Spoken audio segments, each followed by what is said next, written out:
Alright, so hello and welcome. Here we are another day. Give you a moment here to check my stream is working. Check the audio. Sometimes my internet's not really working. Sometimes my internet sometimes not really working. Internet connection is sometimes kind of spotty. Okay, so I think we're good to go here. I popped out the chat. Got the problem. Okay. So yeah, this question, we're just going to continue from where I was the other day. I'm not going to give any quick life updates right now. I'm just going to say I have a lot of stuff on my plate, a lot of stuff to think about.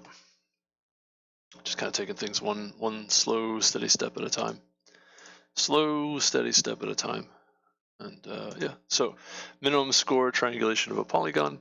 This is a pretty interesting question.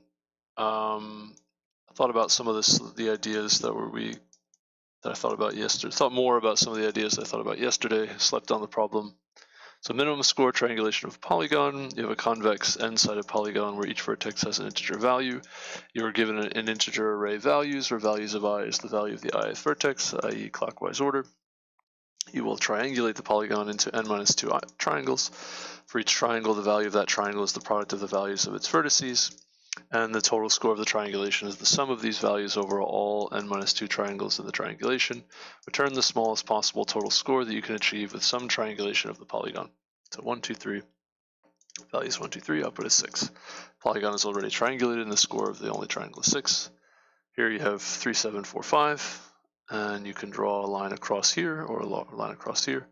Here you would get 3 times 7 times 5 plus 5 times 7 times 4. Here's 3 times 4 times 5 plus 3 times 7 times 4. And the smaller of the two is 144. Smaller sum. And then here a little more complicated, sophisticated example. 1, 1, 3, 1, 4, 1, 5. And the minimum score is going to be 13.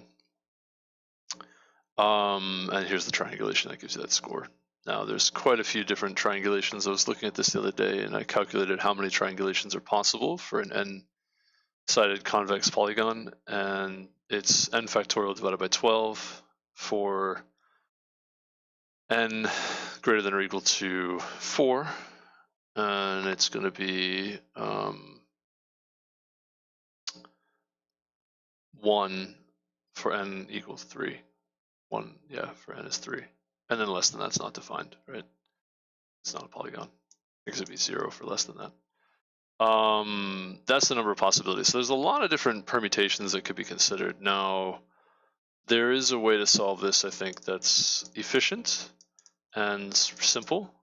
Not too crazy, but reasonable. And you could use top-down recursive memoization to do this. And I kind of got close to it the other day, but I didn't get all the way there. And I thought about it some more, and I realized, oh, there's a few modifications that you could employ to get there. So what you could do is consider, like this picture, label the vertices with indices. So 0, 1, 2, or in this case, 0, 1, 2, 3, 4, 5, right? And then what you could say is, okay, the lines that can be drawn are going to be 2 vertices forward from the point you're starting at, and then you can go 2 vertices, then 3 vertices, 4 vertices, and then you can't go directly to your side on the right. So there's sort of there's like a little bit of a buffer, but basically you can iterate over almost all of the vertices, the other vertices that are possible. And what you notice is that when you draw a line there, you end up with another convex polygon on the left side and the right side of that line. So here you'd have one with 4 points, and here you'd have one with 4 points. If you drew the line across here, where you had 6 points originally, now you have 4 points and 4 points. And here, if you drew the line here, obviously you would have 5 points, 1, 2, 3, 4, 5 points, and 3 points. And what you can do then is recursively find the minimum score triangulations of those polygons, right? So you could get some sort of optimal substructure, I think is what they call that. get some optimal substructure. However, the challenge there is it's not so obvious how you could calculate those subcases efficiently. That's where I got stuck, because I thought, well, those are all different from each other. And actually, what you can do is you could be a little bit clever about how you set up your indices when you're working through them, so to speak. And you can actually memoize on the indices that you select. So in this case, from 0 to 0, 1, 2, 3, 4, 5, we could have from 0 to 5 be one entry value, right, of this picture. Then let's say you draw a line across here from 0 to 1, 2, 3, 0 to 3. Now you have 0, 1, 2, 3 is one section, right? That's sort of just a normal kind of subarray. But here, this is a subarray of some sort, but it's a little bit different. It's 0, and if we go clockwise, it's going to be, we said this is 1, 2, 3, right? So it's going to be 0, 3, 4, 5, back to 0, right? These are circular subarrays. And actually, you can just wrap around the arrays. So the beginning and ending here is going to be 0, 1, 2, 3, 0 to 3, and it wraps around, right? 0 to 3. But here it's going to be 3 to 0. And you can continue going clockwise, 3, 4, 5, but then it wraps around back to 0. And so you can actually have two subarrays, but now you just define your subarrays with a wraparound kind of part to it, which is very unusual. I don't typically deal with subarrays that wrap around. That's why I kind of struggled with this before. I was a little confused as to like how you could actually do this. So yeah, I think that seems to be like the key insight, is to use wraparound arrays. Now you can memoize on those two sub cases pretty easily, because now you can just have 0 to 3 and 3 to 0 as the two different sort of the keys to the map. And then yeah, you calculate those sub problems efficiently, and it should be, if you do it this way, it's going to be the number of ways that you could draw a line is quadratic, right? And then you get two subcases with one less element each time. And I believe each of those, I guess it's cubic time, actually. Cubic time with, I don't know, it's quartic. It's quartic. So what ends up being is it's the number of elements that get calculated in the DP array, times any loop that you have outside of that, right? Which this is a double loop. So it's going to be times that loop once and then times another loop, meaning you basically exponentiate. You raise your element, your value up one. What do they call? How do you express it? It's you raise your polynomial up one power for each outer loop. So have a double loop for all the possible lines that could be drawn, and then I'm accessing the DP array, which has a quadratic number of elements in the inner loop, the intersection, and so that's going to end up being basically a quadratic number of operations, right, on the inside. The inner loop is going to be inner part, because it's going to be memoized. It's going to be a quadratic number of things get processed. And then the outer loops, the double outer loop, means it's going to be quadratic. One outer loop makes it cubic, a second outer loop makes it quartic. So it should be O of n to the fourth, which is what I tried to do the first time around. And I kind of got the idea, but I like didn't do it properly and ended up doing something that was n factorial time. It was too slow. But with this optimization, it should be fast enough. So yeah, I was like really close the first shot that I took, but it wasn't quite right. Yeah, could use DFS, or this is more like Yeah, recursion is fine. Just say recursion. So yeah, pretty interesting question and solution, assuming I can do this correctly.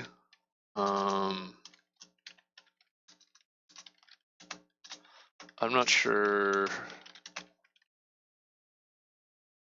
Not sure exactly. I think I want DP.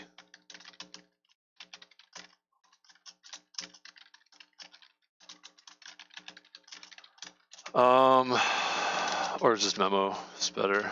And this is going to be. It could be just n by n, I think.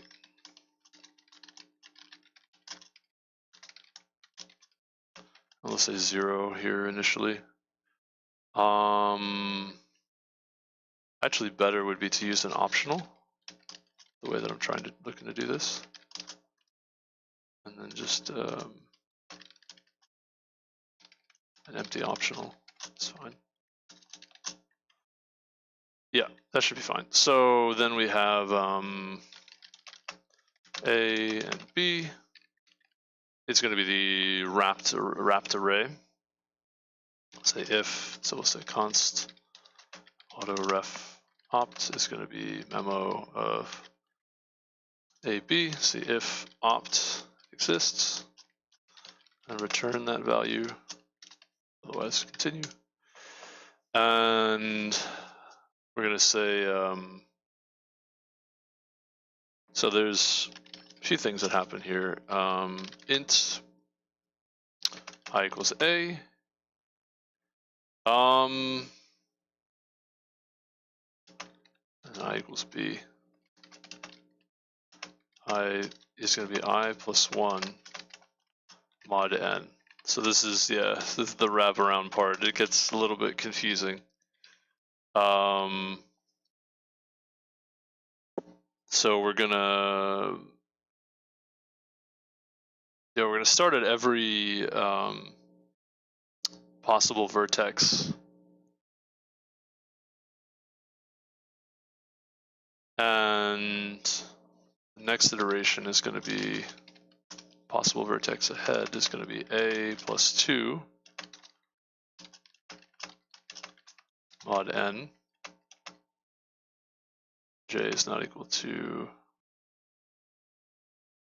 and again wrap around with one vertex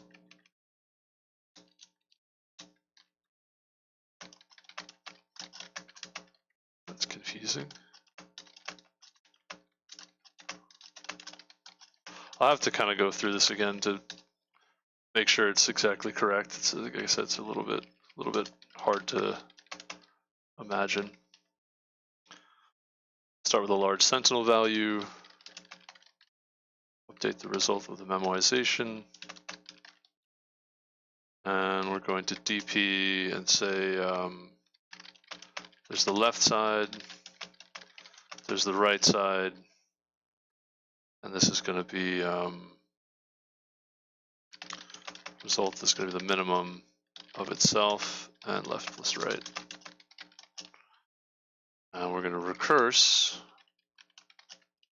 on these wrapped sections. So it's going to be I to J and J to I, something like that. Yeah, and then the base case is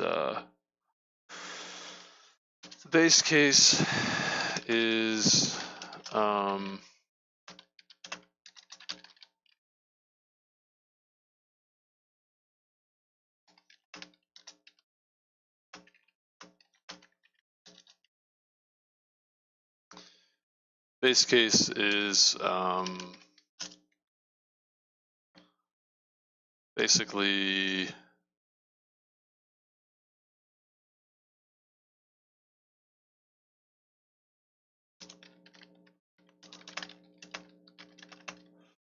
wrap is A is greater than or equal to B.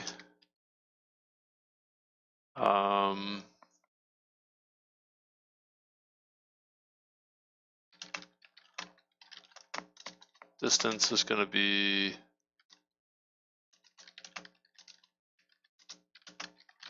going to be b minus a plus 1, or size, we'll say.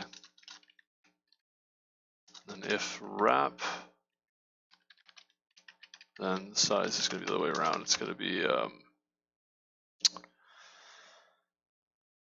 b minus a plus 1 is from a to b inclusive. If it's wrapped around, that means we're going we're actually going the other way around. It's going to be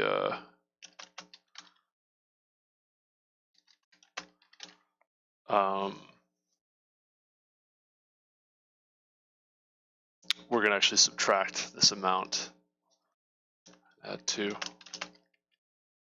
So what that means is that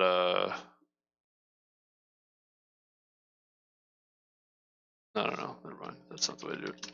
We'll just do it this way. It's confusing. Let's do so if a is less than or equal to b, we're not wrapping around, and we can subtract b minus a plus 1, and that's the size. Otherwise, we're going to do 0 to a plus, I think, n minus b, something like this. It's going to be from 0 to a is going to be a minus 0 plus 1. And then from b to n minus 1, it's going to be n minus 1 minus b plus 1. N minus 1 minus b plus 1.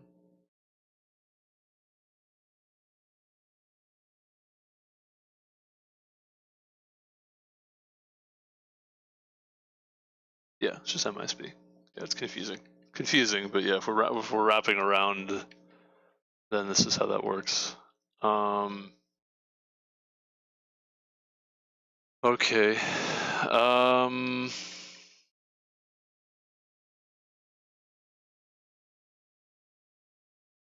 Interesting. Interesting stuff. Now the actual wraparound code, we'll come back to this in a moment, but basically the size is less than or equal to 3, or it's equal to 3.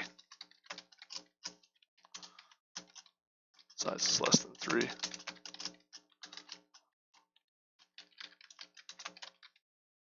Should execute. And this is going to be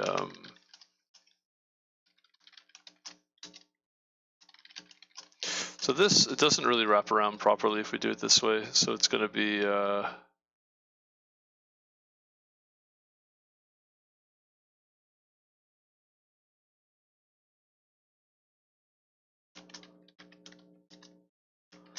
it depends on whether or not we're wrapping around. If not wrapping around, just return 3 values.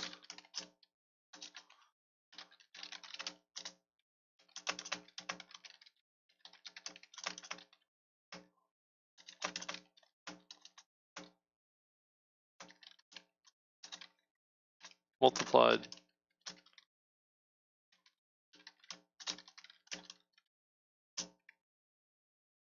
Okay. Oops. Okay.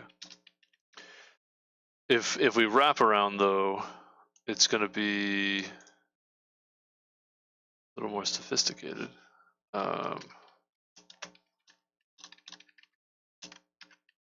Basically two of these now, from begin to a plus 1, and then from begin plus b to end. It's a little more involved. And that should cover all the different possible ways that you could have the elements placed. Because you could have like 1 on one side and 2 on the other side, or 2 on the other side and 1 on one side, or something 1 and 2 and 2 and 1. So this works fine. Might be a better way to do this, but it's okay, I think. So yeah, that handles the base case.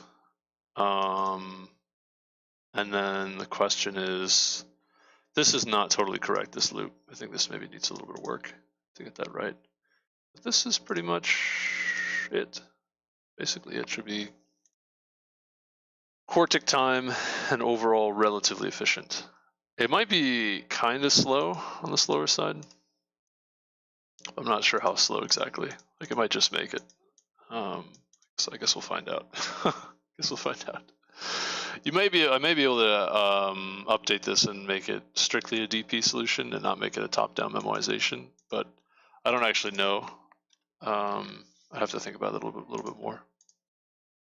It's pretty involved. Pretty involved. So the next question is, this will handle the wraparound no matter what. This part, right, from I to B, as long as it's not equal to B. Yeah, we're not going to. Well, actually,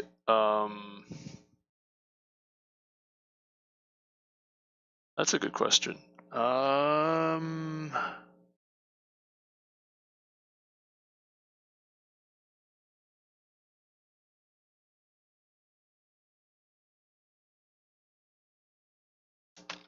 Better thing would be to do this.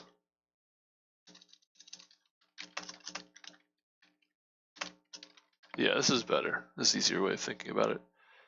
Calculating the size, and you get a count, and you want to do every element in the size.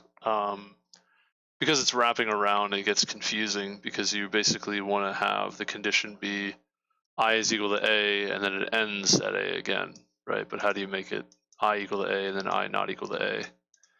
One way of doing it is just to count how many iterations you're going to go through. And then again, you're going to update I until it gets to B. It'll execute on B, but it should stop there. The next question is, if I memoize, it's actually not a big deal to do a little bit of redundant work. I think it's okay. Got to think about that too. Like, this should start off at I plus 2, not A also. And it's going to be, if I've already visited that, yeah, there's from I to J and J to I. That gets confusing as well. I think got to handle this correctly. Oh boy. Gee. Let me think about this. This also might be, yeah, this loop I gotta think about getting this correct too. So yeah, it starts off at J plus 2 or I plus 2 and could wrap around, and that's fine. That's totally fine. Going clockwise. Where does it stop? How long does it go for? Right. I think it's gotta be I might have another count variable, might be the way to go. Have like an inner count or something. And because I'm thinking about this picture right here, from 0 you would have this line is plus 2, this line is plus 3, this line is plus 4. You're not supposed to write here, right? And then when you look here, you have this line, this line, this line, but not this, not a line here. Here, you're not supposed to revisit this one, or I'm not supposed to revisit this one.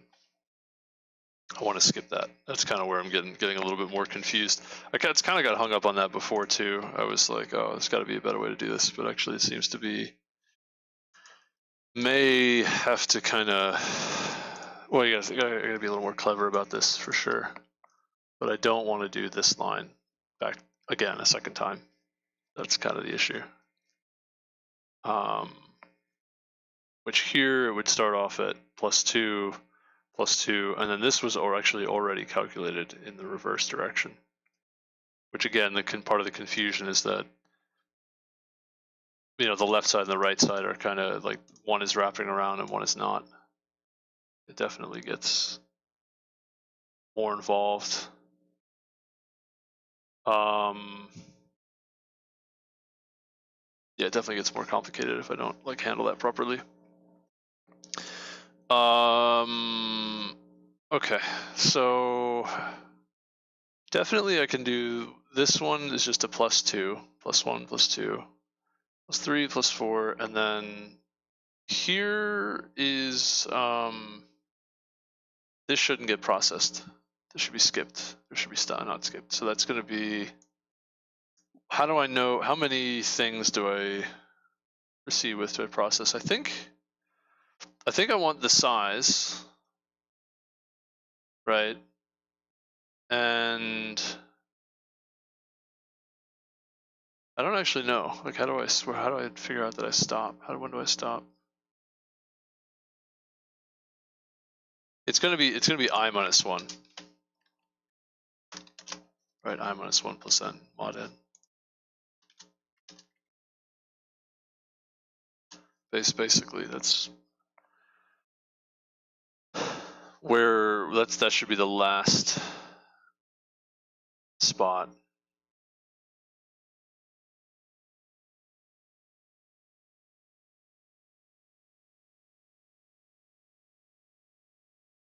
Or just j plus 1 mod n is not equal to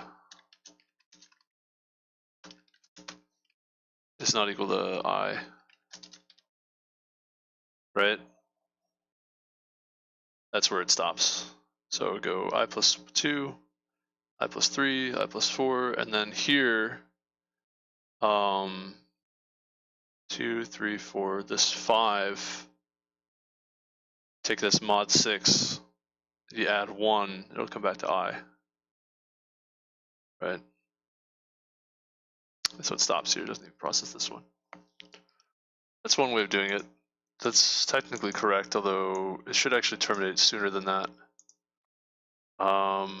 Because you go here and do the same thing, process this one, this one, this one, stop here, here, process this one, and then it actually should stop sooner, right? It should actually stop one more sooner, yeah. Instead of stopping here, stops here. That's kind of what I'm concerned about. Same thing, this one, then here, I don't know, here, here, and here. This was already processed before. Yeah, this should stop 1 sooner as well. And this one should stop, yeah, it should stop 1 sooner here too. It should actually just stop right here. And then this one has already been processed completely. Same thing here. And so these stop altogether as well. They don't enter those loops at all. That's kind of what I'm trying to get at, trying to optimize for that. That's the problem is that I'm wrapping around on my arrays, so it's not as simple. Basically, it's comparable to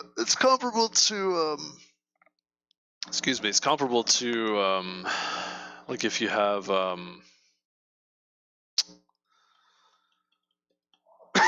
excuse me, if it's comparable to a round robin that doesn't revisit or how do you express it? It's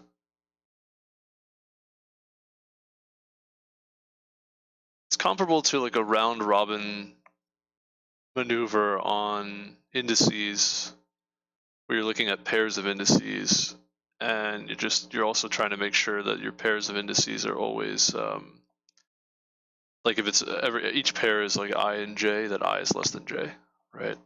Only going over those pairs, and basically you end up with half as many executions. You speed things up by about a factor of 2 if you do it that way, but it's a lot more confusing.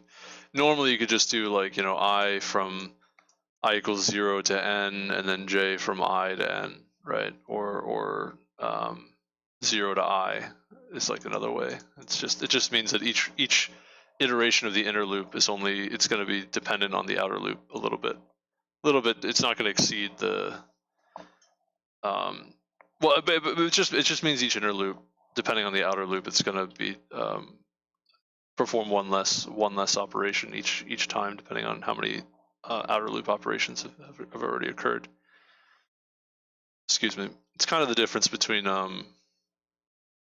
like the sum from 1 to n versus n times n, right? The sum from 1 to n is still n times n plus 1 over 2, I think.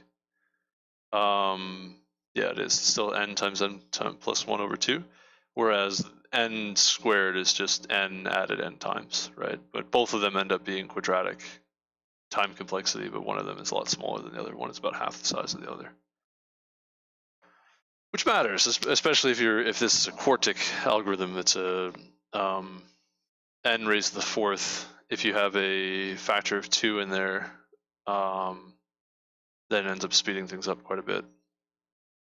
I think it could end up being 4 times faster, which is considerable.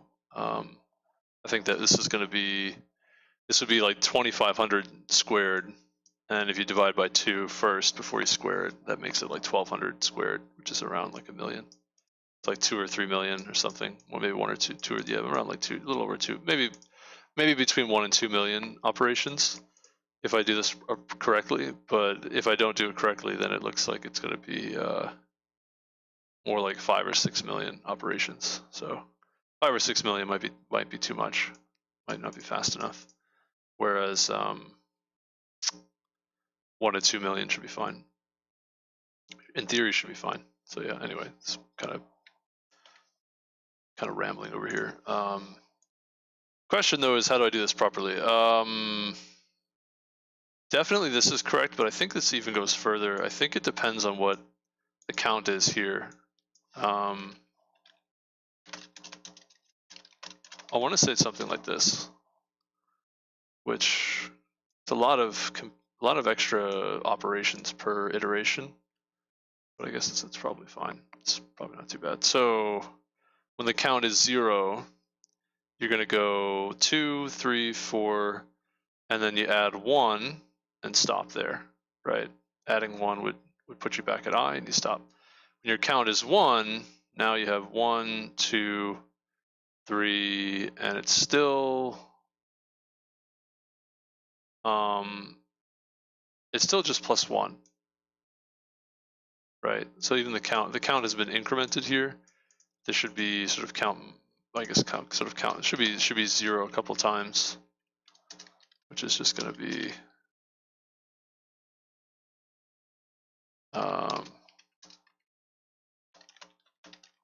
maybe something like this.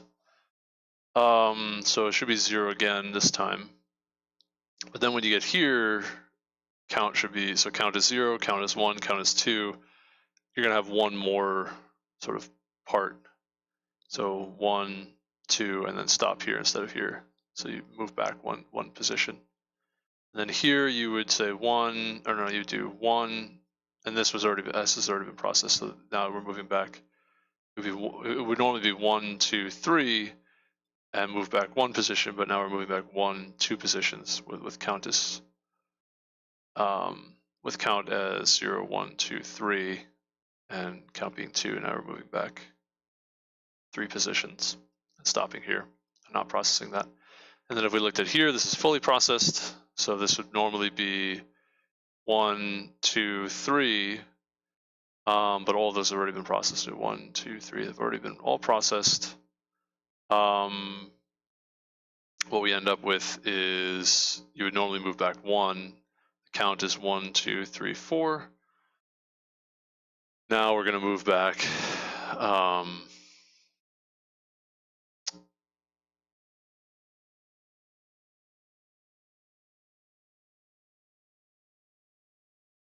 Actually, maybe this should be modified too.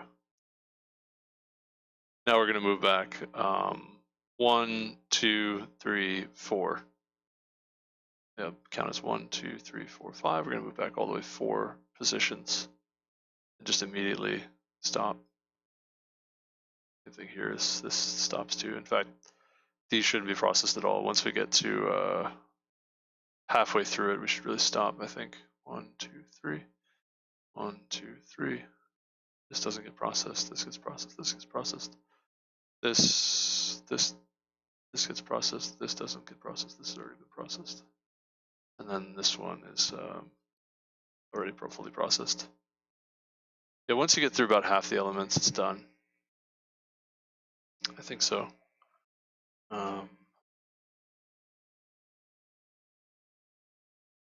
that right?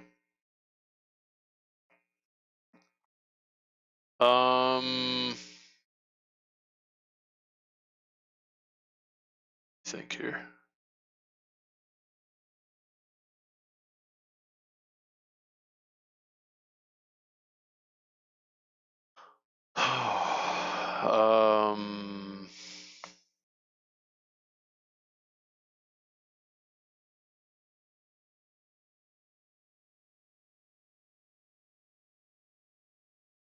That's not correct.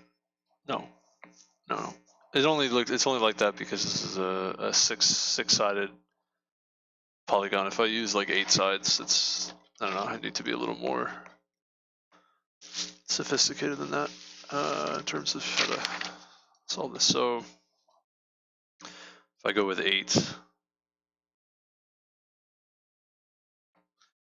then yeah, it's 1, 2, 3, 4 initially. Then it's 1, 2, 3, 4. Next one is going to be, so that one's already been processed. 1, 2, 3, 2, 3, 4. Oh, excuse me, is it 5? Wait a second. What? Doing this wrong. I think it's supposed to be 7 of these, right? 1, 2, 3, 4, 5.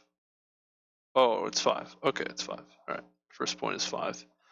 Next point is also 5. 1, 2, 3, 4, 5. Next point, we've already set 1. It should be 4. 1, 2, 3, 4. Next point, we've already set 1, 2 of these. It's going to be 1, 2, 3, 5, 5, 4, 3.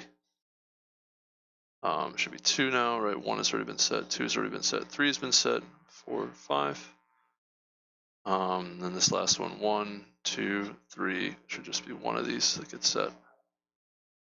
Oh no, it's already been set, excuse me. That one's already been set. Just 1 that gets set. And then finally it's 6. 6. That's already, that 6th one's already been fully processed.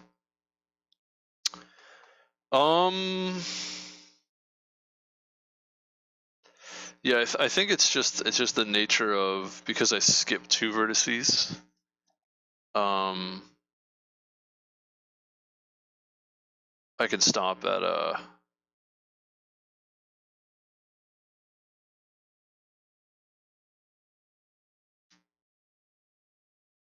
actually, I'm not really sure. I don't know why exactly. It looks like I stop at n-2, like, mod n. Or yeah, n-2 is fine. Looks like I stop at -2 mod n or just n-2. I don't really know why though. I don't know. I don't know. Couldn't tell you.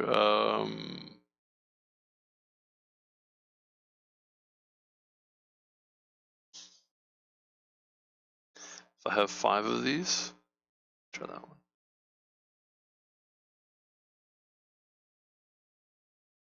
1, 2. So yeah, the number of things you're gonna have is n-1 minus 2. So n-3 iterations per vertex should be, and it's gonna be n-3, then n-3 again, and then the next iteration it's gonna start to decrement. So n-4.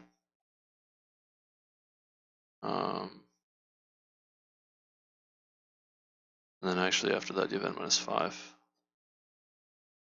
Or yeah, it's kind of like some linear relationships, relatively simple linear relationships here.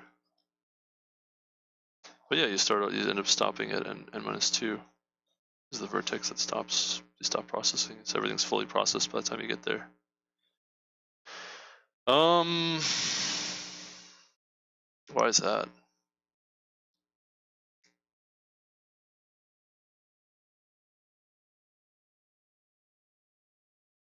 Zero, 1, 2. which means you could skip those ones. Not obvious why that's the case.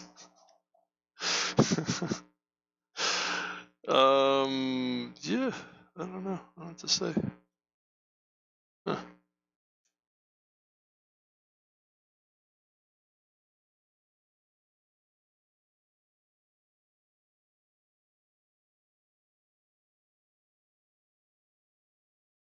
I think because it, I think the number of lines, L, starts off at n minus 3. After iteration 0, iteration 1, it's still n minus 3. Iteration 2, I guess it's going to be n minus 3 minus I minus 2. Or n minus 3 minus I plus 2.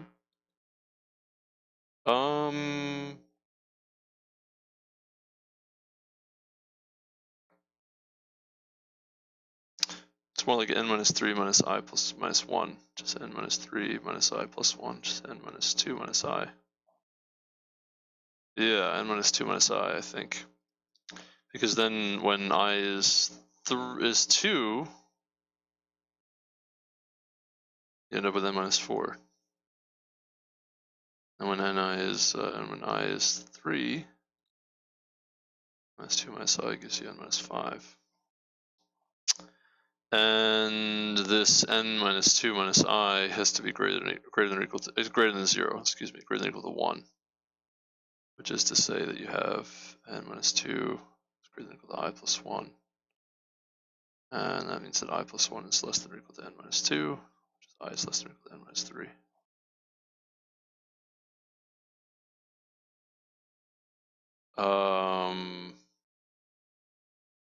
Which means I is an element from 0 to n minus 3.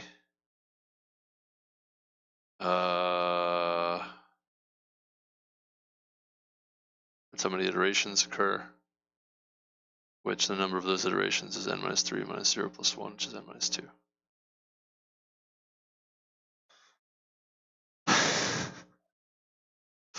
It's confusing.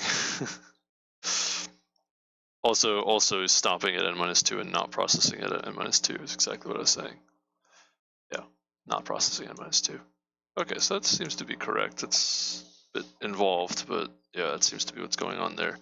And then the number of iterations, interestingly, is it's n minus 2 minus I, but it's also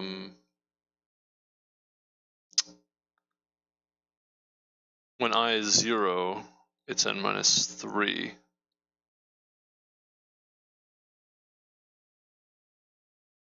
I is 1, it's n minus 3 as well.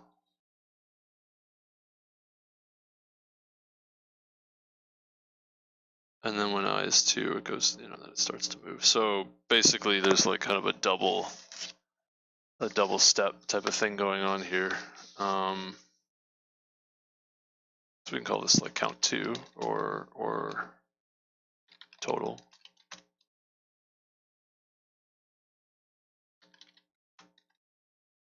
We'll just call it K, it's probably easier.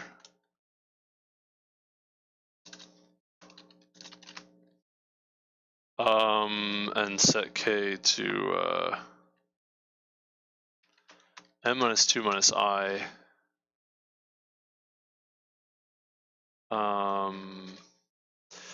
Also, n is the size, not actually n, which is a mistake.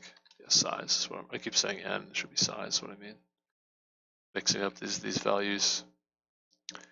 These are, yeah, this n stays basically a constant. This just enforces the kind of wraparound behavior, same thing over here.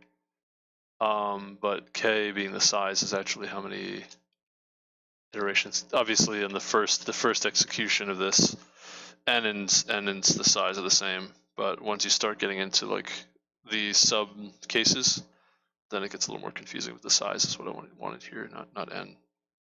Size minus 2 minus I. This is K is greater than 0. So what's interesting about this is I think this should be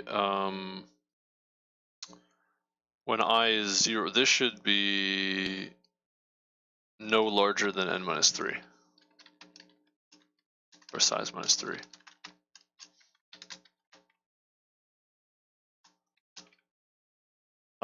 Either min or max, I'm trying to remember. Yeah, so when I is 0, this will be too large. You've got to take this down. Okay. And here, decrement k. Oh, that's so confusing. Oh my goodness. So yeah, when if you want to process like n minus 3, for instance, times, you're going to go from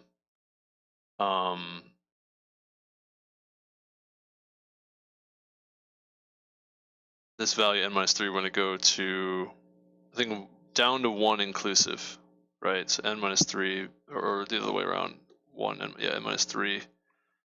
N minus 3 minus 1 plus 1 should just be n minus 3 iterations, which is what I want. Yes, so k is greater than 0 is what I want, and then just decrement k at each iteration. Okay, confusing, I realize, extremely confusing.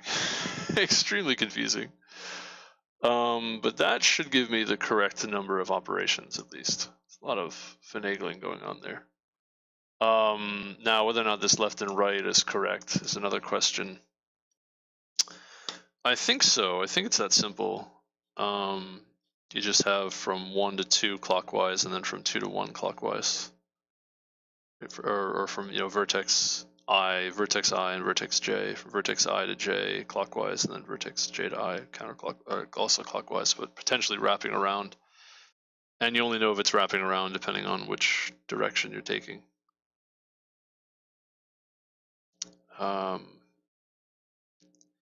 Yeah, that's part of the confusion here, is that I'm reusing this I and j, these I and j values in such a way that it's the direction matters a lot. Yeah, that's kind of why I need to be very careful about how I do this. I have to be careful how I do this because I'm kind of reusing those memory spots. It would be kind of challenging to do it a different way, I guess. Yes. Wow. Okay. Interesting. Now, if I split this a couple times, so that's the next question. If I split a few times, does this still? Now, it kind of makes sense in theory, I think. Like if I split once, we have 0, 1, 2, 3, 4, 5, 6, 7. So now I have from 0, 1, 2, 3, 4 is one direction, and then the other direction is the other wraparound is going to be 4, 5, 6, 7 back to 0, right?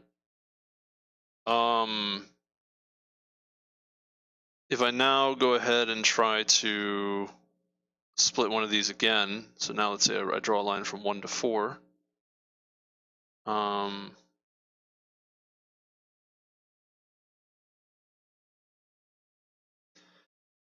And I split this 0, 1, 2, 3, 4 into 1, 2, 3, 4 is the clockwise direction. Oh no, excuse me. Yeah, 1, 2. No. Yeah, 1, 2, 3, 4, and that's clockwise, right? 1, 2, 3, 4.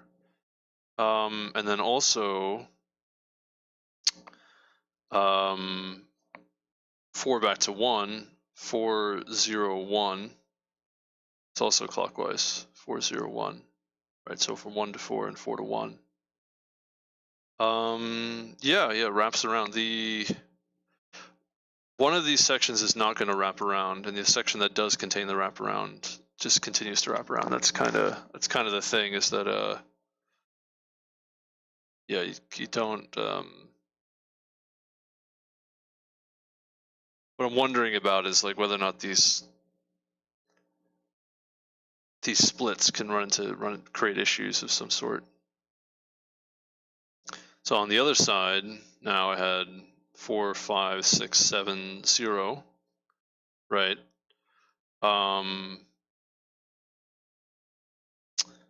Now, if I split from 0 to 5, for example, Now I end up with 4, 5, 0.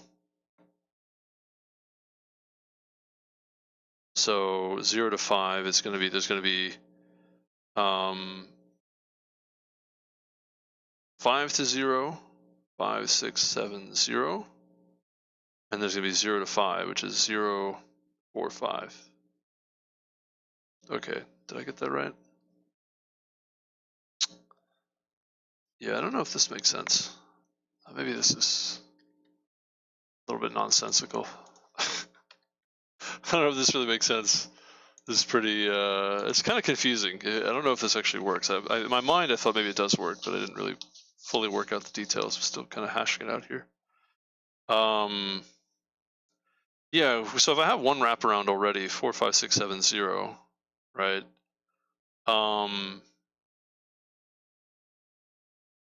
The wrapping part is from 0 to 7 to 0. That's where it wraps around. But it also jumps straight to 4 from 0 itself, which I think is the part that I'm getting stuck on. And I'm about to get stuck on too. Again, this I think doesn't work the way that I've written this. Didn't think this all the way through. So now that I'm wrapping around to 4 instead of going to 1, 2, 3, that's a little more complicated. That is a little more complicated. So the original array is 0, 1, 2, 3, 4, 5, 6, 7. I broke that into 2 pieces from 0 to 4, and then from 4, 5, 6, 7 over back to 0. And then now I want to split this 4, 5, 6, 7, 0 into 5 to 0 and looks like 0, 4, and 5. Right, that's the part that's going to cause me problems here.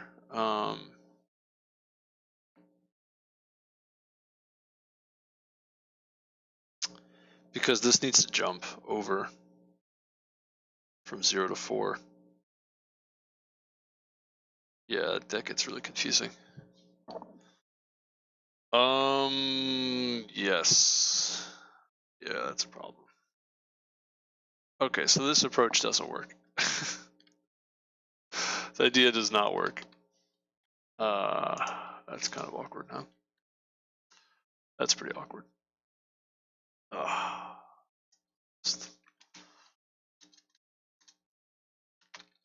Drawing this a lot lately.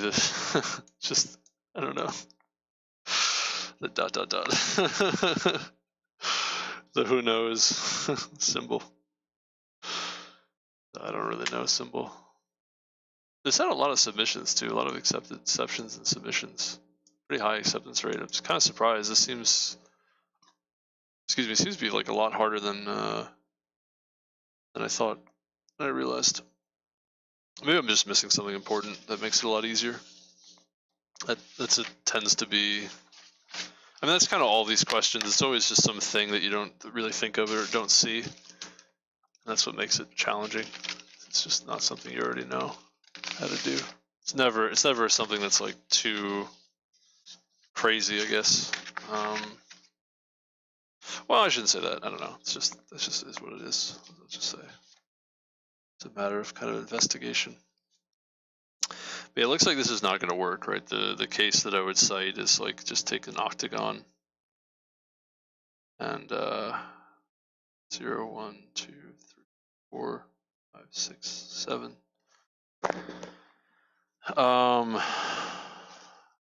Take an octagon and what you end up with is if you draw 0 to 4, and then you draw 1 to 4, and then you draw 0 to 5, that's almost a triangulation. But what that breaks this down into is you end up with 1, 2, 3, 4 is one subsection. 0, 1, 4 is another section. 0, 4, 5 is another section. And 0, 5, 6, 7 is another section.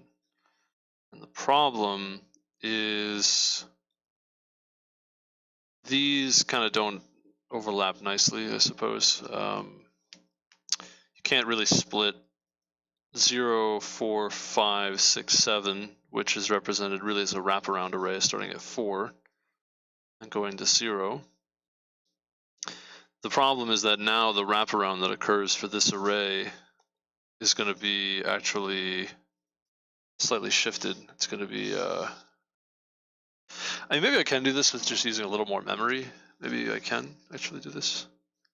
Just shift the wraparound. We could give it a jump.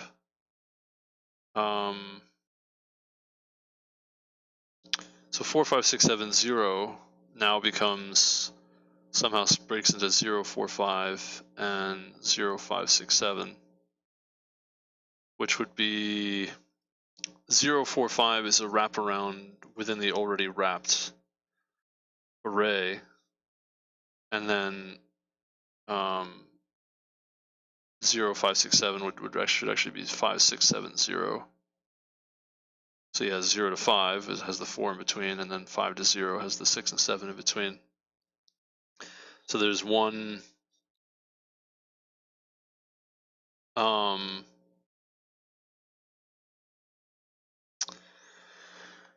yeah, basically there's an extra wrap that has to occur, or an offset, a wrap offset, something like that, where 5, 6, 7, 7 has to wrap back to 0, but also the 0, when you increment 0, it actually jumps all the way to 4 and wraps that way.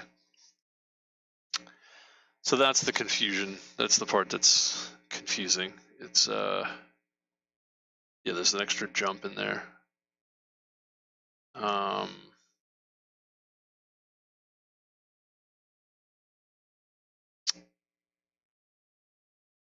And it's not really obvious how to program that correctly, quite frankly.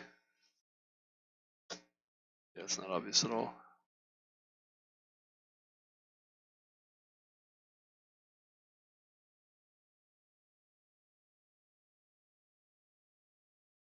Shoot. Shoot. Dot, dot, dot. Dot, dot, dot. I don't know, man. I don't know. Yeah.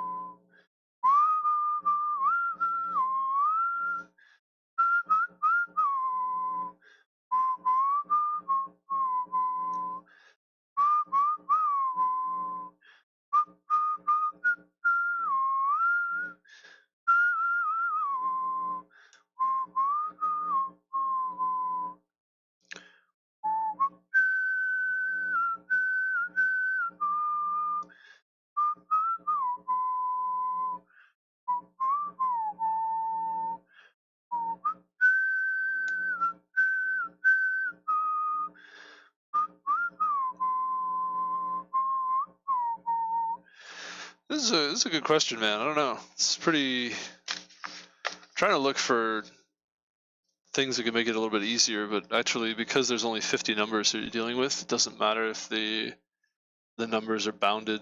If they're bounded by 50 or more, and you could still end up with 50 unique numbers. So it doesn't really help that much. I mean, I'm thinking maybe there's some kind of greedy thing you could do. Maybe I could go back to the idea that I have with the burst balloons.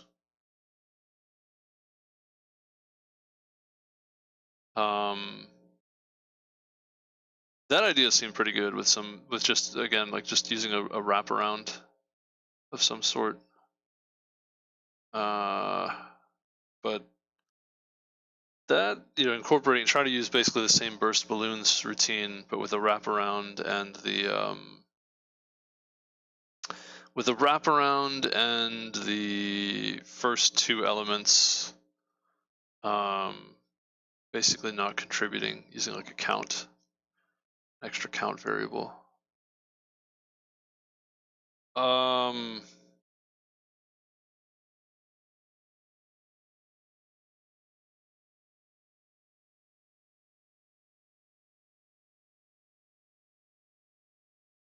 don't know.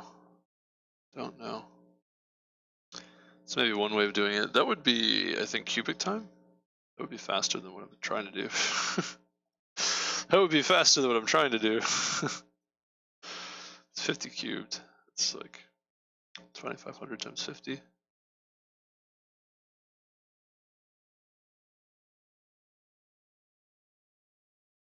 $100, 125,000. That's pretty fast. Oh, it's a difficult question, man. Oh, well, actually, you'd have to multiply by another factor, right? I think I mentioned that. The count is like times 3. That ends up being like 500,000, more like. But it's still cubic time. Ah, LeetCode is so hard, dude. LeetCode is so difficult. I don't know what to say. All right, I'm gonna go lay down. It's very high acceptance rate. Not a lot of submissions though. I have to say it's a very small number of people submitted this. Actually solved it. Very small number of people actually solved it. Oh, I don't know. Here's my idea. Maybe I could throw in a third. You know, the approach that I was going for there. Maybe I could throw in a third variable that keeps track of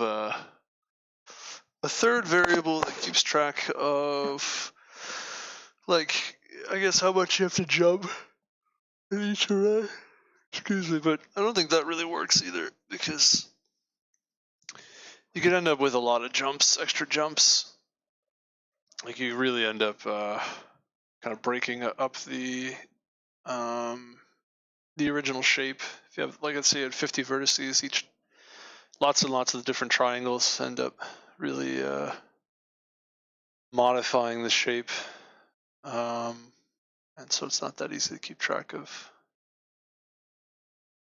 Not that easy to keep track of like where the next element is, or the previous element was, or where it's going to be. All of those ideas. So again, the burst balloons idea is a similar problem, but you're trying to maximize the score, and it's not a circular array that you're dealing with. You're dealing with basically when you remove an element, you take the product of it, the element you removed, and the element to the left and to the right, the product of those 3 elements. And if there are only 2 elements left, or if you're removing an element on the edge on the side, excuse me, you multiply it by 1. If whatever side's, so if you took the leftmost of the row, then it would be multiplied by 1 on the left. If it's took the rightmost, it would multiply by 1 on the right. And then obviously if you have 1 element left, you just multiply left and right by 1. So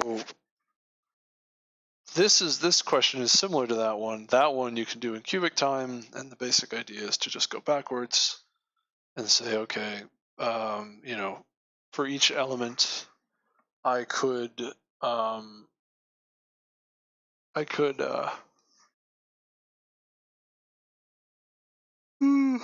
excuse me, for each element, I could select that element to be the last element that I pop, that I remove. And it was described as balloons that you pop, but yeah, it could be the last element you remove.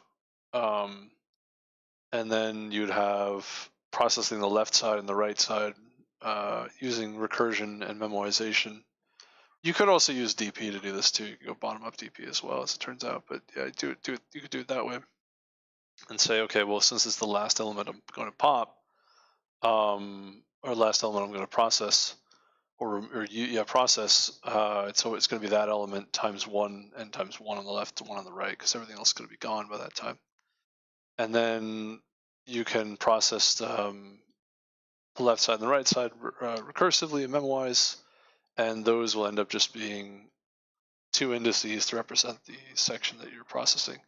And you repeat the same thing, you end up with optimal substructure, because you could just say, well, I'm going to process the again, pick another element to be the last element that I process in that left side, same thing on the right side.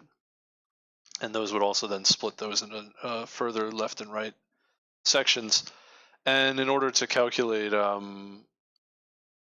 the amount that you're going to add, right, like actually processing that when it comes that time, well, the element, since this is going to be the second to last on the left side, or the whatever it was, it's going to basically the element to the right. If it's on the left side, we're processing the element to the right.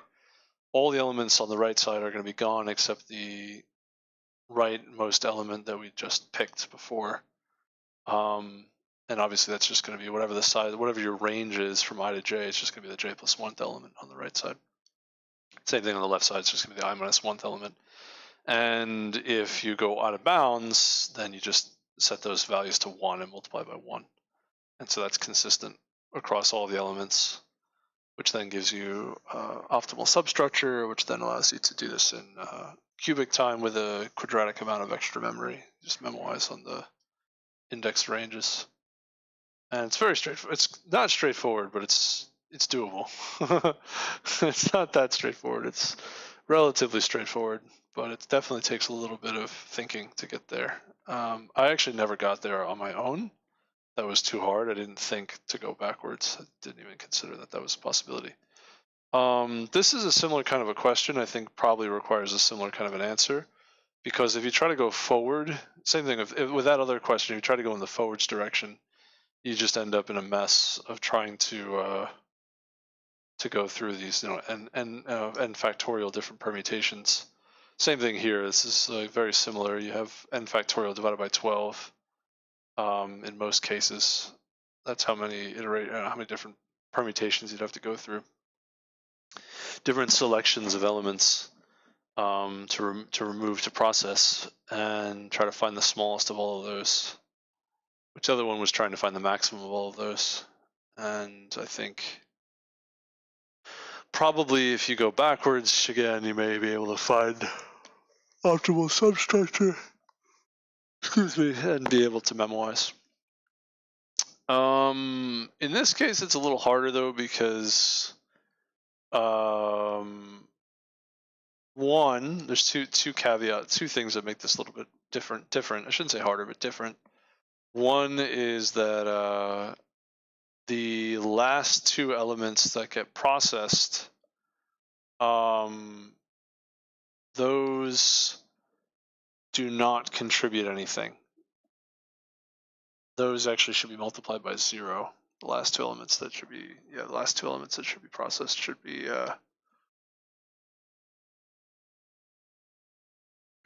excuse me, last two elements that get processed should not contribute any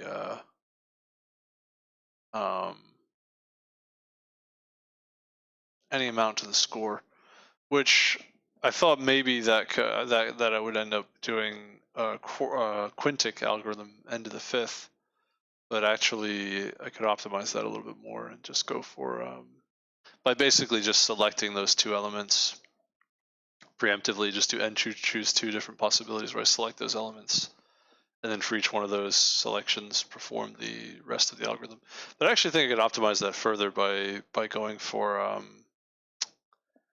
memoizing with a count variable, and just have a count variable that, depending on what the count is, I have just a different calculation, and that just gives me a few extra iterations of the cubic algorithm. Yeah, it's a little bit sophisticated, a little bit complicated there, but I think that can be done that way. Come back to that one. The other issue is the wraparound. That's probably more of a concern. That in a particular range, when you go out of bounds, you actually wrap around to the other side, and that's very different from the burst balloons question. I think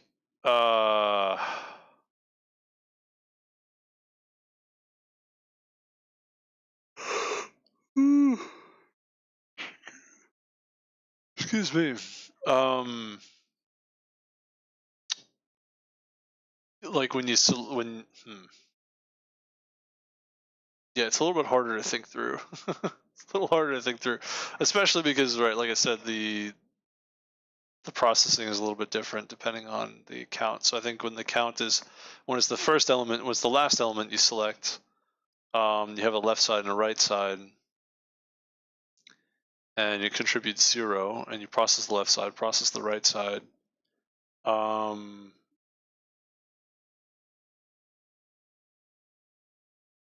It's not really obvious how that works. Yeah, I don't know, man. I don't really know.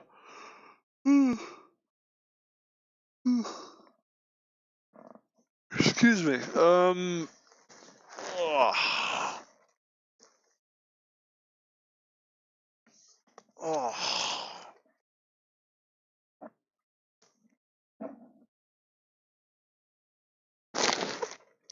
Well, definitely each vertex splits the...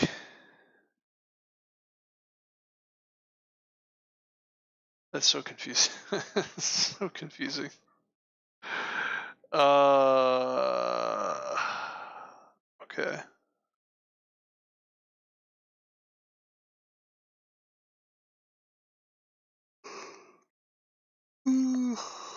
Okay, so let's say I select an element and I say, all right, that's going to be the last element that I process. Now the left side and the right side is actually connected. It's circular, so I just iterate again on that entire range, which is going to be a wraparound range. So it's going to be like j to I. So iterate again on that. Get the minimum from there with the count incremented by 1, and then from there I would say, okay, I can take something from j to I. I could pick any of those elements wrapping around, and I would pick one somewhere there. Again, the count increments again, and I would say there is some. Well, now I could actually break that into 2 pieces, right? I would actually do have a notion of a left and right side with another vertex there. Already, it's been fixed. So let's say I had j sub 1 and I sub 1, right? Where j is or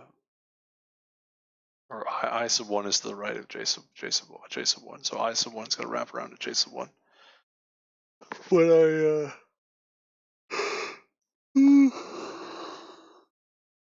excuse me. When I select another element, now I have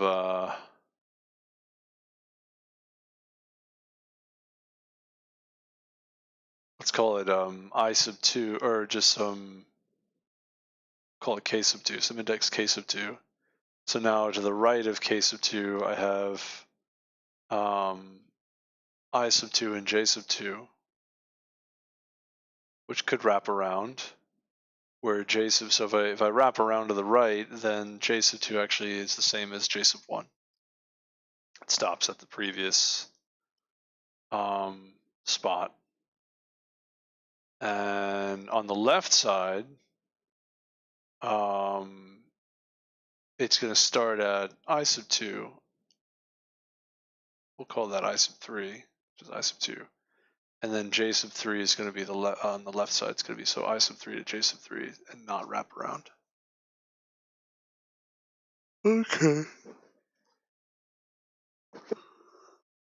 Excuse me.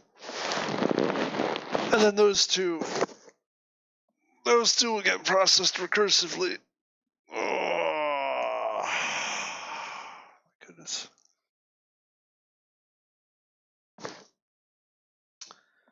And they'll get processed in a similar way, but now the count is not 2, it's now 3. Let's see, well, the count is 0 and then 1. Now the count is 2. And I don't need to keep incrementing the count of 2. I could just leave it at 2 from that point on, by the way. And now the notion of left and right over a certain range, which may or may not wrap around, that's going to be the left part of the range and the right part of the range. And I might have to wrap around, add one and subtract one on the left side, add one on the right side, and whatever values are there in the array, multiply that by the value that I'm looking to select. And then obviously I'm going to select a value within the range from I to j. And I'm going to say, okay, recurse on, again, the left side and right side, keeping in mind that there could be a wraparound.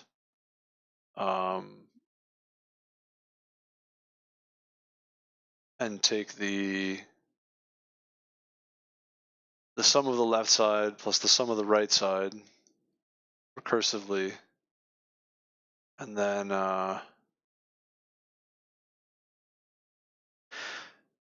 take the minimum over the range of all those possibilities, whichever selection that I make. And there's also one more issue here where the left range or the right range could be empty.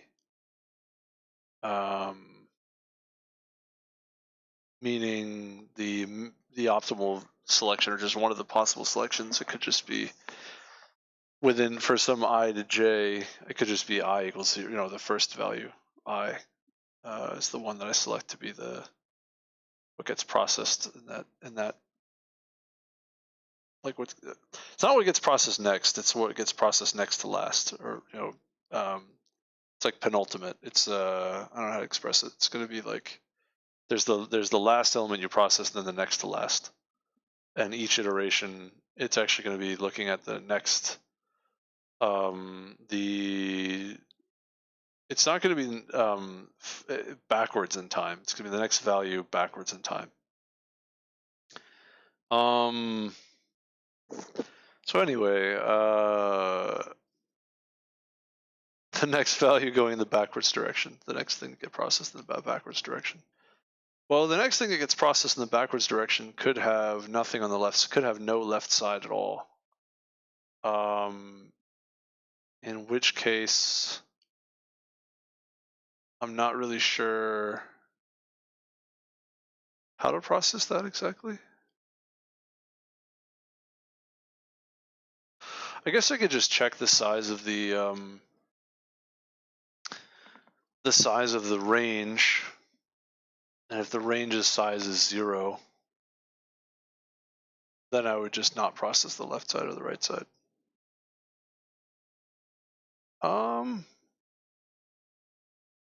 When I create the range. Yeah, that's fine. I mean, I could do that. I think that's not the worst thing. I could just check the size when the left to the right side ranges are created, and just default to 0. That's fine. But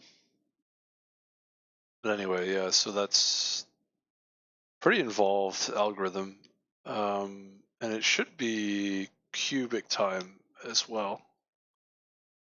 Could probably DP that as, again, 2, similar to the burst balloons question. It's not obvious exactly how.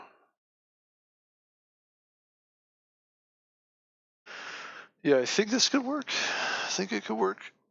Oh man. Oh.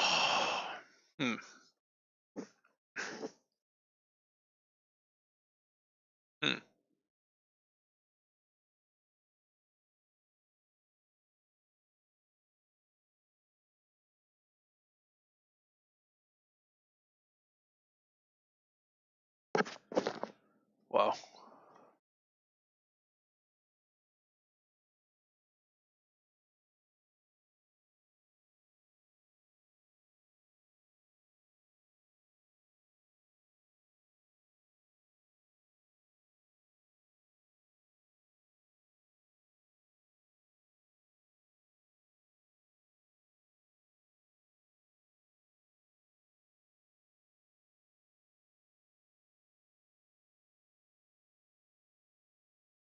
Let me put the headset down and just kind of sit for a minute, lay down for a minute. I think this works. This idea, it's just, it's kind of involved. Yeah, the count variable I think will allow me to kind of adjust for a few iterations how the processing goes, and then the otherwise, keeping the count stable after a certain point. And then I can end up with processing that's very similar to the burst balloon solution. But on top of it, one more thing about this is the wraparound arrays, processing that appropriately as well. Doing all those adjustments, I think I could then I have a modification of the burst balloons solution that can work for this one. I think that works. It's just I'm sure there's an easier way to do this. Got to be an easier way, because this is only rated a medium question, whereas the burst balloons question was considered a hard question. This is not only is this a medium question, but it also has a pretty high acceptance rate, which means there's probably an easier way to do this that I just don't realize. But that solution that I described should work. And I think the count is 1, 2, 3, so it should be 3 times. Yeah, it would end up being like 300,000, a little over 300,000, the amount of operations. I don't know why this is. It's a little weird that this is rated medium and not hard itself. I get the feeling like this probably should be a hard question, but I don't know. Maybe I'm wrong. Maybe I just don't see it, and there's a much easier way to do this. That could be it too. So yeah, let me just kind of sit and think about this a little bit longer. Kind of I want to close my eyes. Yeah, give me a minute.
think I'm falling asleep over here. Jeez.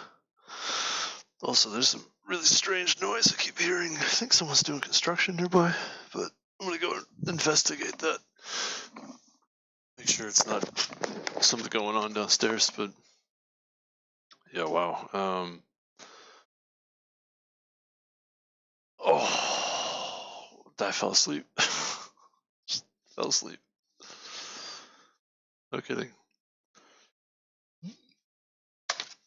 Yeah, it's quite a question, huh? It's definitely got me, got my noggin a jogging over here. Fell asleep. All right. I think I'm gonna go ahead and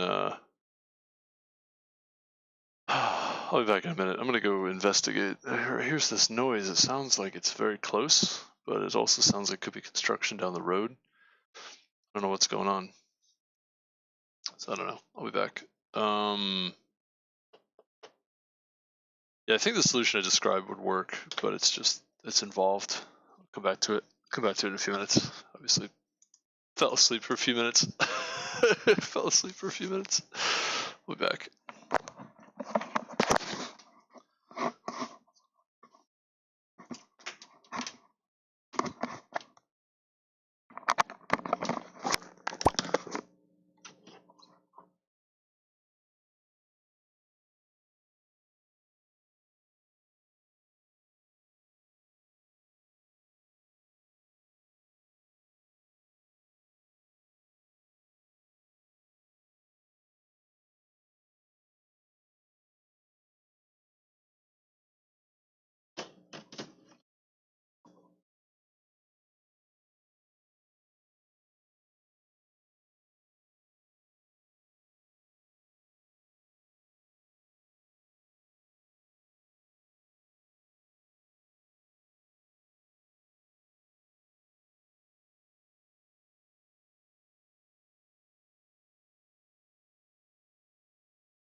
All right, so yeah, freaking lay down and think about the problem a little bit more, and I just pass out, fell asleep, basically. And then, yeah, so I figured out what the noise is that I'm hearing. It's they're putting on a new roof. That's what it is. So yeah, that is quite a bit of noise. That's exactly what it sounds like. It sounds like someone's freaking knocking on right above you, knocking on your roof. It's like, because that's what they're doing. It's not my roof, but it's very close by. So it doesn't sound that loud, but it's loud enough to be like distracting. Okay, so yeah, anyway, so this question, man, I don't know what to say. I probably should just kind of have at it here. All right, so this idea was not going to work. Let's try a slightly different approach, as I mentioned. So, excuse me, we're going to have a memoization here. I'm wondering if I should use tuples. No, I don't think so. And it's going to be an optional. It's quite a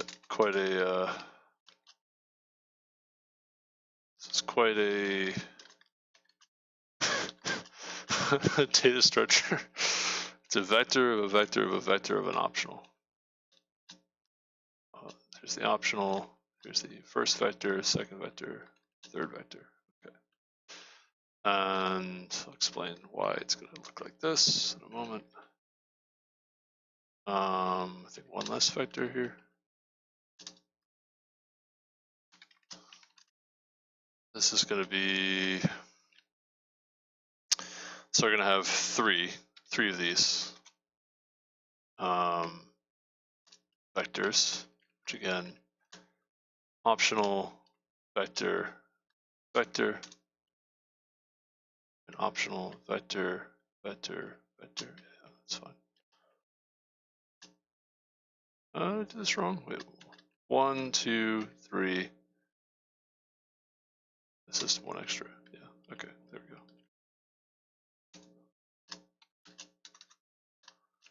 This is 1, 2, 3. It should have one more. All right. Then this is going to be. It's not my favorite way to do things. But it's okay. It works. So. Yeah, the outer portion is what I was describing before about having a count involved, and then I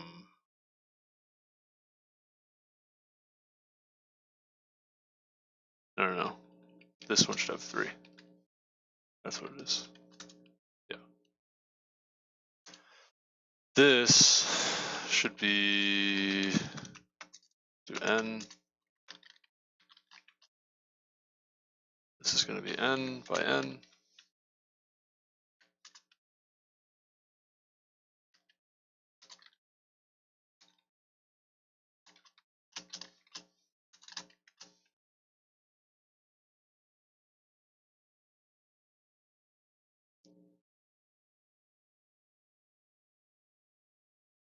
So 3 by n is the idea. Start with optionals in the middle. Yeah, it's like it's quite a data structure. My goodness. Okay, so go back to this. So I and J, really A and B, it's fine.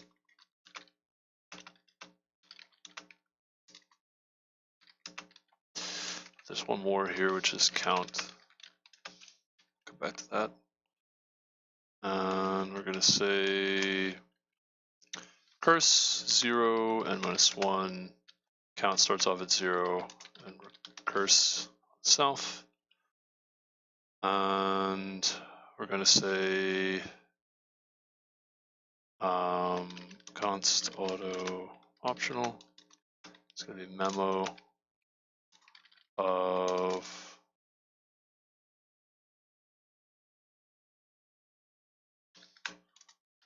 count A and B. So if opt, return that, otherwise continue. All right. Now, what's interesting about this is, yeah, that's fine. I mean, this is just setting the data structure. It seems really involved, but it's kind of just is what it is. I don't know what to say. I could have used like it's a three-dimensional array, right? Number one, it's a three-dimensional array. Number two, it's also the way I think GCC compiles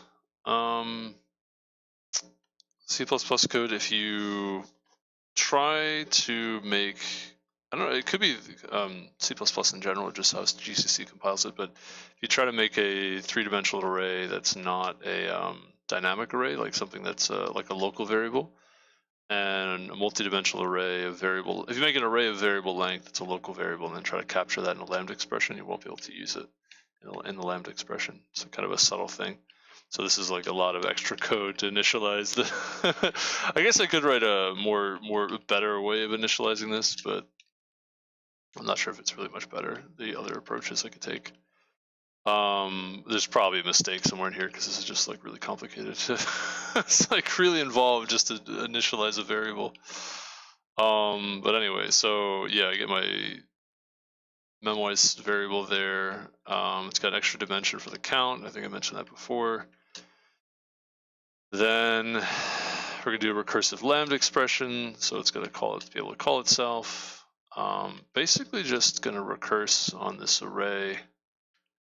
Yeah, 0 and -1, 0. It's pretty straightforward. I think it's gonna be so there's gonna be a few different scenarios depending on what count is. So if count is less than 2, we're gonna do one thing. Otherwise, we're gonna do the other thing. Otherwise, the other thing. Result could start off at 0.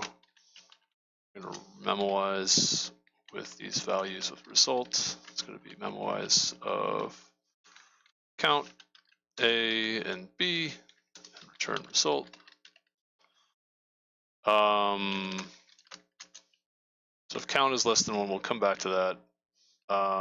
Otherwise, this is kind of like the more standard approach. It's going to be going to take the range int I equals A, I is not equal to B, increment I with a wraparound,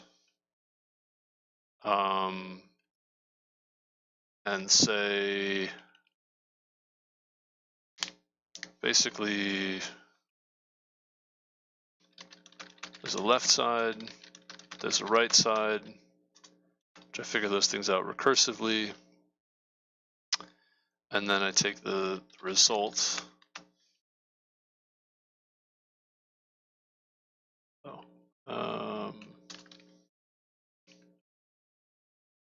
And set this to the minimum of the left plus the right, the result, the current result. Okay, we'll come back to that in a moment. That's pretty much what we do. This is going to be recursive calls here. These are going to be recursive calls. Here, if this result's set to 0, when the count is less than 2. The recursive calls are going to be count is 2.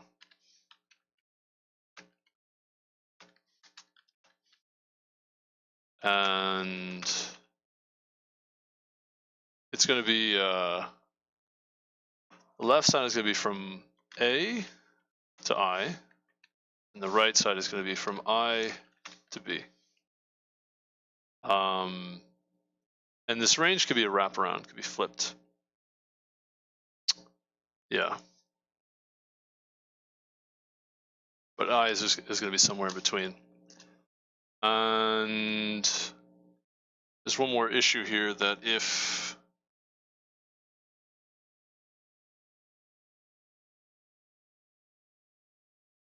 so it's not going to be it's going to be I minus 1.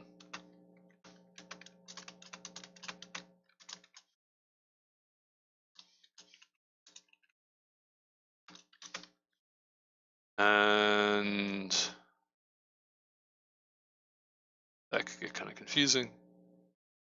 And same thing, this is b minus 1. Or I plus 1 mod n.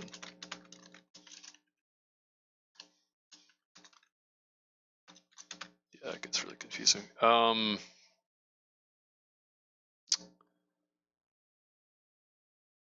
So whatever the value is at I to the left, I minus 1 plus n mod n, because it could actually wrap around. And then on the other side, to the right, those are going to be the values of the ranges.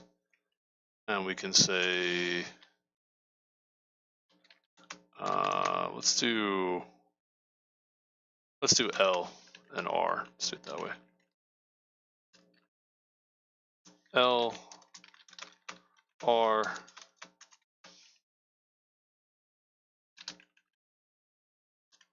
keep this somewhat simple here. There's L and R, right? And then we just say set left to 0 if A is not equal to L.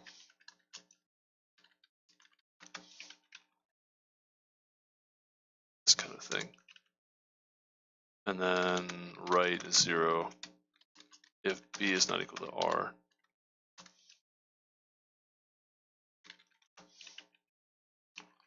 I'll explain what's going on here in a moment. Okay. So part of the issue here is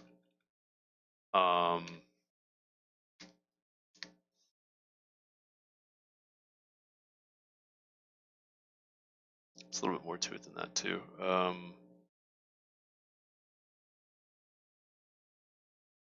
Part of the issue here is there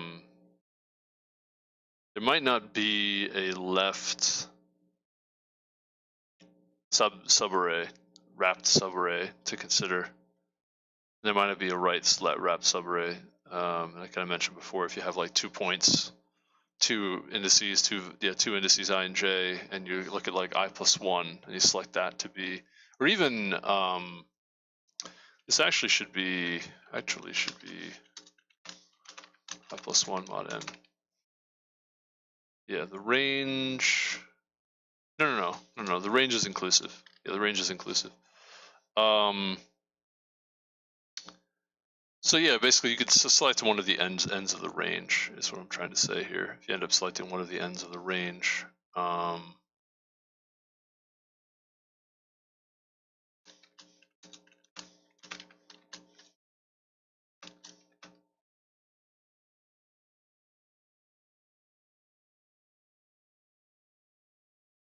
better thing would be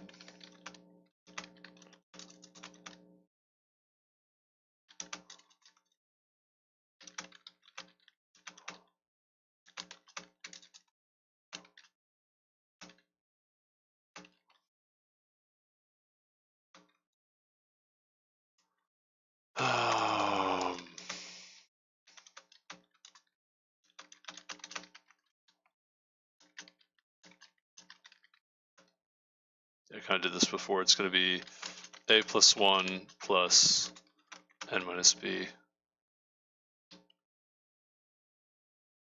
which is going to be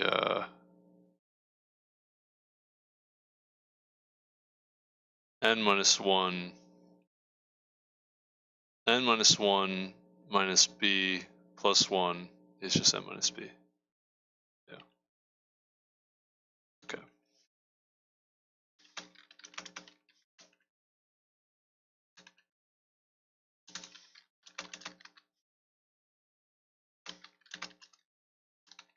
I think it's a little bit easier to do it this way. A little easier to think about.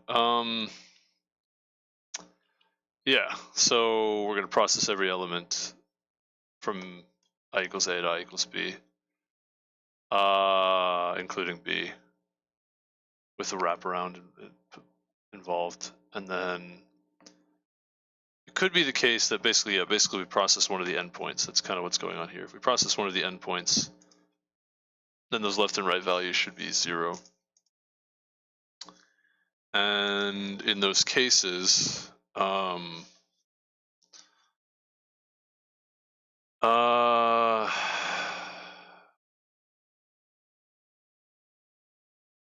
we just add 0. I think that's fine. That's correct.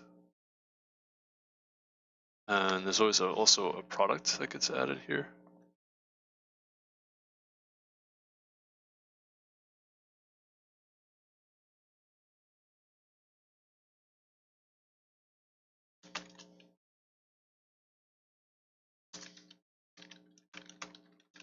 This product is going to be, so it's a minus 1 plus n mod n. Go to the left of the range. And that's going to be vals of that index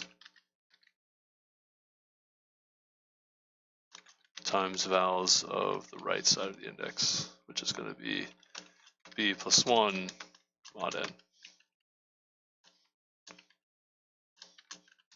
with a wraparound, right?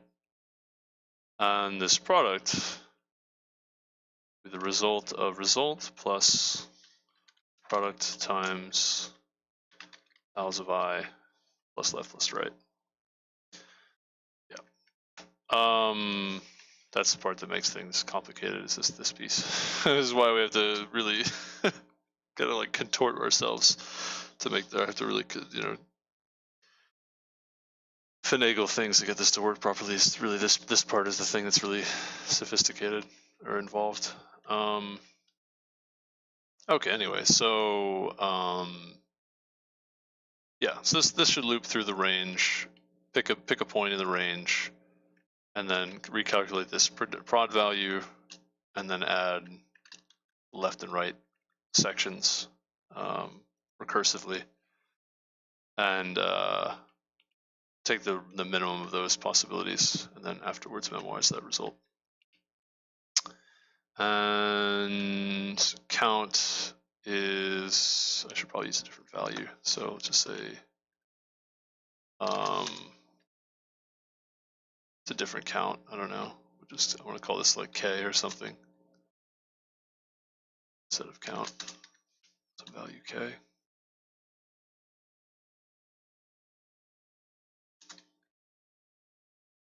So use this count variable here. Probably should not be. All right. Now, or I could have maybe used K in here, but that's fine. It's just I'm iterating that value. Doesn't really matter what they're named. Now the other part of this that's important. So that's kind of it. I mean, it's not too crazy, but it's definitely requires some thinking to get this to work properly. And yeah, I think that's fine. The next thing here is, okay, if K is less than 2, then what I'm going to do is, again, have a loop where I'm splitting the range. And it could be wrapped here. I don't have this product, though. This product now is basically 0. Well, yeah, I already said the result is 0, but now we check the wrap again, get the size. We're going to wrap around and say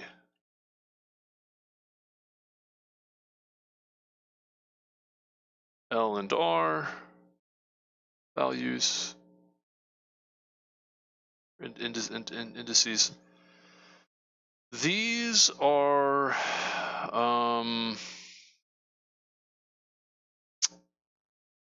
not as relevant.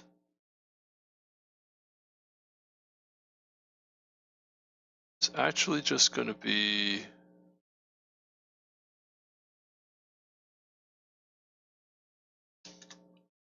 left side and the right side. So things get a little bit confusing here. If K is 1, so if K is 1, or K is 0, we do one thing. And if K is k is 2 is 1, we do another thing. Otherwise, k is greater than or equal to 1, or greater than or equal to 2. So when k is 0, basically you just recurse on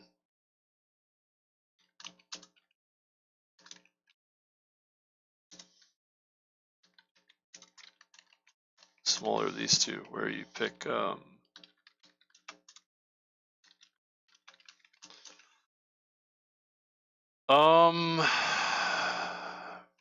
it's actually one it's just one. That's confusing, huh? The result is not 0. It's gonna be left, right, and 1. Okay, it's 1. And that's very confusing. That's really confusing. Yeah, basically, I'm gonna pick a spot, right? Pick a spot, and it's gonna create. It doesn't actually create two subarrays, two wrapped subarrays. It creates one subarray that's wrapped, and it just sets a value as a kind of the last value to process.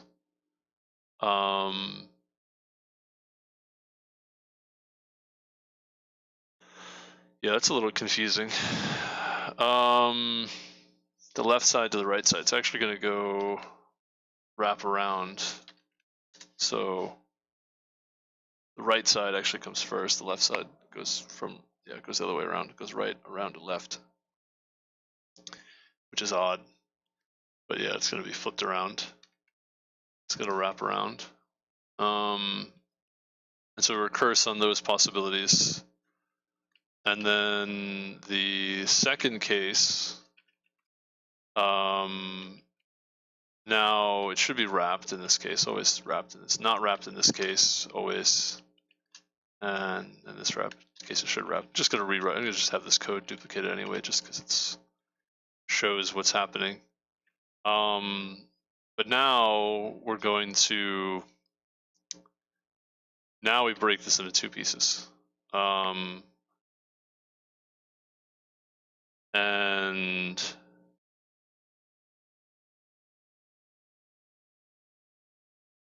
this is where it gets confusing. This is where it gets confusing. I think this is what I want. Something like this. I want something more like this.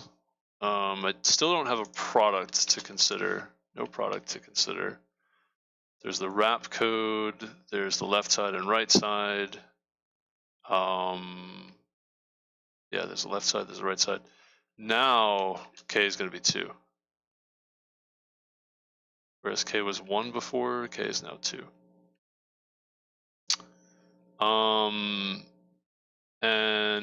But again, the difference here is that there's not going to be a product to add here. It's just going to be the left side plus the right side. And I think it's all the same code. Because basically at this point we're deciding which side is going to have the second element there. Could be the left side, could be the right side. We're just deciding somewhere we're going to put a second element that's going to sit there till the end, not contribute. Or when it gets processed, it's not going to contribute anything to left or right sides. I think that's fine. I think that's okay.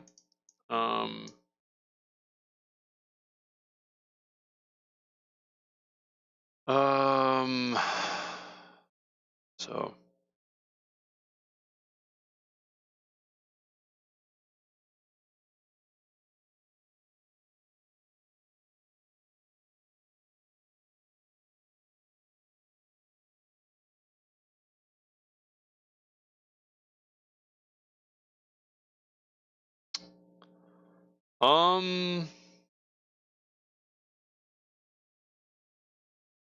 This is confusing. I don't think this is right. Something's wrong here.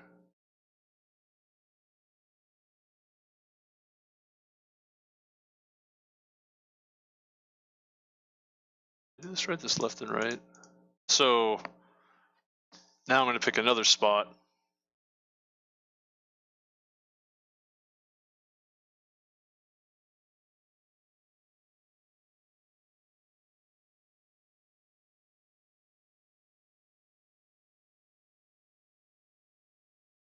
Oh, it's confusing.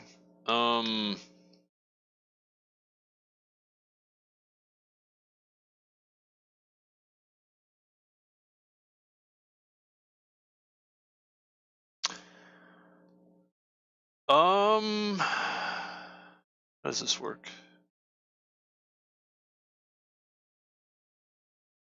Okay. So we have L and R. We'll say I is not equal to A. I think is what I need. Same thing. I is not equal to B.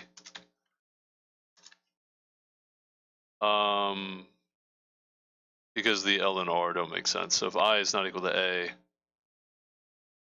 that means that we're somewhere to the right, and the left side exists. And now we can say this L should be larger. I don't know. Oh, it's so confusing. The L is based off of I, right? Based off of I. So this is to the left of I, from A to the left of I. Yes, this should be from A to I. And on the other side, the right side is going to be R is based off of I. You add so R to B. Yeah, that's fine. That works. Okay, that makes sense. It's just that R and L don't make sense when you're looking at when I is B, when I is A.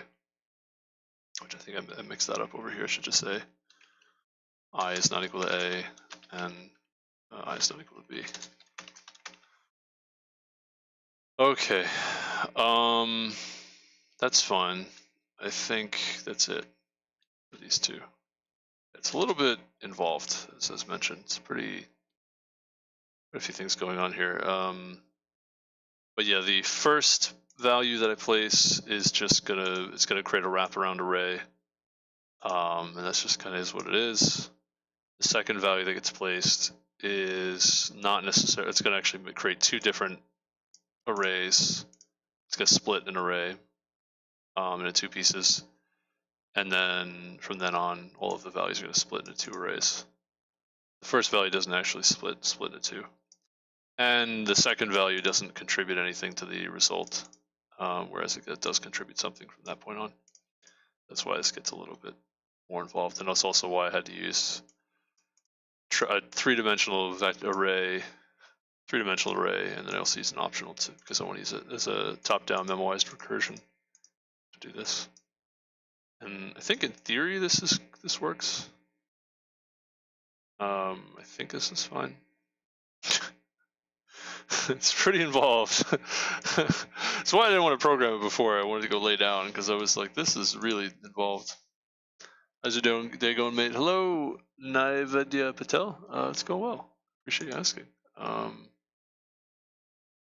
Let's see, 2:07. That was 10 minutes ago. It's going all right. I'm just taking it one step at a time here. What did I do it on time? Oh yeah, 2.5 hours. Yeah. I'm trying to solve this question. It's quite a question. I definitely got like sort of hung up on it, somewhat stumped on it. Let's see if this even compiles. Let's start with that. Usually I make some kind of mistake. It doesn't compile. Oh, runtime error. Okay. Okay, it does compile. Get a runtime error. All right, of course. Let's see. 0, 1, 2 for the first part, and then A and B for the second parts. 0 to n minus 1. Ah, that's wrong. Okay. Did that wrong. That may have been the issue. It could be something else too. Let's see what happens. Still runtime error. Okay. What could it be? I don't know. Oh, that's why. Two should come front. Oh, wait. No. 2 comes second. No, I had the right. I mixed up my. No, I had it right the first time. Okay. I had it right the first time. It's just that I swapped these around in the memoized. The reason this has to do with memory accesses. If you want to put your smaller values further to the left, it has to do with how your array accesses are going to operate. So, but the way that I'm thinking about it in my mind, I'm not repeating that here. So just A and B, and then this extra variable. So I'm kind of mixing things up a little bit. But yeah, if k is 0, we have 1. If it's 1, we go to 2. If it's 2, we stay at 2 from that point on.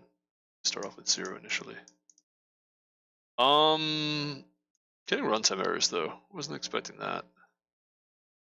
Why? Overflow, stack overflow. Oh, I forgot. Base case. It's recursion. Gotta have a base case.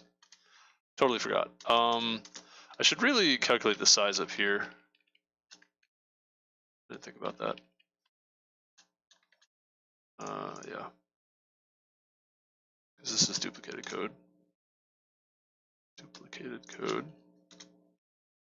And then if the size is, totally forgot about that. If the size is 3, then we just return,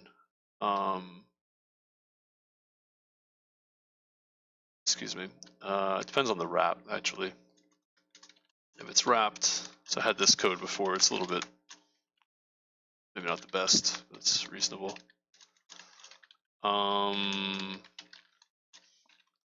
So if it's wrapped, it's going to be vals.begin, or if it's not wrapped, excuse me, it's not wrapped, it's just the product of 3 values from A to B.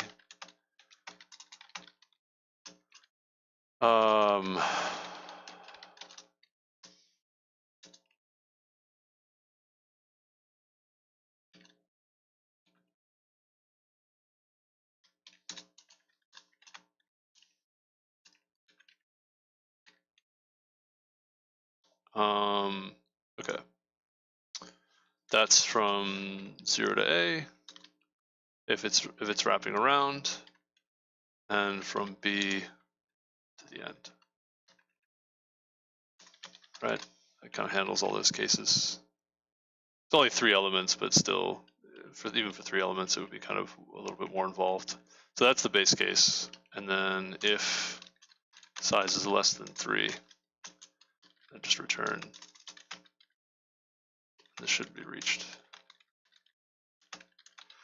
Forgot about the base case.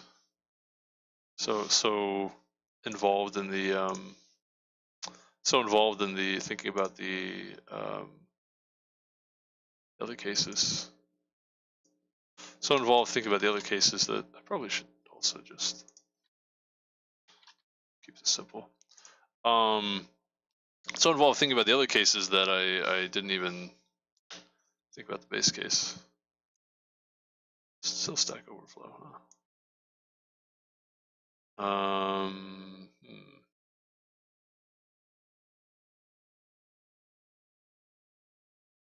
Interesting.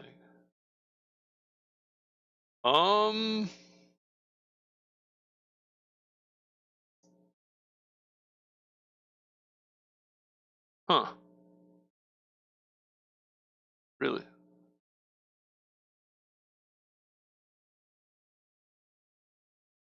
I wonder what's happening.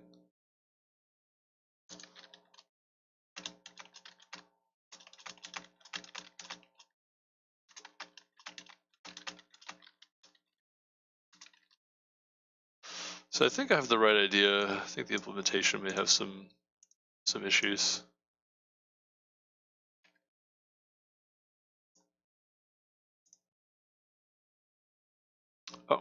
okay. It's not that one.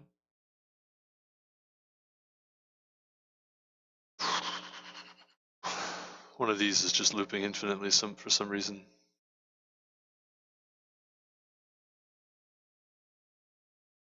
Okay. Is it the second one or the first one? Hopefully it's the first one. It's a simpler test case. Right, it would make sense that the first case is fine because it's only 3 elements, so it should go straight into the base case.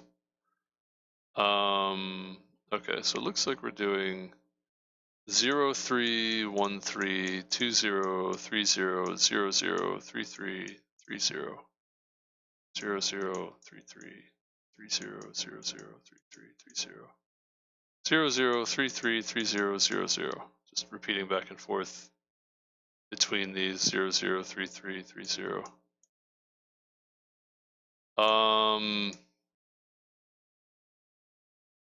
Why is that happening?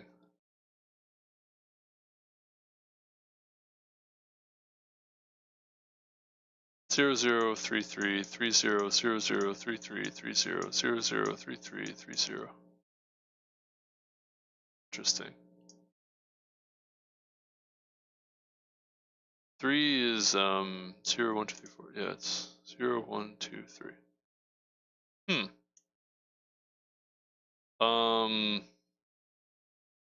Why is that happening? So the 0 0 and 3 3, the size should be, it's not wrapped. The size is basically 0. So it should return, and that's that. So the issue is when it's 3 0, right? So if it's 3 0, what's K? K should be 2 in these cases.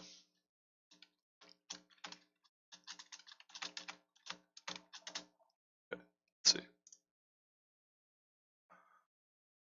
let's see. What do I get?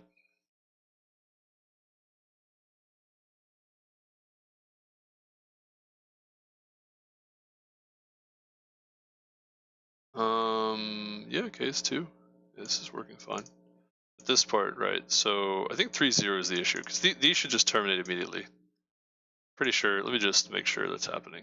I mean, I'm pretty sure it is, but probably don't need to check that. Shouldn't even really happen, but I guess.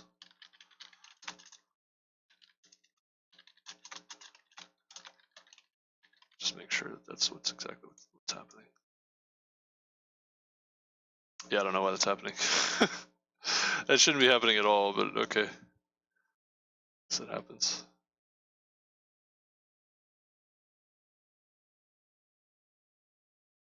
Yeah, okay, it is happening. I think I got some things confused. Possibly like maybe I think I have this wrong actually. I think I have this wrong. I think it's supposed to be the size is 1. This shouldn't be reached, is what it's supposed to do, and it's supposed to be I think when the size is 1. Actually, it should handle this case when the size is 1 here.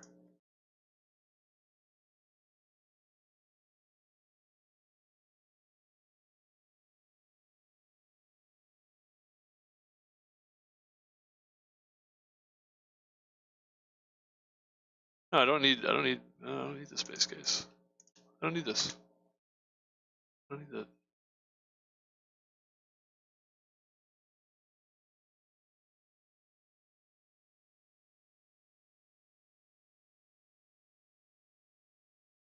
Yeah, I don't know. What is. Am I crazy? I don't need that base case. I was gonna say the base case is handled here. What is going on?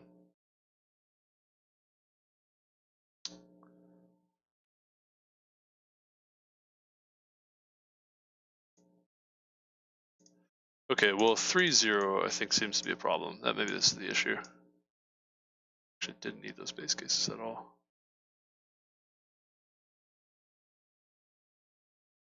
I mean, this never happens, right? This just shouldn't. I don't have to bother with that. This does actually handle that base case, the base case, because when A is equal to B, right? Then this I is going to be equal to A, and I is also equal to B. So it's not going to recurse on either of these, and so you're just going to get left is 0, right is 0, and then add this product times the values, which this product is it's going to be equal to this piece here. Yeah, so that's a little awkward. Huh.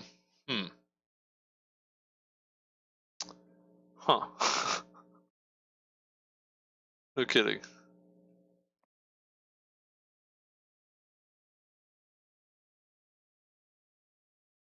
Why is that confusing? Yeah. Very interesting. Very interesting. What's wrong? TLE, when I have 3, 0, somehow I end up with 3, 0. How did I get 3, 0?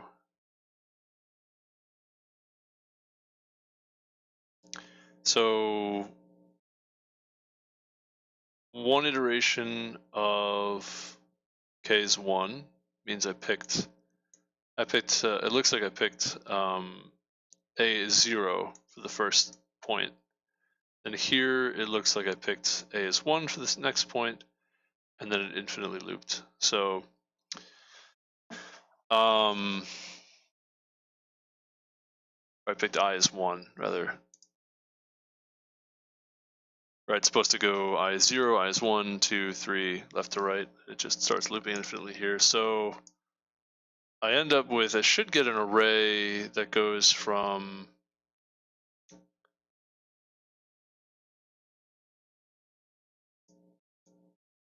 so it says 2 to 0.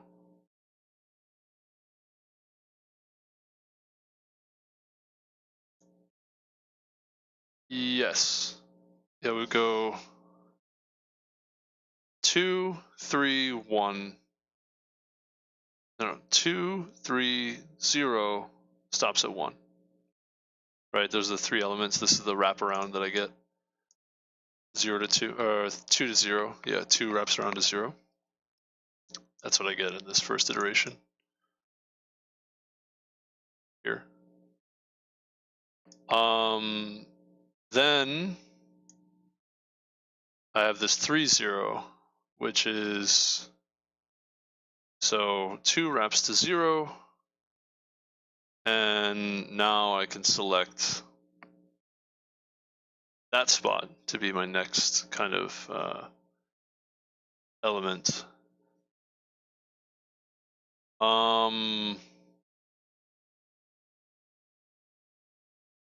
The left side there doesn't exist if I do it that way. There's no left side to consider if I do it that way.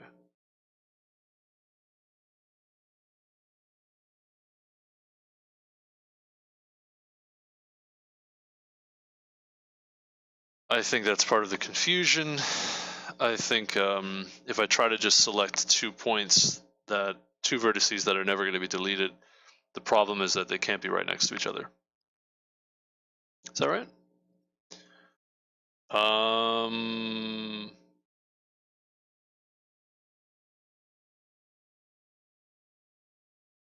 No, it doesn't matter. No, because other vertices are going to wrap around anyway, so it doesn't matter. It doesn't make a difference where they are. You know, they can be next to each other. That should be fine. Basically those vertices will be the vertices of the last triangle that gets processed, and those 2 vertices in particular, they don't get removed from the array.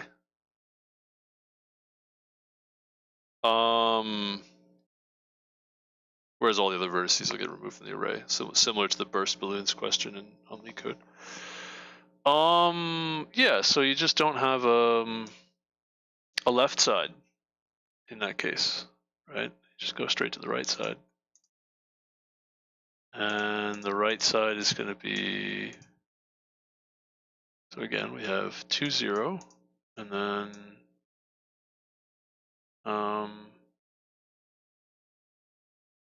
right side is a plus 1.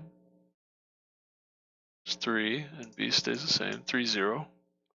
Okay, yeah, so we recurse on 3, 0 on the right. Okay, that's fine.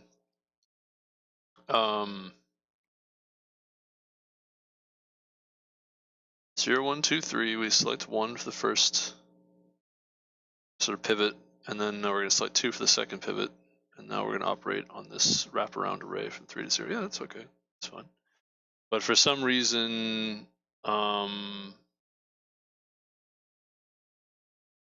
there's an issue here, right? What's the issue? So 3, 0, I call this again. Now 2 is k is 2, right?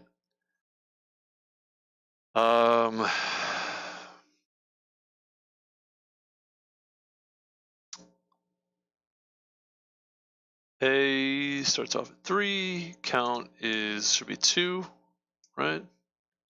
0, 1, okay. So now there's a left side and a right side that we process, right? And the processing should be 3, 3 and 0, 0, right? So we get 3, 0, we get 0, 0, we get 3, 3. Okay, that's fine. And both of those should be immediately processed as when A is 0 and B is 0, psi should be 1, right?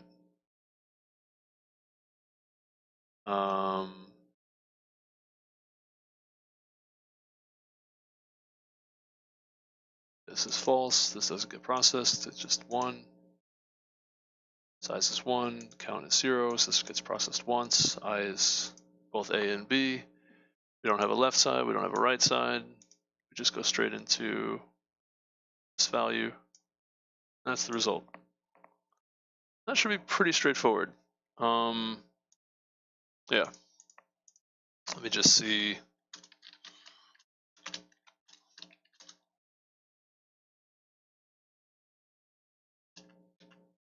The issue is that I'm looping infinitely for some reason, though. I don't know why. It's not. Those base cases are being handled, I believe. Just double check that. I'm pretty sure that's being handled fine. So 3, yeah, well, okay, let's see. Let's see.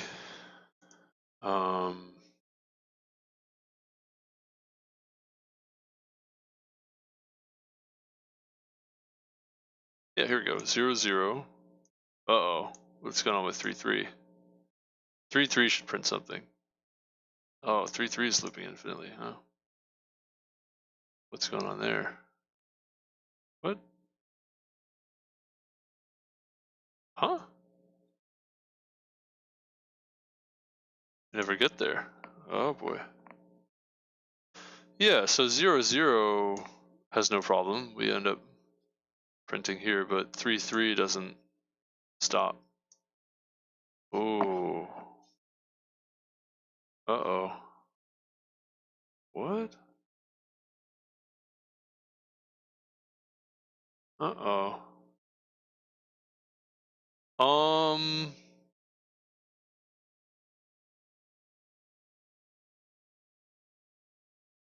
Huh?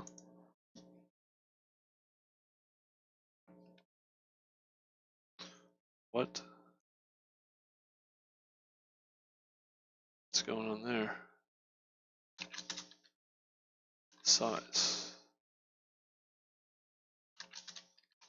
What is going on here? Okay, I wasn't expecting that. I don't know why that's happening. Okay.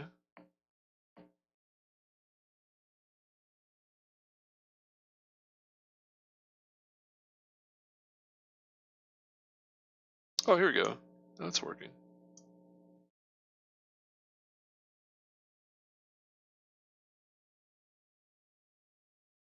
Yeah, this one's fine, but this one isn't doing what it's supposed to do. Size is 8. What is going on there? Well, that's wrong. That size should be 2, not 8.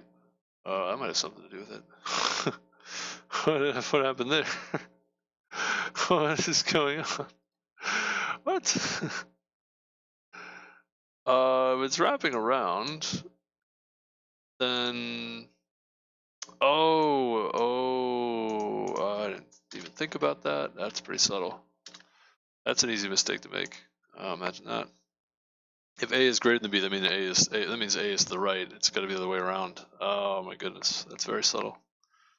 That's an easy mistake to make. I totally missed that. I did that wrong before too. Yeah. So if A is greater than B, that means that A is on the right side and B is on the left side. Now, and that means that to get from A to the end is what you want, and you want from 0 to B inclusive. Oh my goodness, totally messed that up. Okay, now it's working correctly. Okay.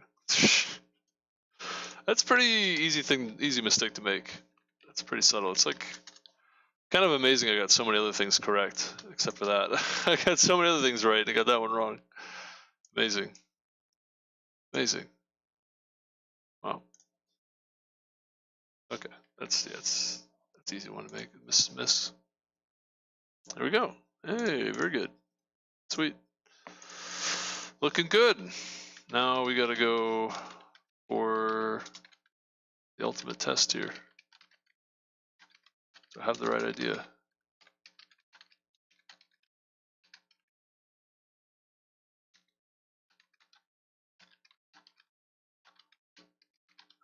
Alrighty.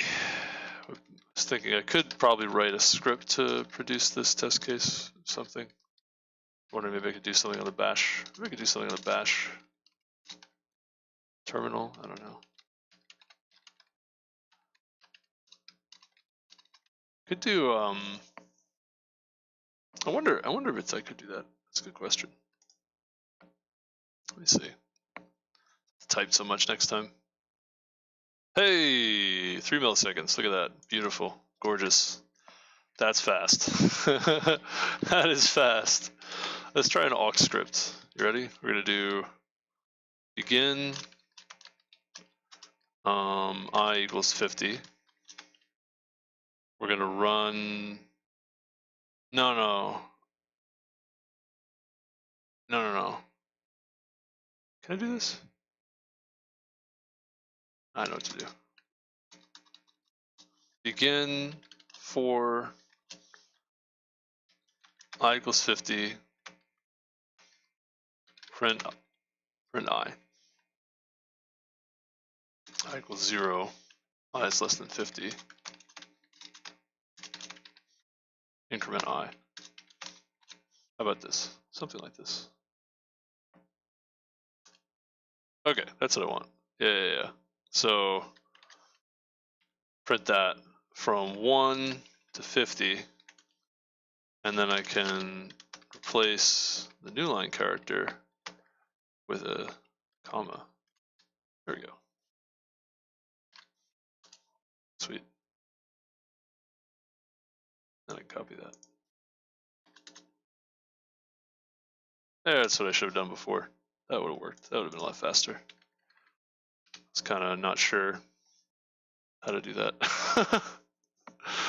That's pretty quick.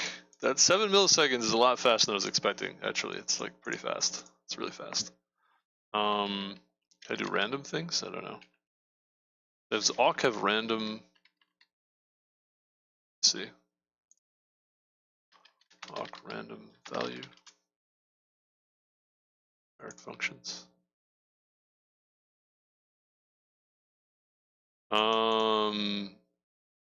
Rand. Okay.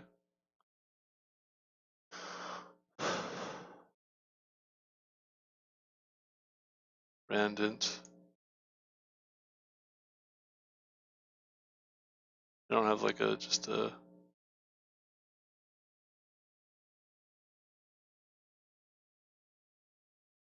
I have to multiply it, I guess.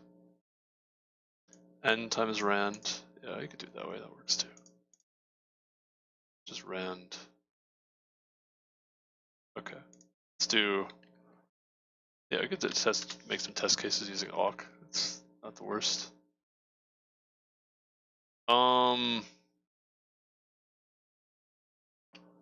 Let's do 50 of them. We're gonna print. It's gonna be rand of range is gonna be 1 plus 50 or 100. Excuse me, 100 times rand. That's going to be, I want one more end character too. Print something. This is going to be an int. Truncate it. Can I do?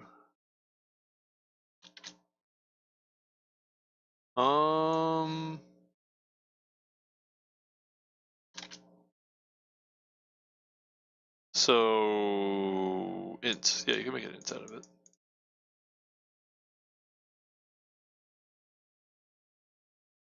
Let me delete this part. I think this is causing trouble. There we go. Okay, I want one more new line character.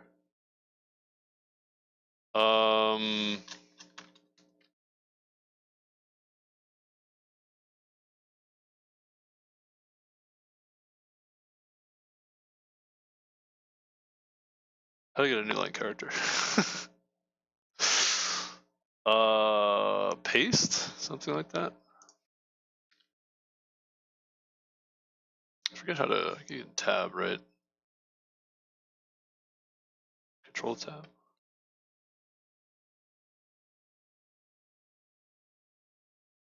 Shift tab maybe. Oh, no, don't want that one. How do I browser, Brave, Shift tabs? I should know how to do this. Control tab. Oh yeah, okay. There we go. All right, we got new tab. Control Shift tab, and I want to go paste. Like tabbing around. I forget what it does.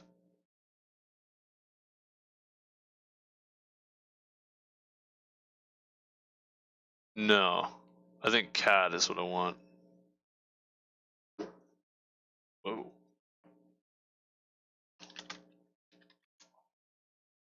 Cat's what I want.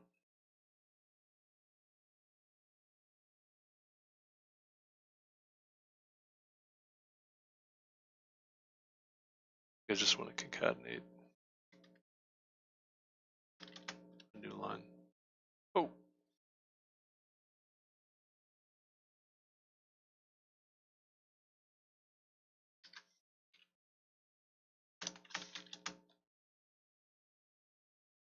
Oh.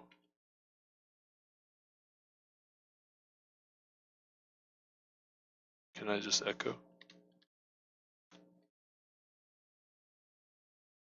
No.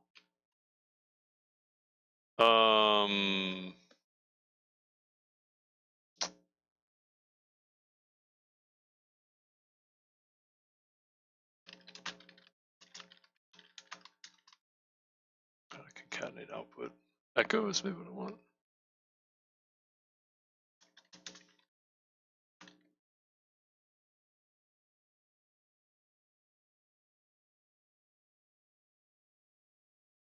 No, I'm not trying to recipe echo, just echo.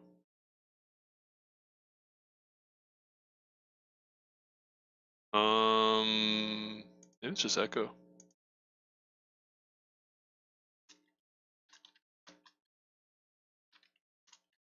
No. Oh. Wait. Does this work? Let's see. I don't need that.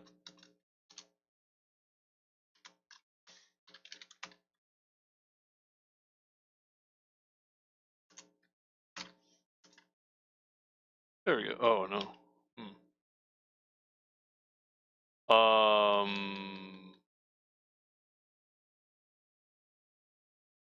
How do I output 1 with output 2? How do I do that?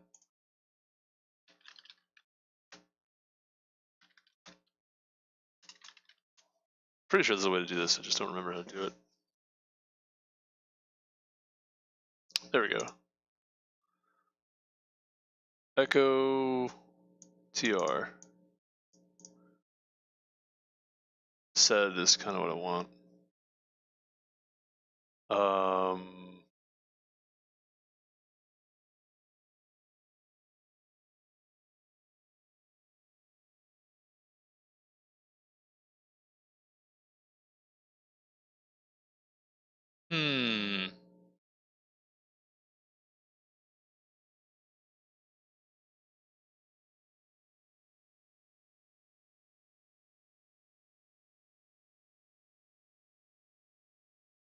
Could do it that way. That works too. Does it? Well said probably is one of the ways to go.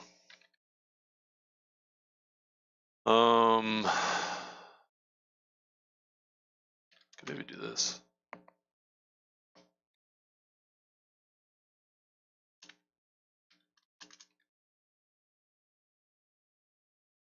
Okay, almost.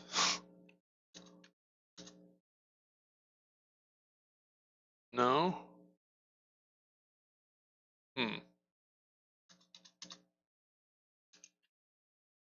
That works. That's pretty good. Just trying to get the new line character there. But anyway, this will give me some random output. That's what I want. Yeah, I kind of don't want to be generating my output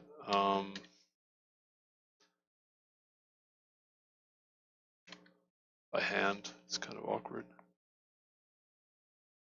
You could just have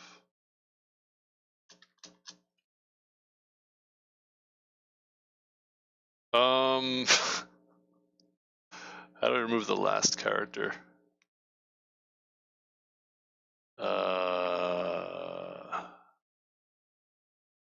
Said.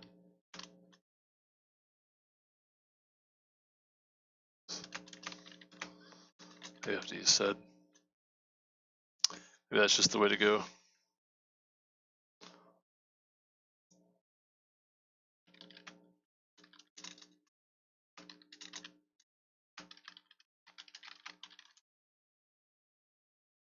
Maybe making this more complicated than it needs to be.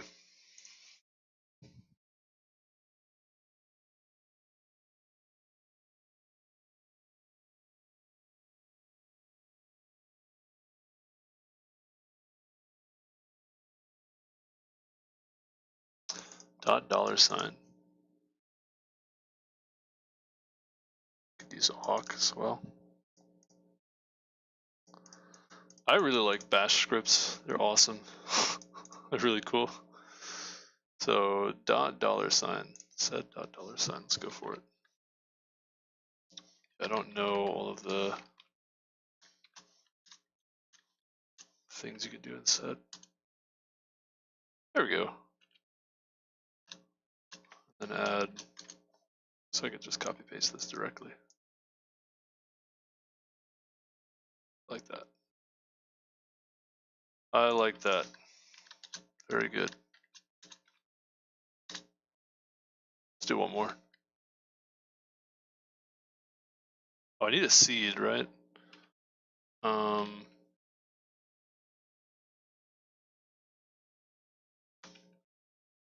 srand rand. Can I get a timestamp? Srand.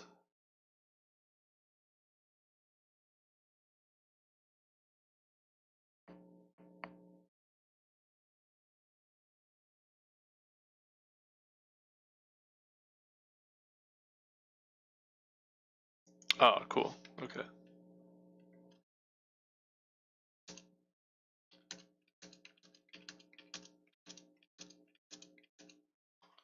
Nice. Anyway, yeah. Okay, I didn't realize I was getting the same output every time.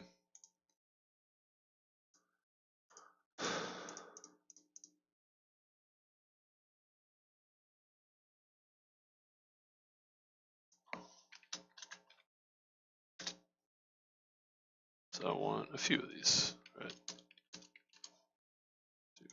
The one. I like doing it this way better. 6, do a 7 and an 8.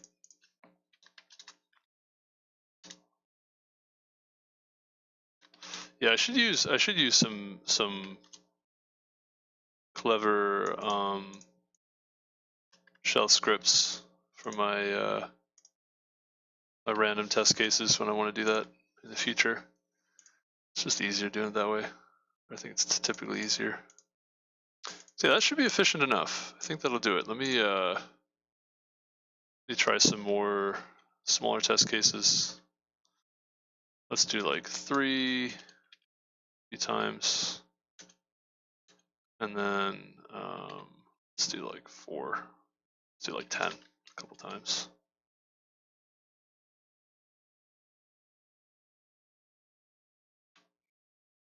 So 3 a few times.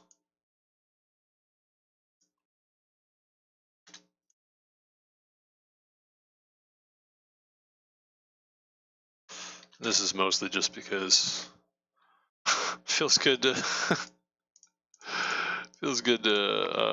finally get the answer. And let's do like 10 a couple times.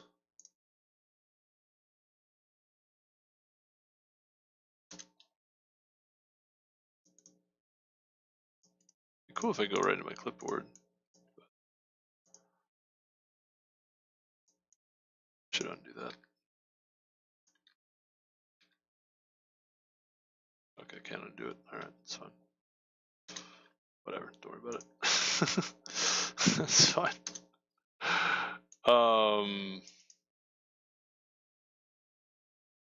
We'll do one more.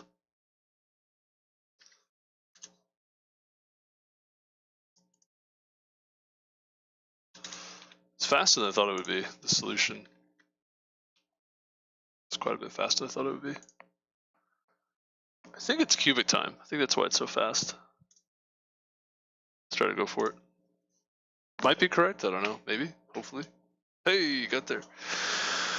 Oh man, what a problem that was. Holy, it took me like 2 days. Hail victory. Got there. And it's slow. No. Oh, come on, really? And it's slow.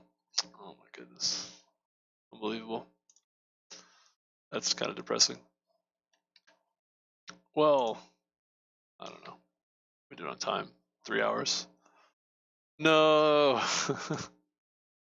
There's got to be some shortcut to do this. I don't realize. And here I am thinking it's pretty fast, but no. That's rough. There's definitely some greedy approach that works. That's got to be. It's so slow. No. Oh, that sucks. Trying to see if it'll go budge a little bit, go a little bit faster. Nope. I could modify this to be a DP solution instead of a top-down recursion, memoized recursion. This is actually quite efficient, I think. How fast is this? It's cubic. It's cubic. Plus it also has these 2 parts, which I don't think these really affect it that much, but this adds a little bit more to it as well. So it's a cubic time algorithm. Maybe a multiple of like 3.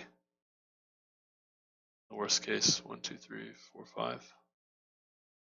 I mean, I'm just glad I got it. Like, I feel pretty good about just getting there. Let's look at the solutions. Let's see the faster things. 5%. Simple solution. Those votes. Picture, DP, cubic, diagrams. Yeah, you could do DP. Clear solution. Simple memoization. Deleted user. Divide and conquer, huh?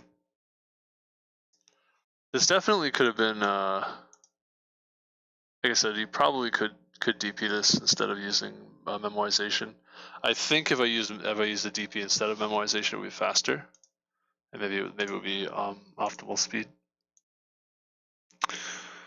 Okay. All right.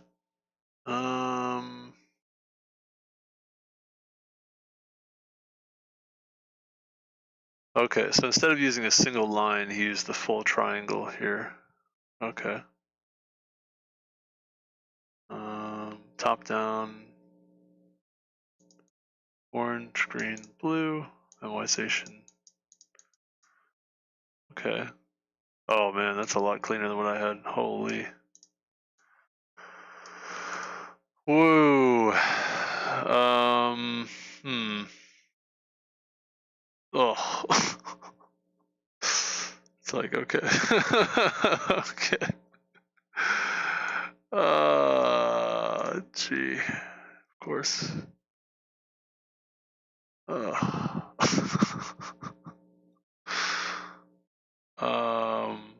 K from I to J, huh? Oh, I don't know.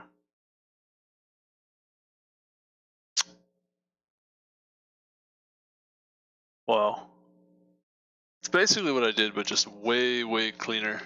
Well, it's a little bit different what I did. What I did was actually I didn't pick the triangle. I actually picked a single vertex, which is a little more complicated. Correct, but more complicated. A different solution. Oh man, bottom up. Then you can take the same thing, go bottom up. Should not be hard to come with a bottom up solution. Trick here is to move I backward. This ensures green and blue subpolygons are processed before calculating min value for the entire polygon. Happens this way naturally with a recursive solution. Wow. Memory, runtime. Bottom up can be seen easily. Square matrix. And that's it.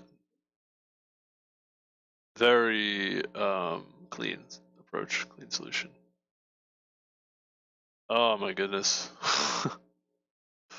Matrix chain multiplication problem.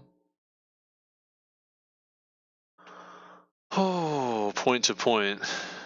But ended up in a mess due to the end to start situation. Yeah. Cross edge solution. Just ignore that. Yeah, so I actually followed through on this point to point approach. It works. It's just you gotta be pretty clever, you know? You gotta be pretty clever to the point to point solution. It's very similar to the burst balloons problem, just with a little bit of modification. And by a little bit, I mean considerable modification. Considerably different. That's pretty cool. I figured it out, worked it out. I guess submit it again. This was a doozy, man. This is quite a question. But yeah, I mean, I don't know. With DP questions, it really is like a matter of how you approach it. You have to see the approach. Otherwise, it's just you're just not gonna get it. So that's cool. Okay. The connected 2 points in Polygon shares one common edge. These 2 points must be one and only one triangle. Minimum score to triangulate. Well, there's an edge connect A of I and A of J. Enumerate all points, A of K to form a triangle.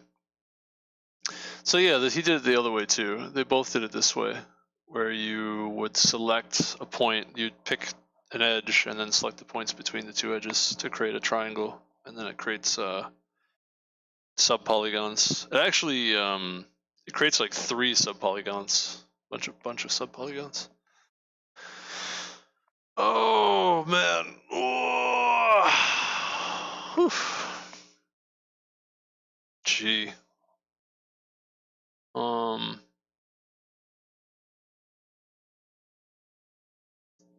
Does it create 2 subpolygons? How many subpolygons do you get? Bottom up approach. Oh, he didn't even bother with the top down approach. Just went straight for the bottom up. Yeah, I did the same thing as the other guy. That's a lot simpler. Depending on how you approach it, the DP, it can be a lot simpler. Depending on what you go for. It's quite a thing, man.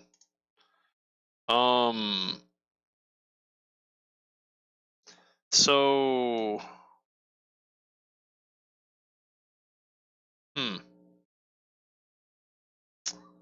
trying to think here.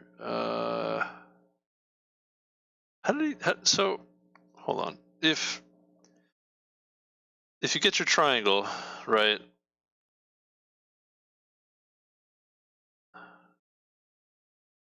Okay, every edge has to be part of some triangle. If you do that, that creates 2 subpolygons. It's not 3 subpolygons, no.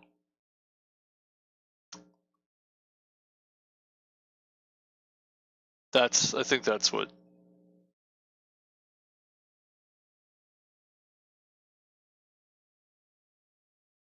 Yes. And then even that new edge that's formed also has to be part of some triangle. So you can just triangulate the 2 subpolygons.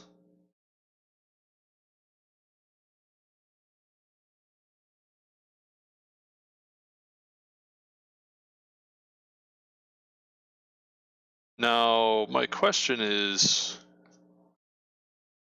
let's look at the top-down version, actually. Oh, top-down. Yeah, let's do the top-down version.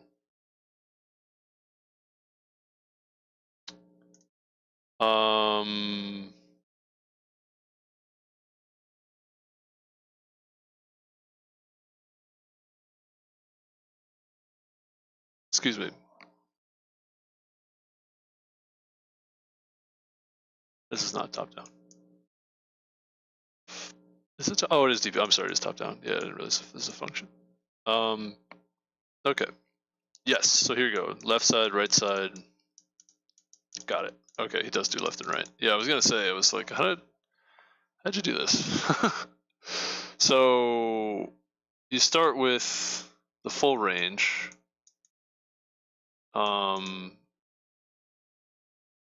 And then you say, okay, look at all the elements we could pick within that range and create a triangle there.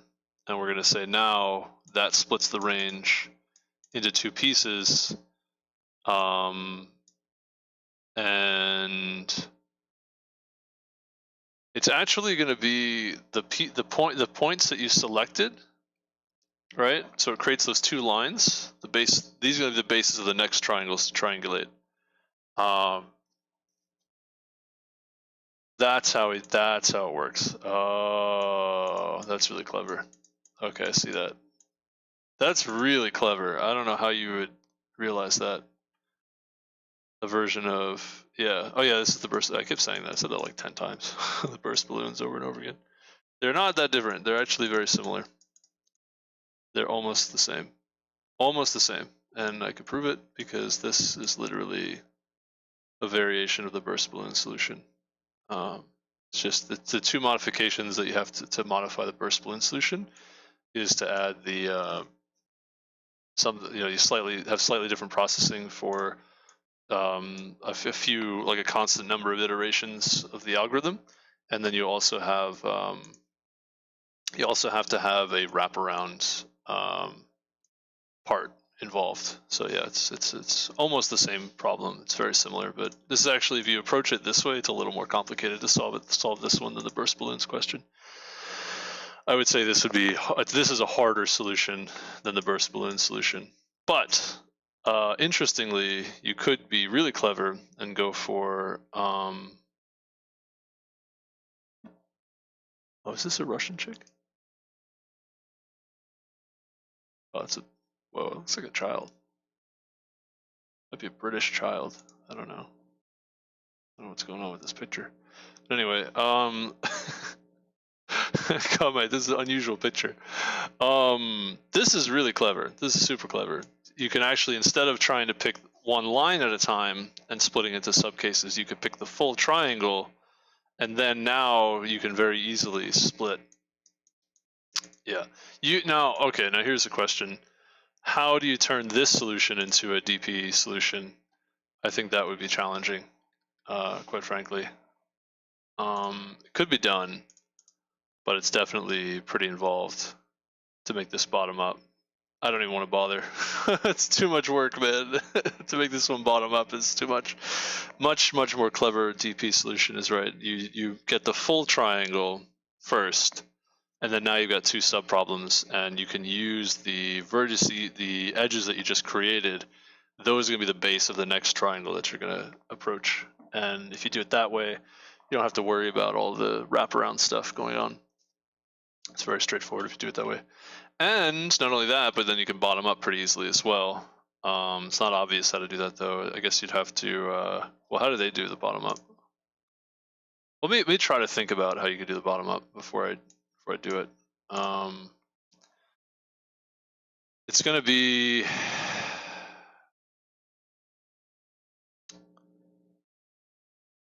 I think you start with all the triangles. Like you start with an initial triangle. Yeah,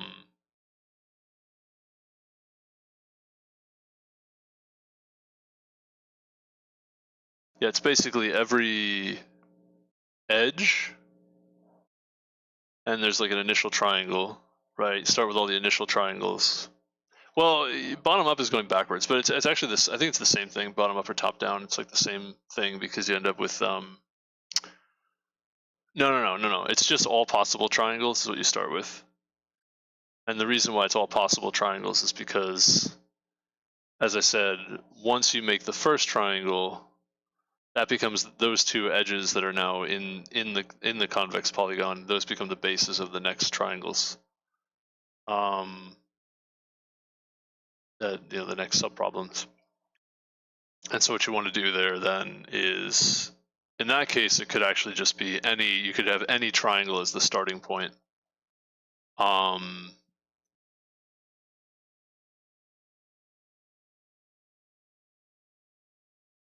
To go up, you have to have already triangulated, optimally triangulated, two sub polygons that can then be combined with an edge and a triangle. You can fit a triangle in between.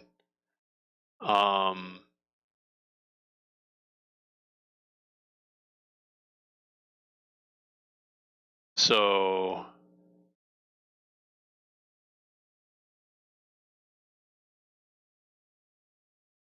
the smallest subpolygons you could have, which you could then fit a triangle between, is just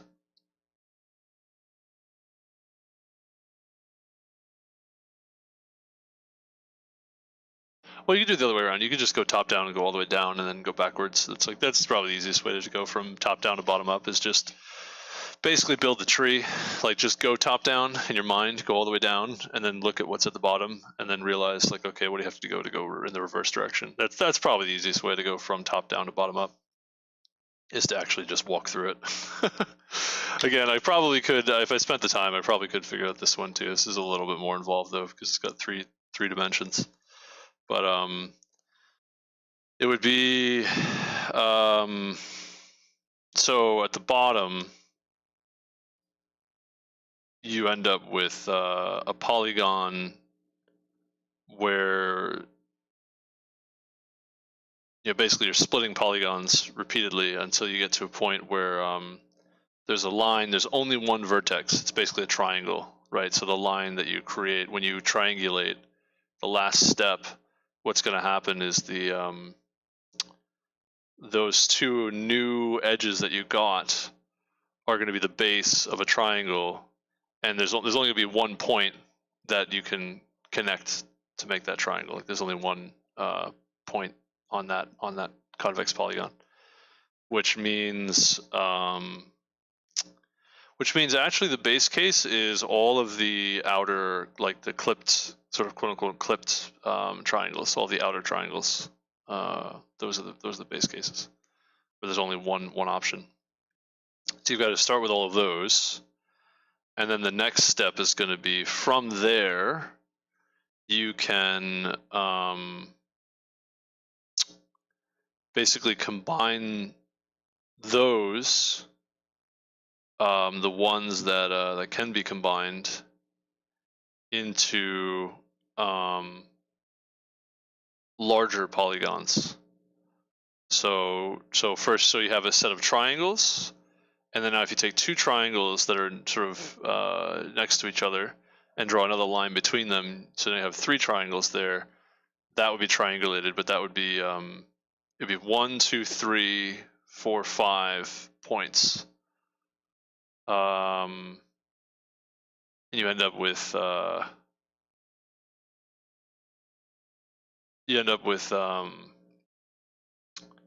5-pointed polygon, convex polygon, rather than a 3-pointed polygon.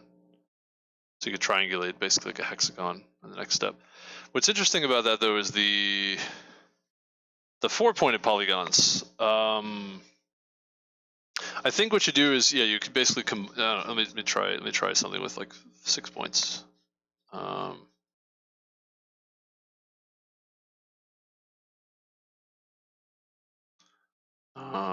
Just give me a second here. It looks like it literally is the Jewish star. It's literally the Israeli star. I don't know what that's called, the 6-sided star, but yeah, it's literally what that is. That's pretty funny. The first initial step creates that picture. I think with a 5-pointed star, it creates the pentagram. Anyway, yeah, so create that, and then the next thing is now in the normal. So some of these can be combined with each other. Some of them can't be combined, but some of them can.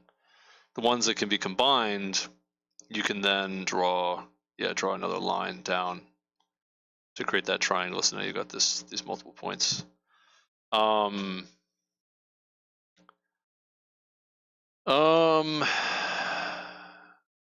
then finally that shape can be combined again with another triangle. One or more triangles. And that gives you the full triangulation.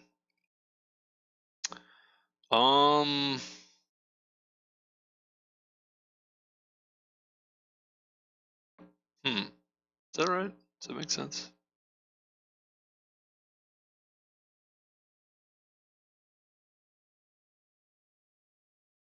I don't know about that.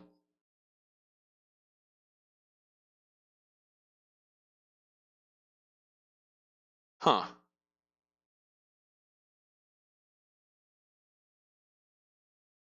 Yeah, the bottom up is not as obvious, for sure. It's a little weird the way that I'm trying to do it.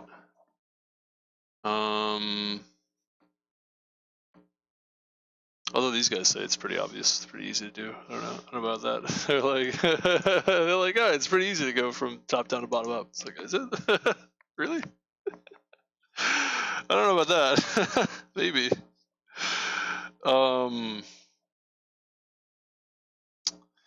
Yeah, I think so. For sure, you can create those initial triangles at the bottom, and then the next shapes above that are basically there's some triangle that's created, and then those other triangles off the edge can be combined together with that triangle.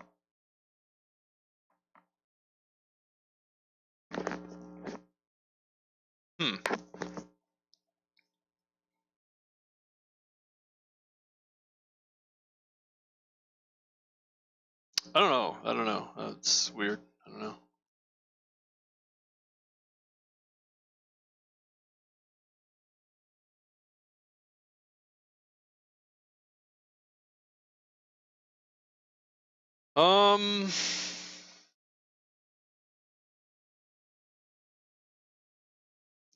You can combine multiple shapes together. Multiple shapes together.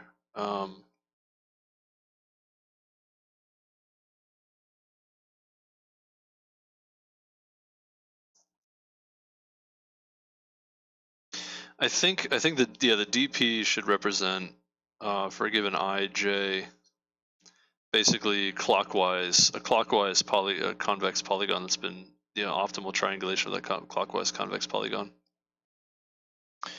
And then to go backwards, right, we could say we could do all the basic triangles, triangulate those, right? Those could be the base cases, which is just going to be some I, then I plus 1, I plus 2, right? All of that, you know, again, that can be starting from 0.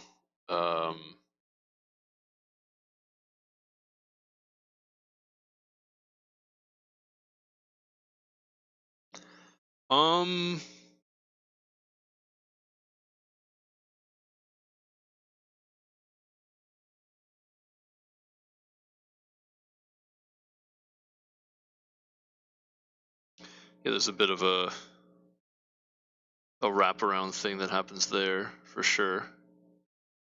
Because you do want, for I, it should be n minus 1, 0 to I plus 1. And same thing, n minus 2 to n minus 1 to 0. Those two definitely would have sort of some modular arithmetic involved for those triangles.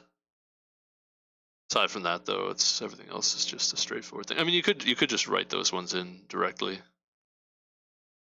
So n minus 2, n minus 1, 0, and n minus 1, 0, and I plus 1, and then the rest are just going to not have any modular arithmetic. It doesn't really matter that much, I think, but that's the initial case, I think. And then, so that'll give you from 0 to, you know, sort of from I to I plus 2. And then can we get I to I plus 3 maybe? Maybe that's the way to go. It should be all the convex polygons that are possible of size 3. Well, I don't know about that. That would just be all the possible triangles. Which I don't know if that's what I need here exactly.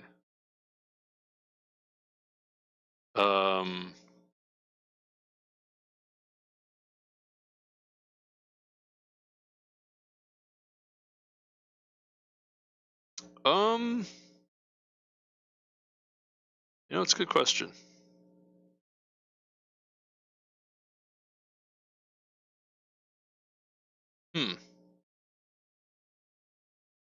No, it's not. It's not every triangle. It's every convex polygon, sub polygon. That's what it is. It's every sub polygon. You want to get every sub polygon. So you start with I and I plus 1, because I and I plus 1 doesn't make I and I plus 2 with modular arithmetic, because I and I plus 1 don't create a sub polygon. And then now you want to go to the next step is I and I plus 3, right? Polygons of size 4. And that's going to be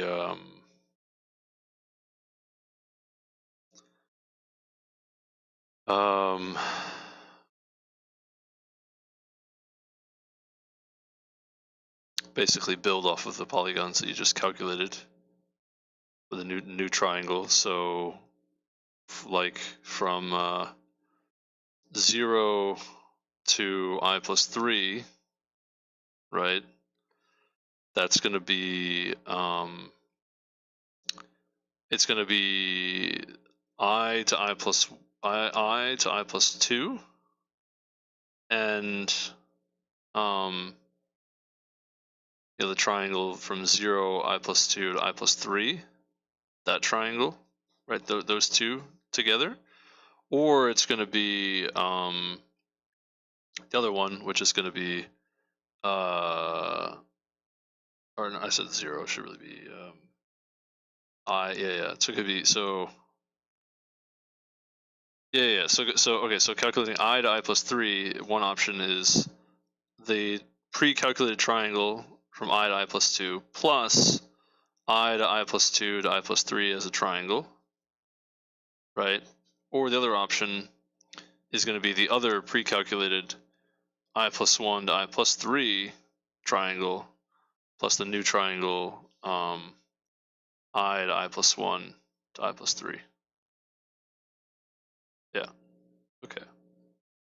Those are the two options for the polygon of size 4. Or 4 vertices, rather. Can create all of those. And then now to go to I plus I to I plus 4, right? Now size 1, 2, 3 with 5 vertices. Now you have you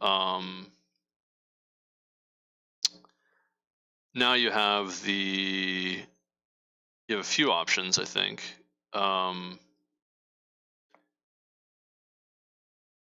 You can take the triangle from I to I plus 1 to I plus I plus 1 to I plus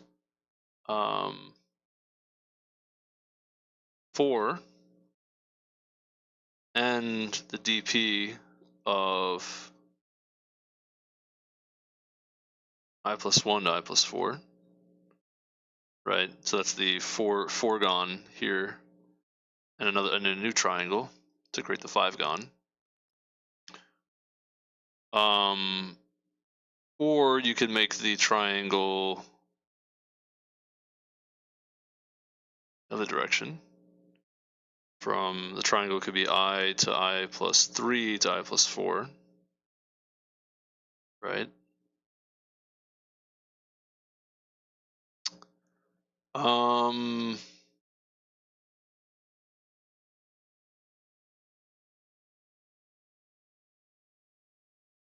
Also, I think maybe the foregone could be a little bit different as well, possibly.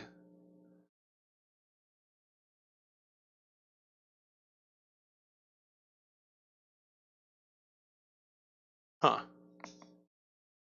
Thinking about things here.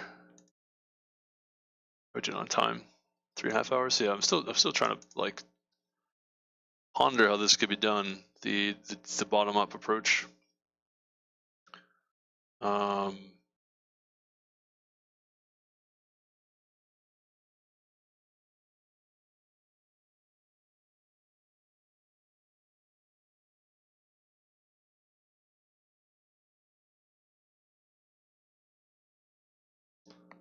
Let's see.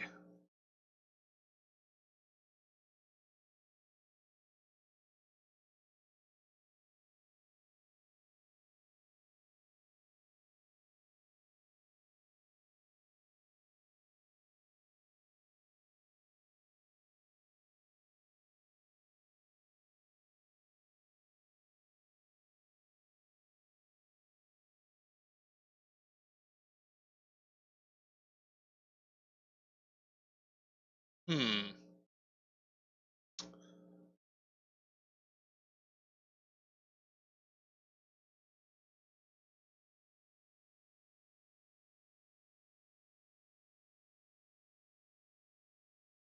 trying to think if you need every triangle, if you need every foregone.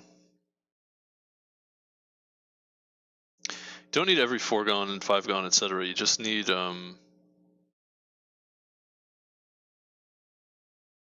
I think if I do it this way, it'll be quadratic time.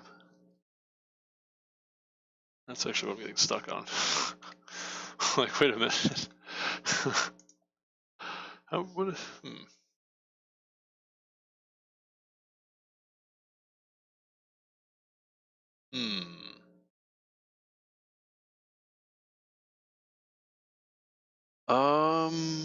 I don't know.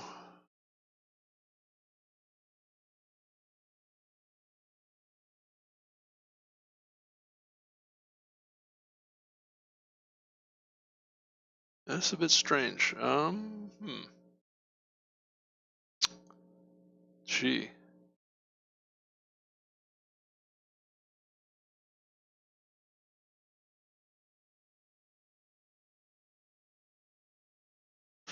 You can hear the kids are trick-or-treating. That's sweet. Go around and get candy around town.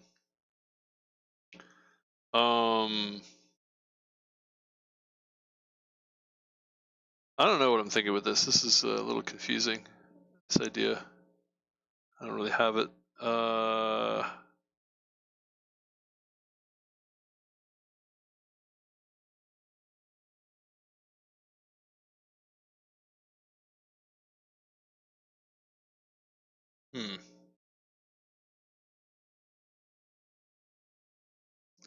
Can definitely see how I can add an extra triangle to create a 5-gon out of a foregone. Like that makes sense. But every possible 5-gon, like every possible way this 5-gon could be set up, is a question. Yeah, there's like a lot of different ways this could be done.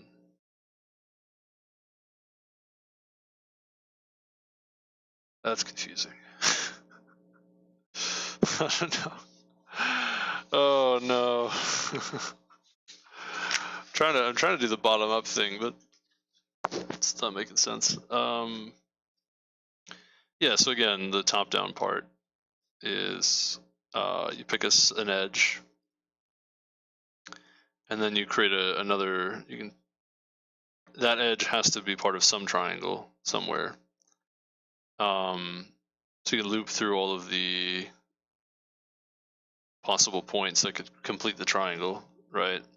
And then each of those possibilities creates another couple of edges, which then those edges, you have to select a point between those two of the available points. You have to pick one of those points to complete that triangle, and then so on, right? Until all the edges that you created are,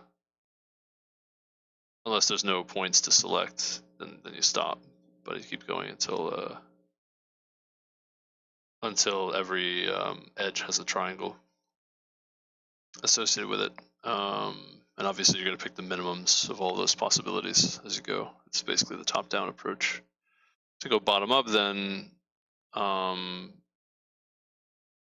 you could take all of those final triangles at the end and get all those, right? And that should take like linear time. All those possibilities.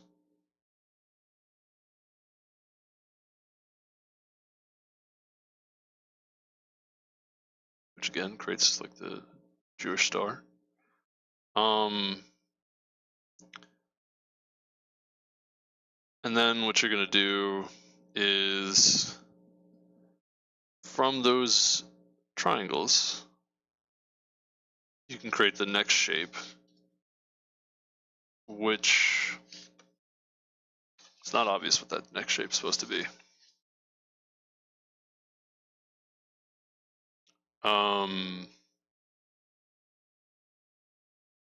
So the example that I have here of some clipped triangles, and then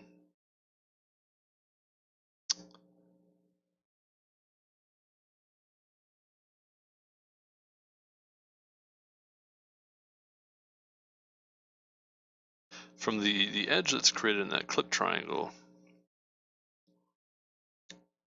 that edge has to be part of some other triangle as well.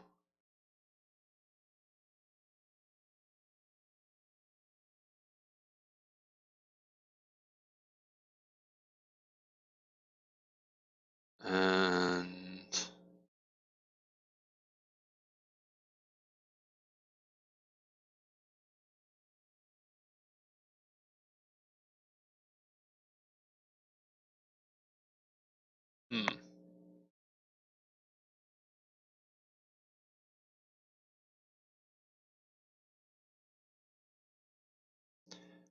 And I think what I want to do is create the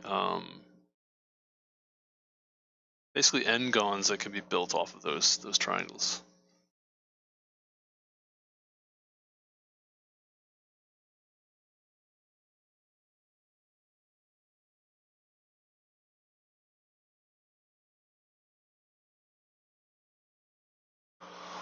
Whew. Breathe.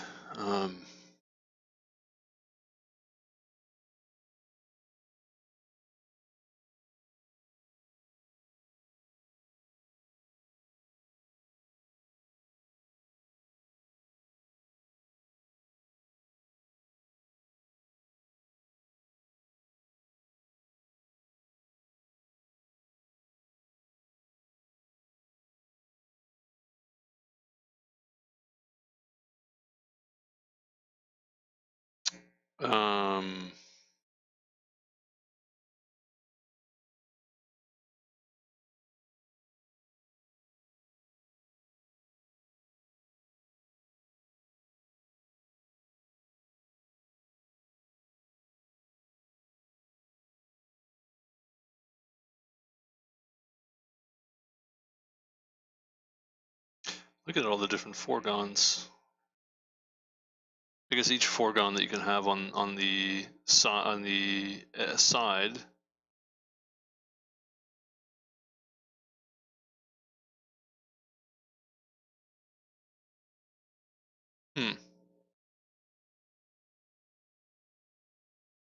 Could technically have foregons kind of in the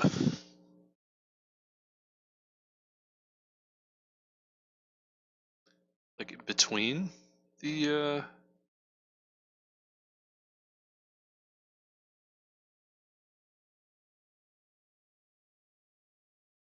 the reason why I'm kind of struggling is that, like, from the top down, once I pick a triangle of some kind, right?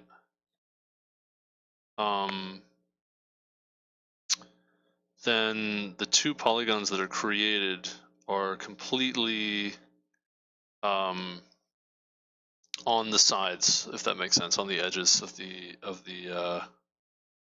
polygon. In other words, they include like an arc of the convex polygon, both of them, and so I don't need to go further than getting. I only need to get the sort of quote unquote arc based kind of n-gons that are smaller. So I only need the ones that kind of follow the edge, follow the outside. That's sufficient to solve the problem. I don't actually need every possible foregon, 3-gon, 4-gon, or n, k-gon, where k is less than or equal to n or less than n.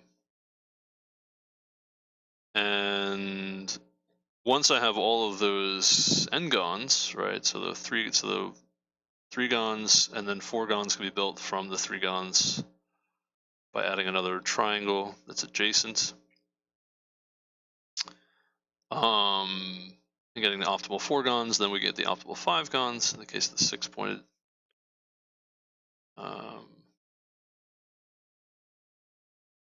Yeah, I think this is kind of efficient if I do it this way. That would be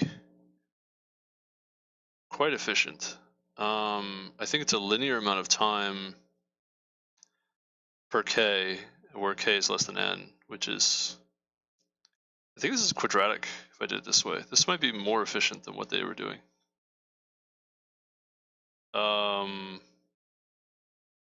That's like very efficient way of doing it. This is a little bit different, I think, than what they were, it's a slightly different approach, I guess. I don't know, I'm not sure why something seems off here, but I don't know.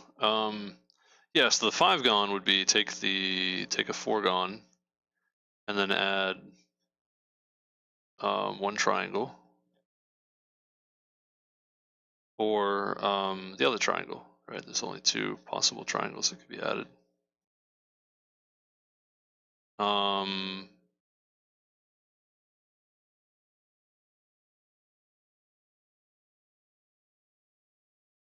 And then there's another 4-gon, which can add another triangle. Again, add another triangle, a different triangle to get the other 4-gon. Oh, doing this wrong. So yeah, this 4-gon only has two triangles it could add. This 4-gon has another two triangles you can add. Create a 5-gon. And this 4-gon.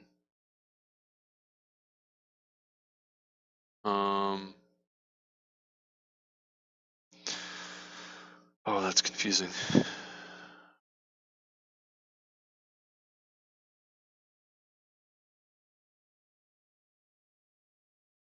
So it's that 5-gon. It's this 5-gon.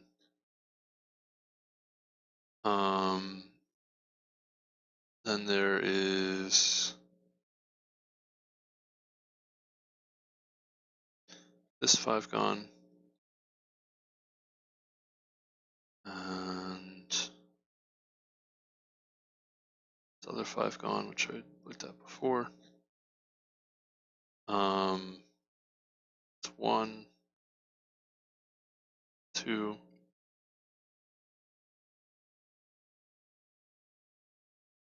3.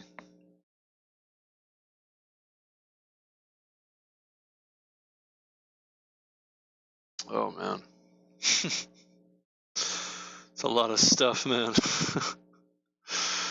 It's a lot of stuff.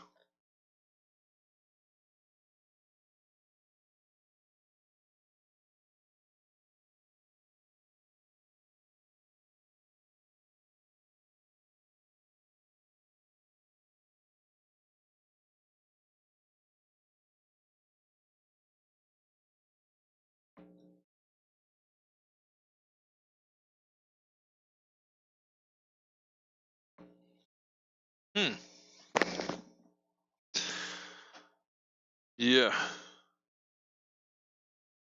There's only, as far as foregons go, I think there's only 1, 2, 3, 4, 5. 5 foregons.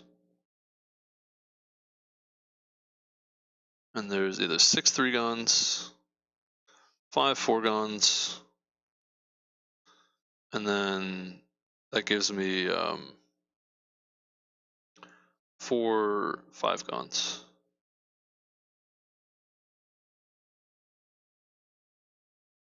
Yeah.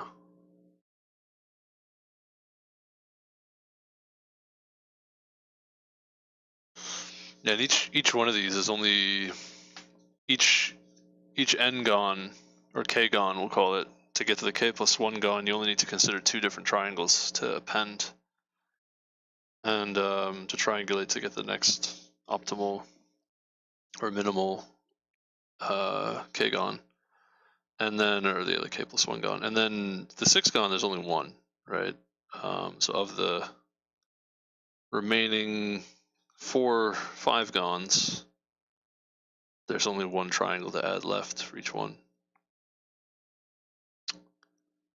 And you just take the optimal of all of those.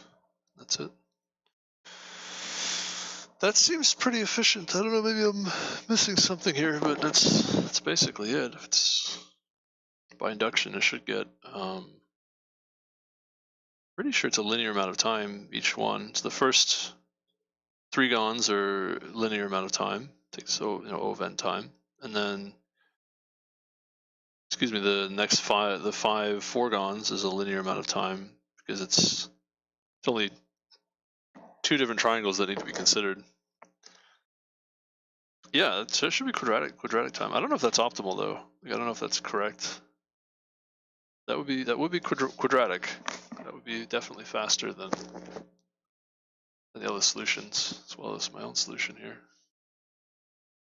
I don't know. I wonder. Let's try that. So we're gonna say int dp of constant n vals.size. Go n by n. Start off at sentinel value.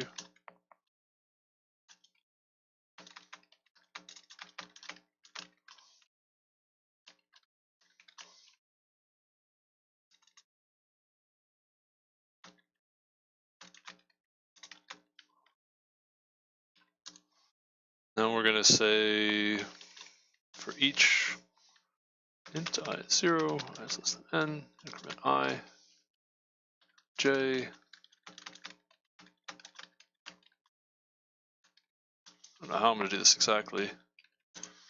Eventually return dp of, should be the 1 6-gon, which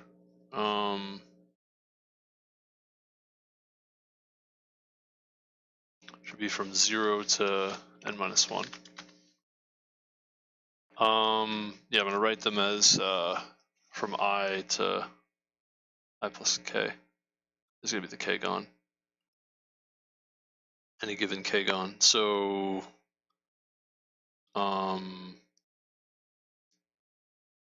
initially,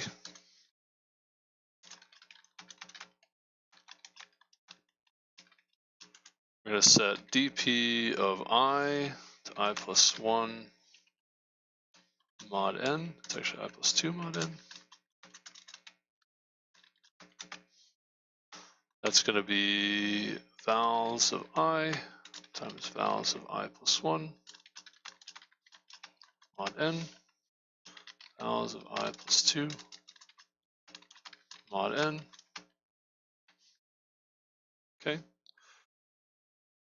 Now, what I do is, so it's going to be, let's do k is 2, right?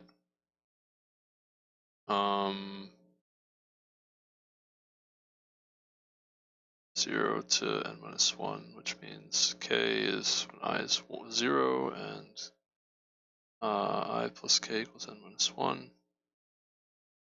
K is equal to n minus 1. Yeah. Okay. Let's do k instead of j. So dp of I and dp of I plus k.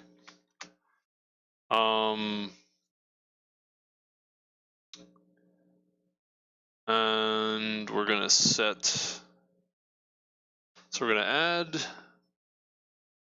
add a triangle, one of these clip triangles.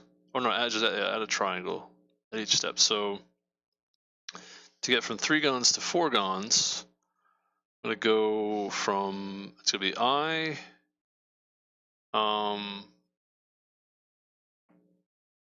0, I plus 1, I plus 2, I plus 3, right? And the way I'm going to create that I plus 3 is I'm going to take I to I plus 2. I'm going to add this new triangle, which is going to be I plus 2. So we're going to say T1 is going to be vals of I times vals of I plus 2, vals of I plus 3, and T2 is going to be the other direction, which is I plus 2 and I minus 1.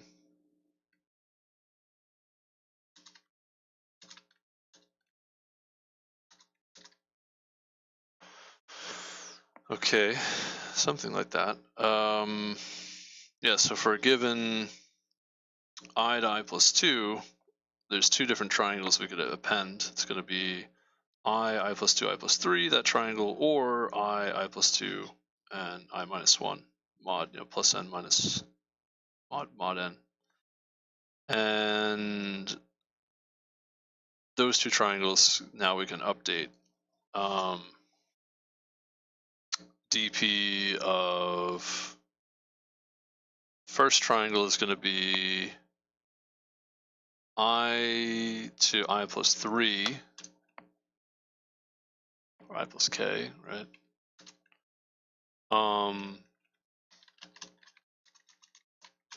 Update itself with I to I plus 2 plus T1.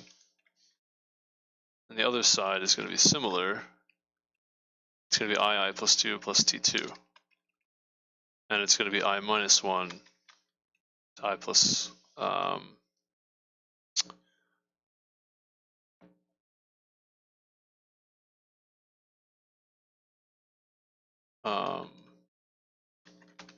not plus k, but I plus k minus 1. Yeah, a little bit odd, but a little involved, but that should be right. So you have dp of I plus 2 is going to be involved with creating, now we take the minimum, we can try to find a better triangulation for I to I plus 3 and a triangulation for I minus 1 to I plus 2. Yes. That's what it is. Okay. And all of this is modulo. Modulo. Previous value is going to be I minus 1 plus n mod n. And I think it's going to go the other way around. I think the I values need to go here. I think so.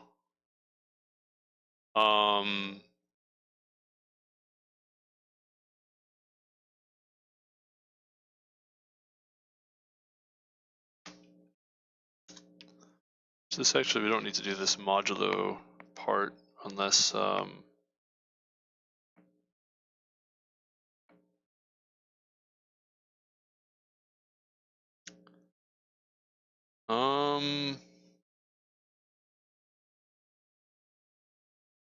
only really need to do that for I is 0, right? Although all of these need to be modulo. Let's just do I as 1, so that way we can just use I minus 1. Next 1 is I plus 1. Also, I don't think there's only plus 2 and plus 3 here. So next 2 and next 3.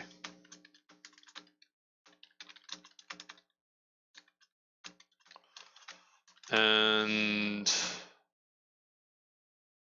this is it's not plus 2 and plus 3, it's this k minus 1, and this is k.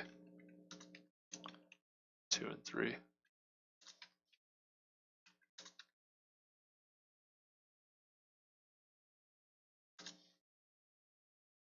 Yeah, it's a little confusing. So we could do I minus 1 where we see I minus 1, and then we just have to do I plus k minus 1, and then I plus k. K is non-zero, so this should always be fine. This is going to be next 2. This is next 3. This is previous. Just I minus 1. This is next 3. It really should be next 1 and next 2, I think. I think it's probably more appropriate.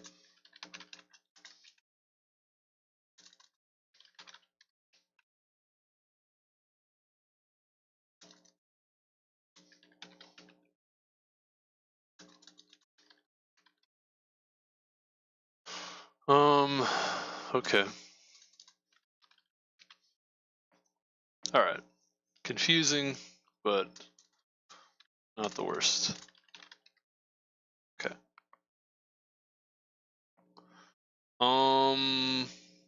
Yeah, and then if I just do this loop once, and I just kind of basically unroll the loop, when I is 0. This is just make all of this 0.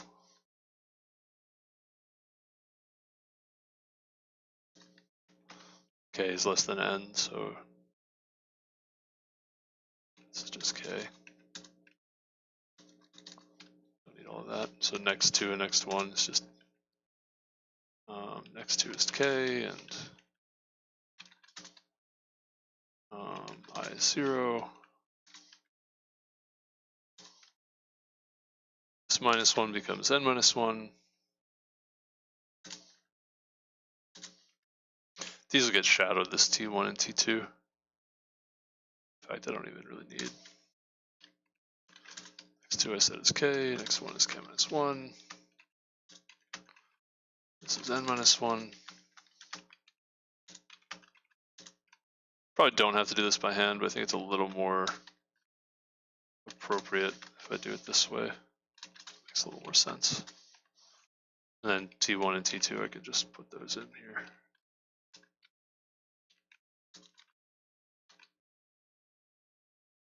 I could be wrong, but I think this is This will give me an optimal solution. I could be wrong. This will give me a quadratic time solution. I don't know if this is right. This approach seems wrong, because there could be ways to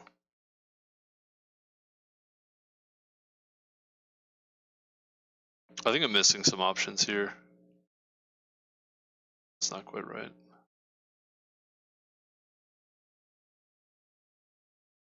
Yeah, this is not right.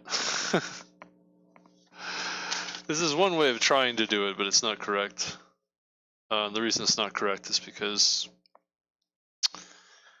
the optimal way to build a foregone might be correct, each of the foregons, but the optimal way to build the fivegons gets a little more involved.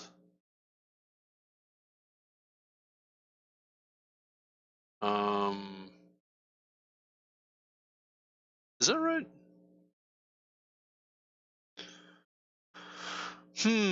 No, I mean,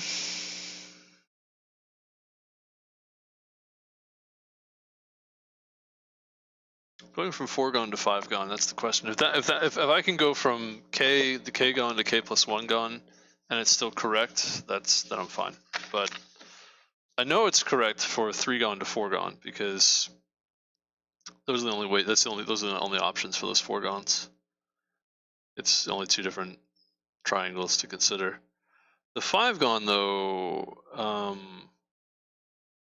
that maybe could be a little more sophisticated, right? Because there's two.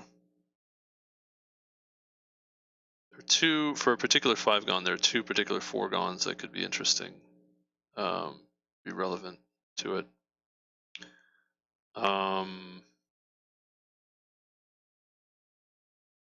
And well, you could create. Yeah, well, no, I mean, I think it's right. I don't know. It's a little weird. I don't know what to say about this. Is this it? Is this the whole thing?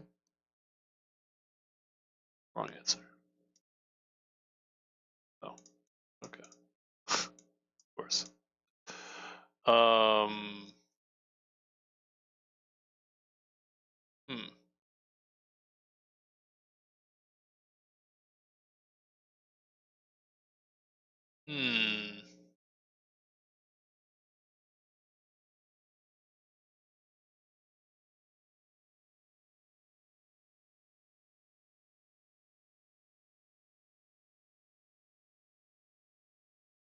This isn't correct, this part.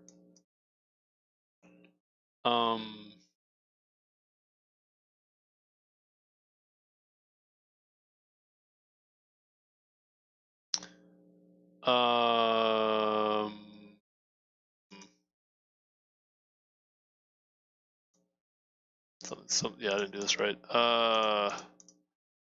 It's gonna be dp from I to, I'm going from some k-gon to k+1 gon, right? There's from I to some number of points. There's this last point, which is the k-gon means 1, 2, 3, 4, 5, 6 points. Let's say k is 6. That means +1, +2, +3, +4, +5. Yeah, it's going to be I plus k minus 1. So it's going to be from I to I plus k minus 1, which is next one.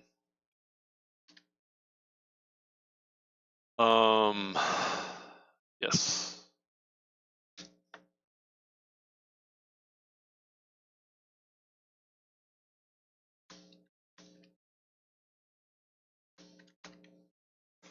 And then I'm going to attach a triangle to that, which is going to be, the triangle is going to be I plus 5, I plus 6, or I plus k minus 1, I plus k to I, or the other triangle is going to be I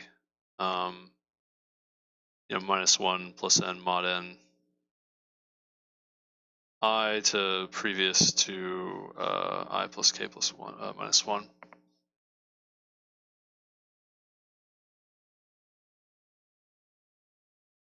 Yeah, so the first triangle is I to next 1, next 2. Second triangle is I minus 1 to next 2. Not next 2, next 1. Okay, that's important. Over here, it's going to be I to I to I minus 1 to next 1, which we said is k minus 1. And then here, this is I to k minus 1 and k. Oh, yeah. Okay. And this value is k minus 1, I to k minus 1. And this is going to be from, right, just itself. And this itself part is when I is 0, it's going to be minus 1, which is n minus 1, to k minus 1, right, when I is 0. Or it's going to be I is 0 to k. Yeah, that's correct. Okay, that's right. And the same thing over here. I minus 1 to I plus k minus 1. And the other one is I to I plus k. Okay. I think that I've modified this correctly. I still don't know if this is going to be correct, the answer, but those are the right values that I'm supposed to have. Okay. This one's wrong. Of course. Yeah, I don't know. This is pretty 1, 3, 1, 4, 1, 5. So first iteration I would get, excuse me, all these first initial triangles.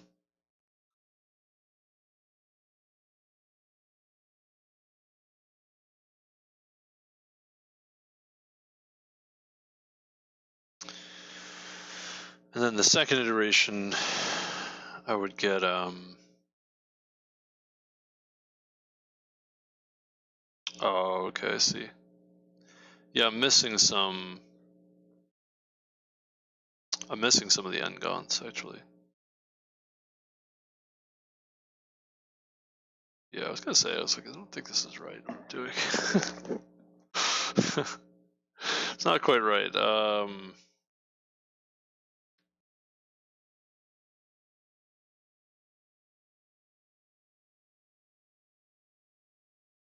Oh man.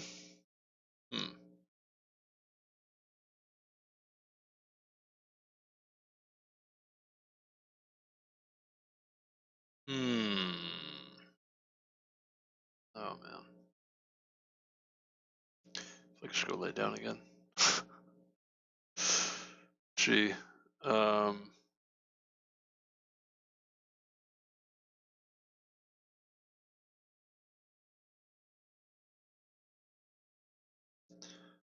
So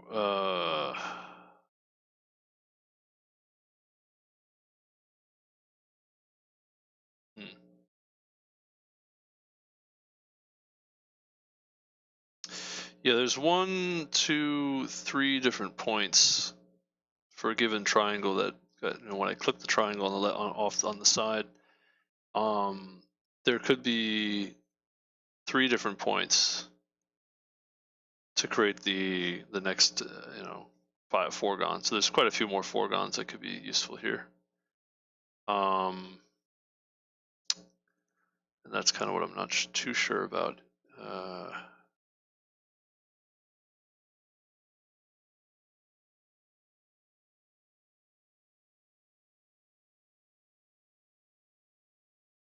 That, if I do it that way, I don't really have, kind of lose that property where it's kind of easy to figure out. excuse me, how to extend it or something.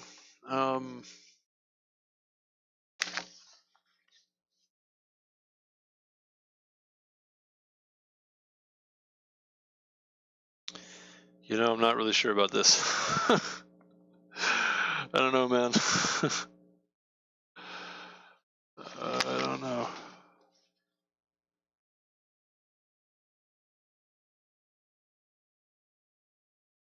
The top down is pretty clear. The bottom up is not so obvious. I don't know. It's kind of hard to see exactly how it should go.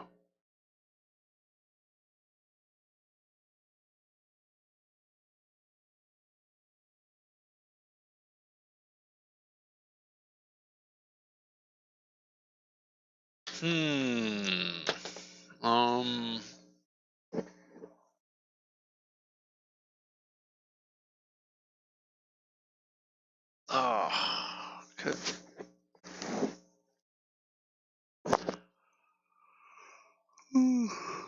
Excuse me.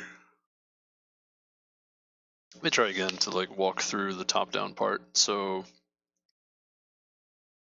you have some edge and you create a triangle, and then let me do it with like 8 points.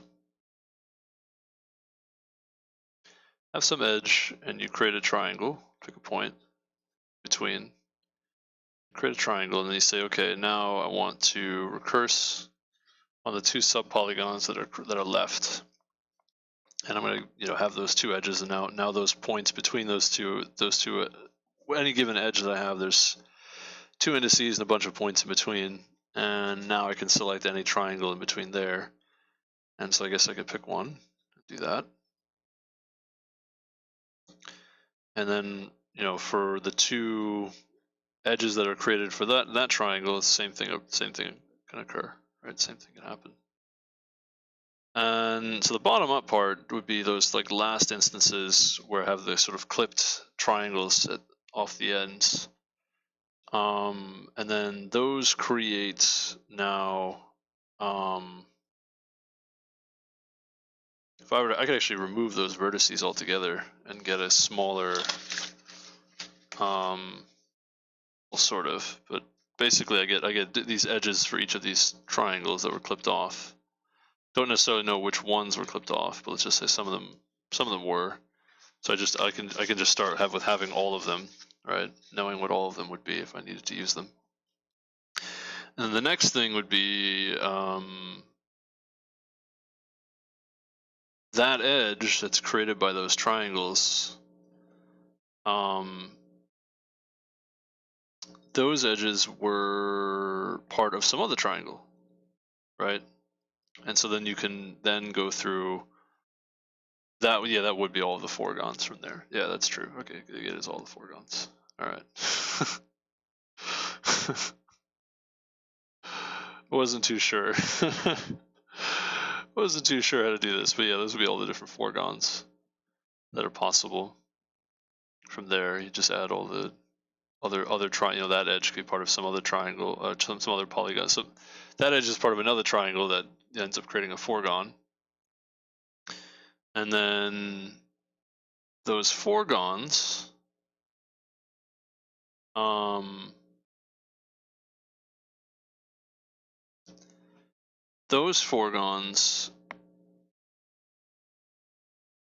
now have potentially more than one edge to consider.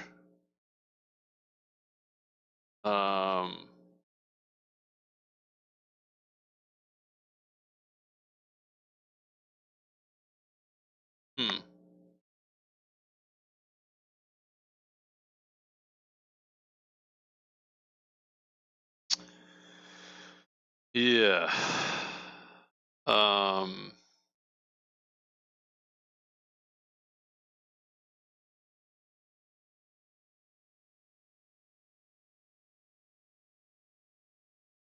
So I don't know.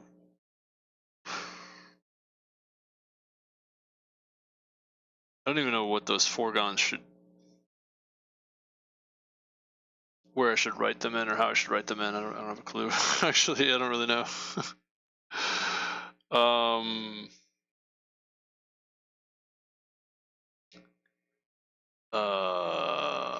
don't know. It's confusing. Oh my goodness. Maybe I should create the tree. I'm having a hard time seeing it. Struggling with this one, you know? Struggling. Let's just lay down for a bit. Lay down for a bit, think about it.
Stuck on this here, huh?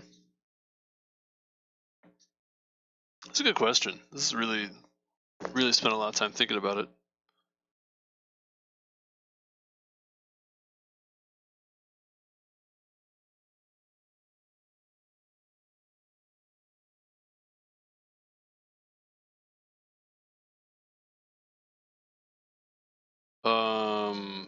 I don't know, man. It's really not obvious what to do.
I don't know.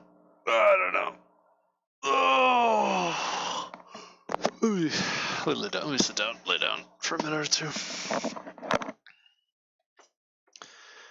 I could go look at the answer they have, but I really should be able to figure this out on my own.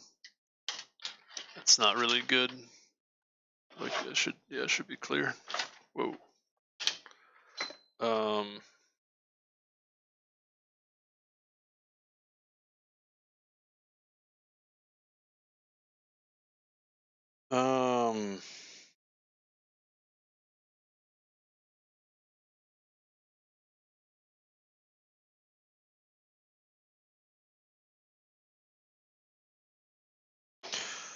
What was I even doing? Let me lay down. Let me go lay down. to think about these things. Oh.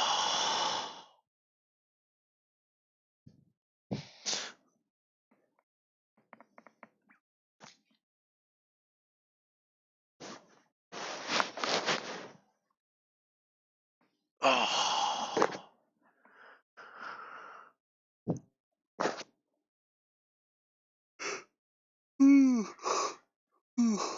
Excuse me.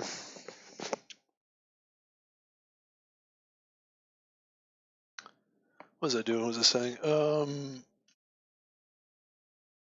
Gee. Again, struggling with this so much. Well, I'm glad I got the answer I got before. That got there. It's a little more clever in this one. The bottom up is not so obvious. I think it's to go top down, you would create a triangle, and then that splits the polygon into two subpolygons. Those can be relatively easily processed.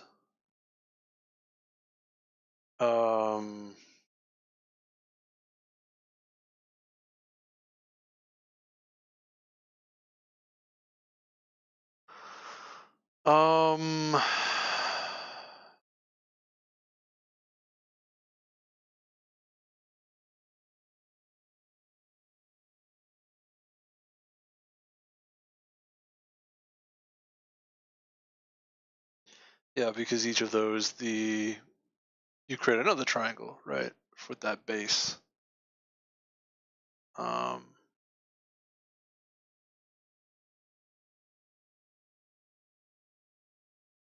You can just recurse. But you can go bottom up too. Not really obvious how you do that though.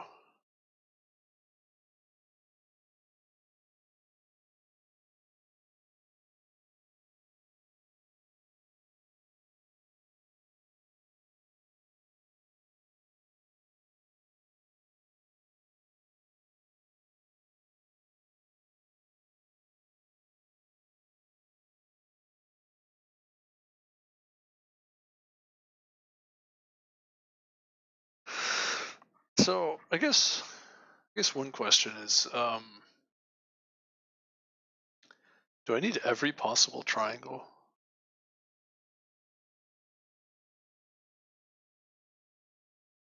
I don't know what's the base case? The base case for the recursion is the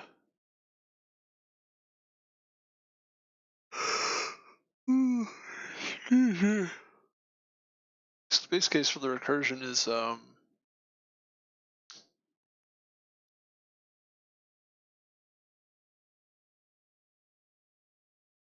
when there's only one point between the two edges that are being considered. Yeah.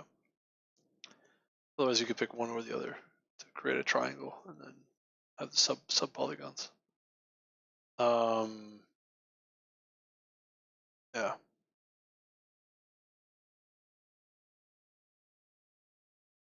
And also another base case would be if it's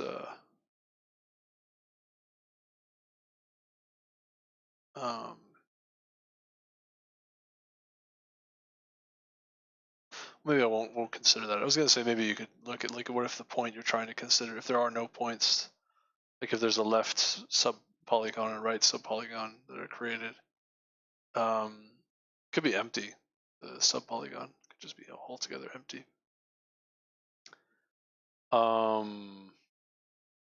It's true.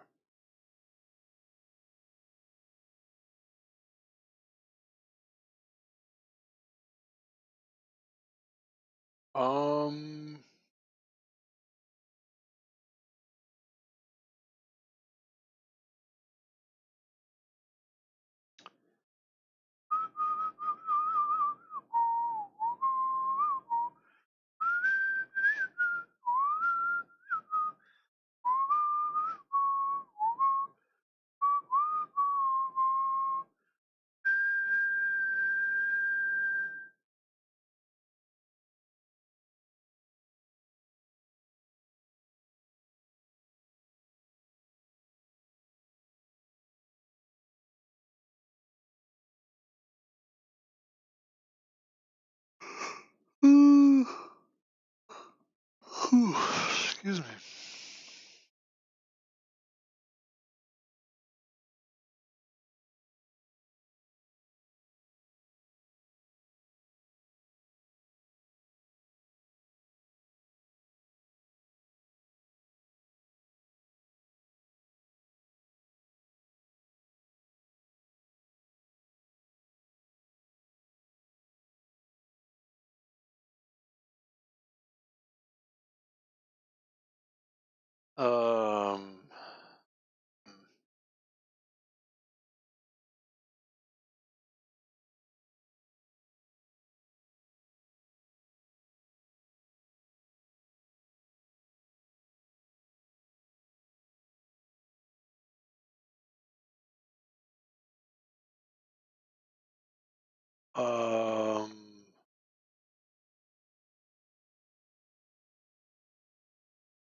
Suddenly, even thinking about the DP, the top-down DP, if how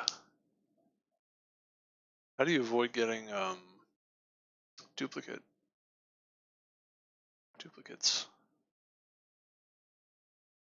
I'm thinking like if you just had a polygon with 4 sides, right? The first triangle you select, there's actually 2 polygons, subpolygon. One subpolygon doesn't exist, and the other subpolygon is the other side. Actually, that's a good question. I don't know. What happens in that case? Excuse me. How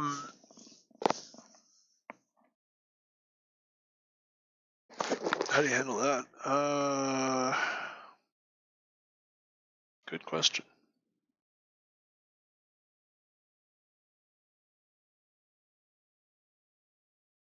Yeah, because you could set k to be I plus 1 and k is less than j for a range from I to j. And then the left side you recurse on is going to be from I to k, and the right side is going to be from k to j. And you add those, and then you add the triangle, which is going to be I, k, and j, right? Or I, j, and k. And then you end up with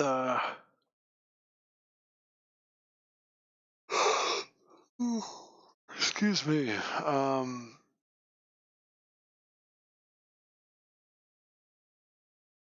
Then you end up with something unusual.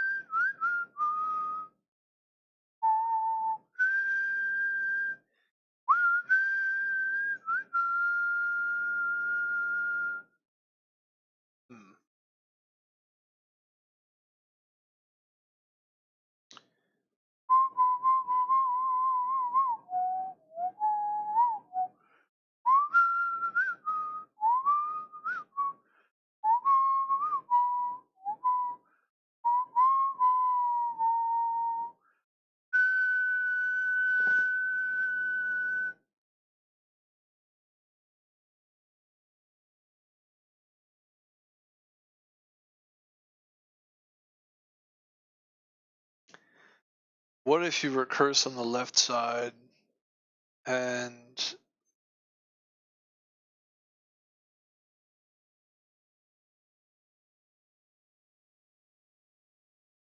that subpolygon is empty, right?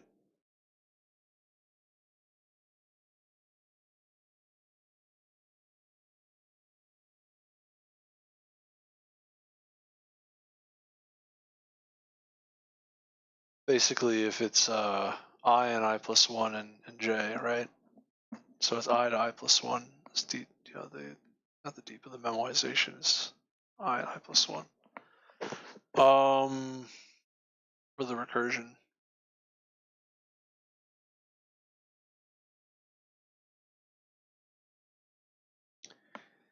I don't know That's not a convex polygon of at least size 3, right? It's only size 2. I think those should just return 0, right?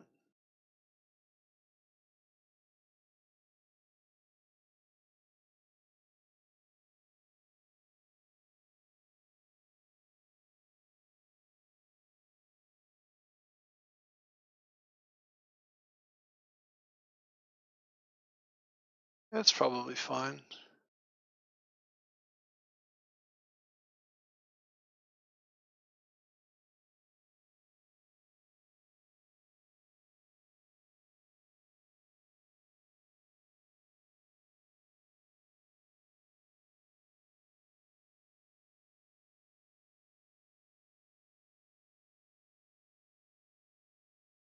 Huh.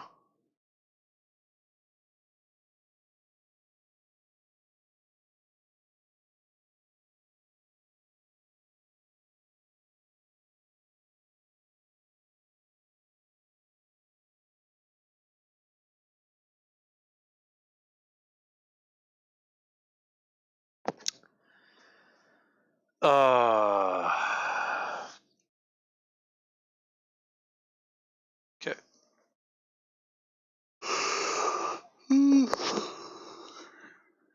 Excuse me.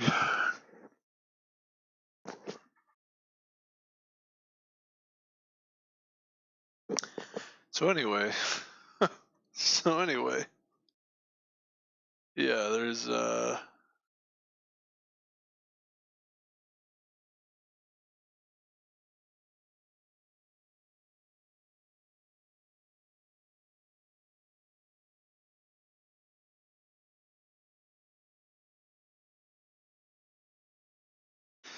so in the memoization,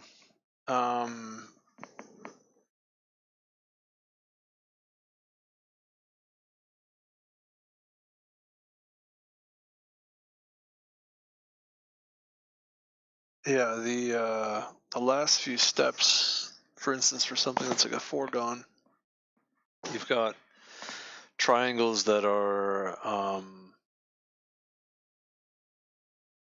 basically like the clipped triangles that represent recursive case, where you process those triangles as three-gons, right?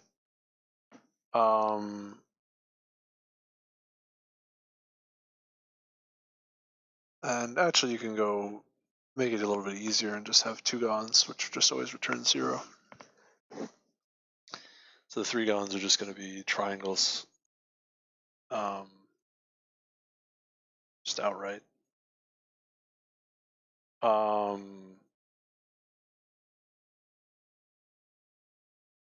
They're added to those two-gons.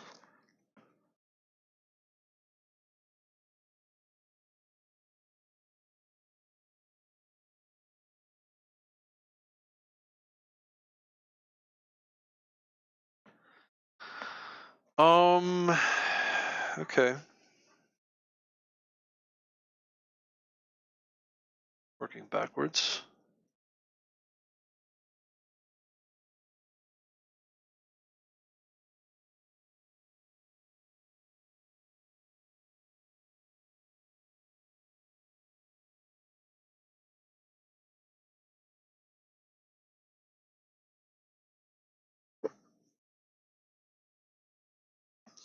So we've got some I plus 1, and some j that's larger than I plus 1.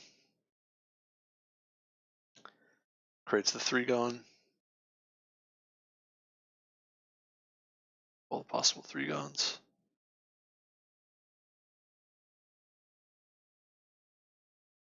Okay.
So the DP array is supposed to represent the optimal triangulation of the convex polygon starting at index I and ending at index j.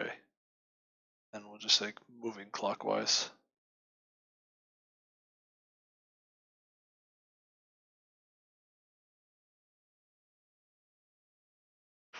So if we only have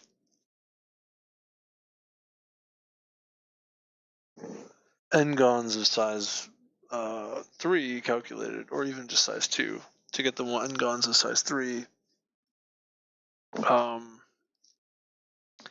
means we can only get dp of I to I plus 2, right? Because the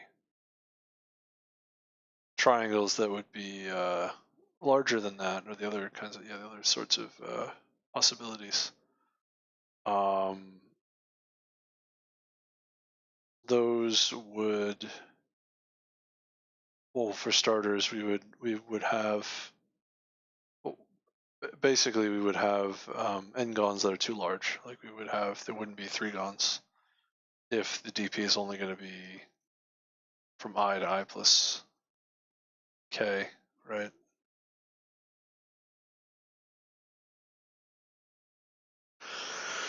Interesting. Okay, that's fine. I can calculate the the n-gons by size. That's fine, but it's not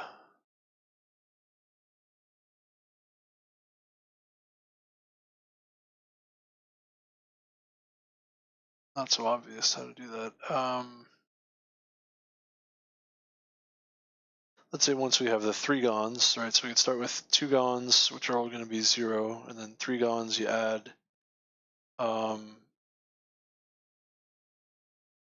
Really has to just add the next point and create the triangle. Add that triangle to the right.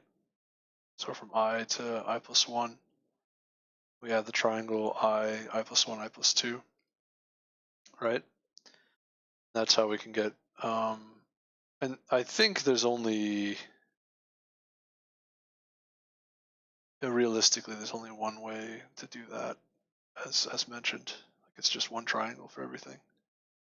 That's fine. And then I would say, okay, the next step would be I to, the optimal triangulation for I to not I plus 1, not I plus 2, but I plus 3, right? So then those are 4-gons, and those aren't all of the 4-gons in the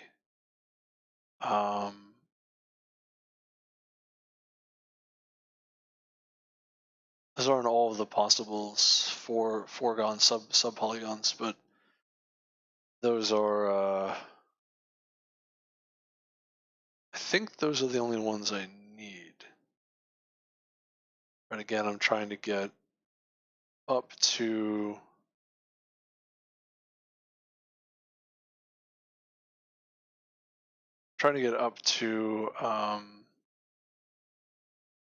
all of the n-gons or k-gons, which give you the optimal triangulation from index I to index I plus k.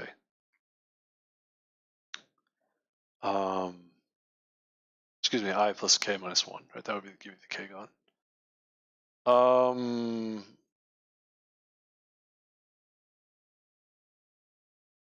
Once you've got the 2-gons, you can create the 3-gons.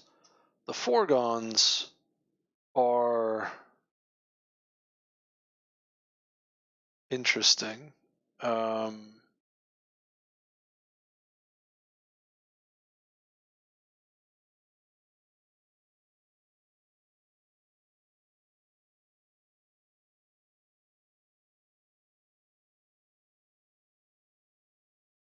So there's, for each 4-gon, there's at least 2 possible ways that the triangles can be set up.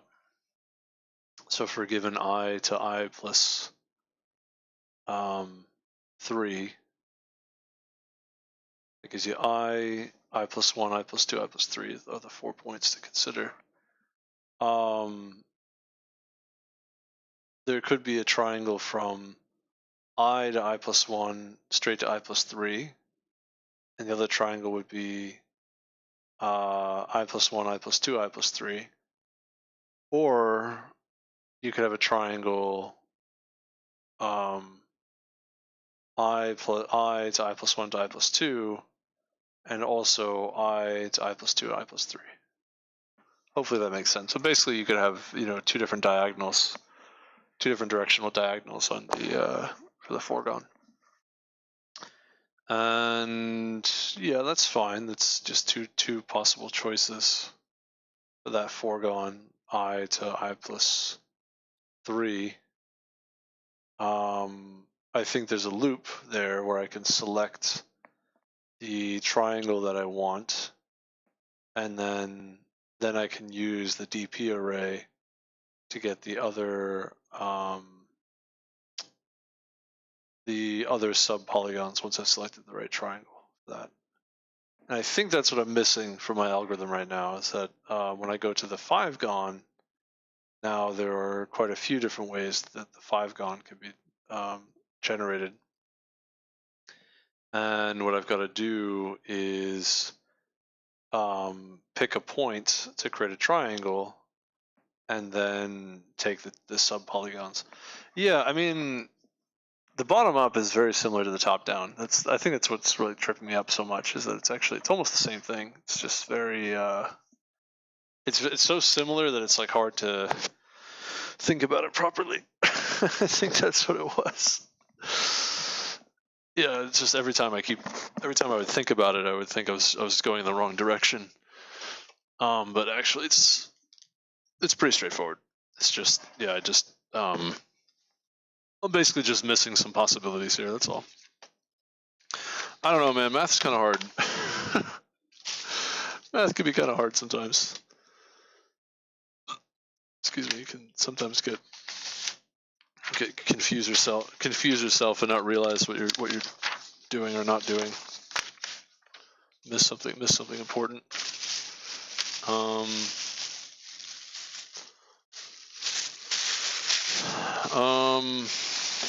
Yeah, so, okay.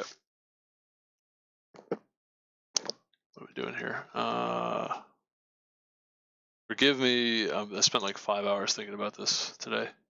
Well, I solved it, and then I looked at somebody else's answer, and they had a very clever answer. It's a little more clever than what I was doing. A lot more succinct, a lot easier to program. And then now I'm trying to adapt the answer they gave to a solution.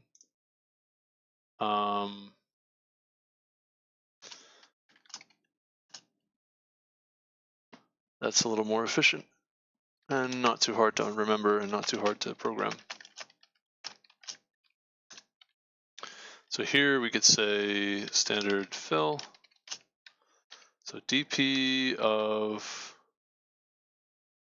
well, it's going to be like the following. It's going to be dp of I should be 0, and dp of I plus 1 should be 0. Okay, now I want to get each n-gon starting from size 2, well, size 3 to n. And I want to say for each of those n-gons, what I'm going to do is take int I to n, and process those. And it's going to be j is going to be I plus k minus 1 modulo n.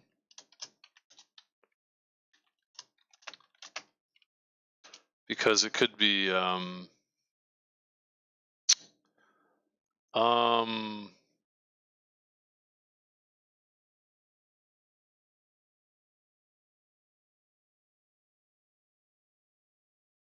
you could come back around to like n minus 1, and then you want to get the n-gon starting from n minus 1.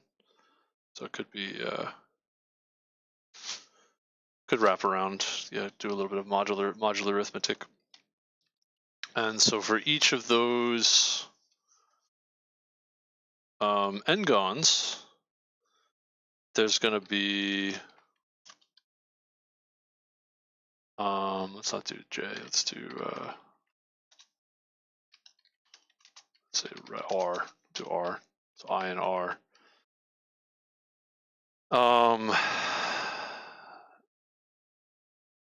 And I'm going to say for each of these points, J equals I plus 1, to J is not equal to R, J equals J plus 1 mod n. Yeah, I guess that's fine. There's a little bit of, yeah, again, modular arithmetic. I may not need to do modular arithmetic here, but we'll just keep it simple. We're going to say dp of ij is, I think this is wrong. This is confusing. This is confusing. Hold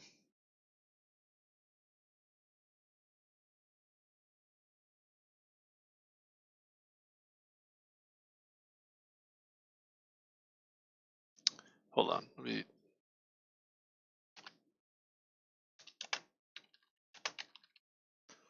Get confused again here.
I don't think I need to use modular arithmetic. That's what I'm trying to say. I actually think that's not quite right. Don't think I'm supposed to need that.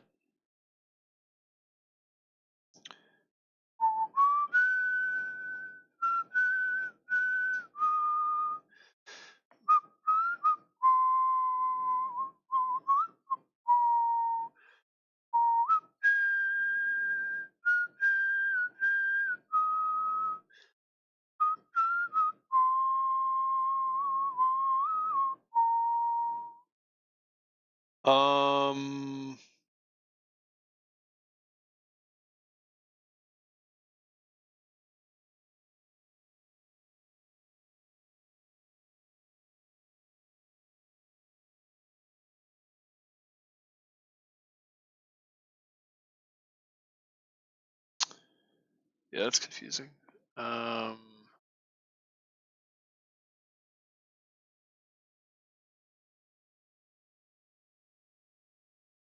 You don't actually need.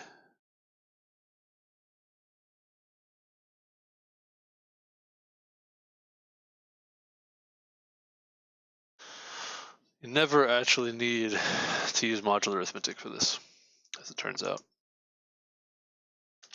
Which is weird. Just strange.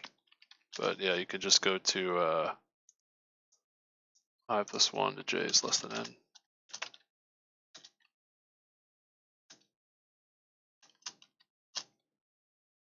Is that true? That doesn't seem right.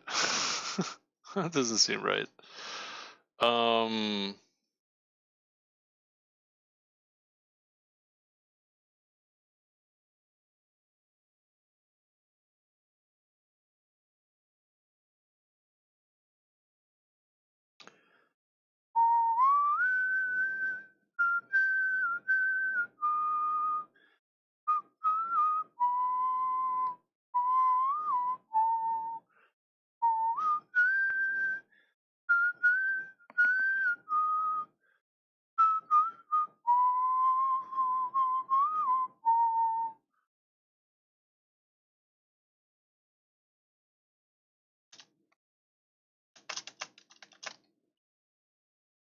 J is less than I plus K.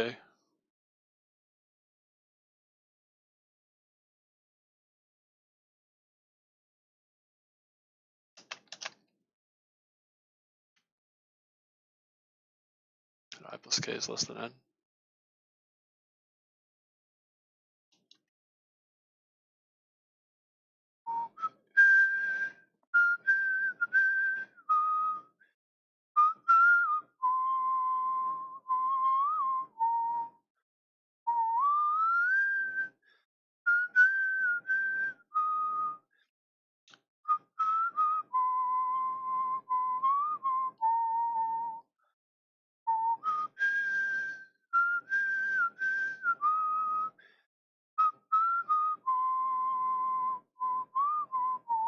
Feels like I'm missing some n-gons if I do it this way, though.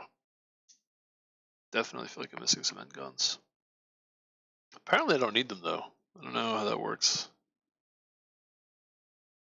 I never actually need anything that's that has that sort of modular arithmetic going on. I don't know if is that true? It seems weird. Seems strange. Seems odd.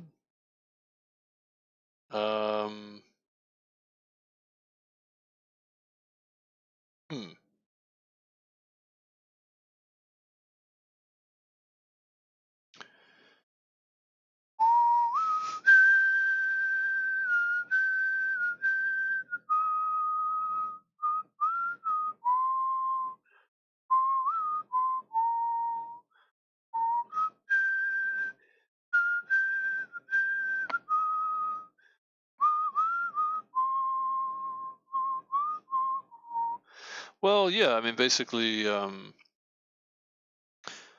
n-gon from I to j is not the same as the n-gon from j to I, because the n-gon from j to I is the other direction. And that n-gon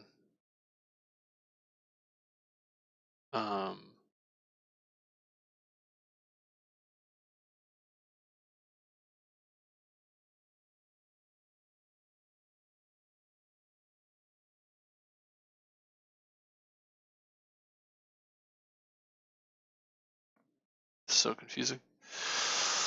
Lay down again. Thought I got it, but if I have to do some modular stuff, I think it's not correct. I don't think so. Because the top down doesn't require it. So the bottom up probably shouldn't require it either. So I don't know why suddenly I feel like I need to. Gee. Oh, these questions, man. Very challenging. I feel like I should be able to see this very easily, but for some reason I'm struggling. I don't know. I don't know what to say.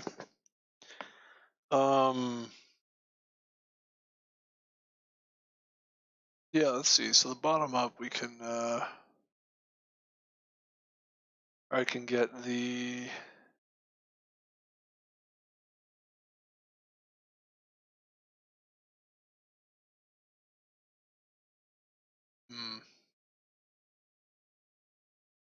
trying to get all the three-gons and then try to create the four-gons from the three. Once I have the three-gons, I can create the four-gons.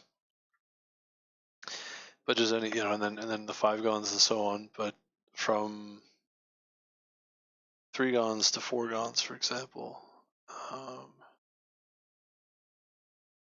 basically have to pick point I to I plus 3, right? A line, more or less. Then I gotta draw the triangle on that line and use the dp values to get the optimal amount there.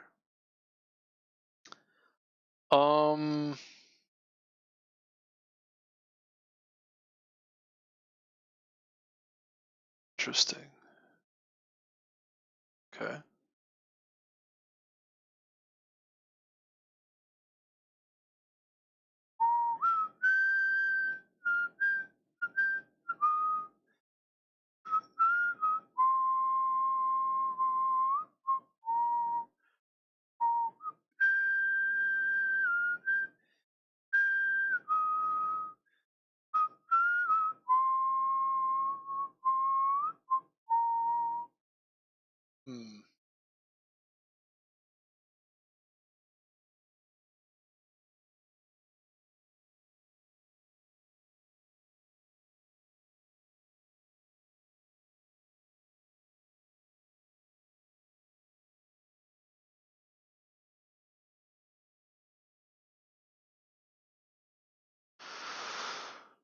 Yeah, there's some modular piece here, for sure. If I do it that way.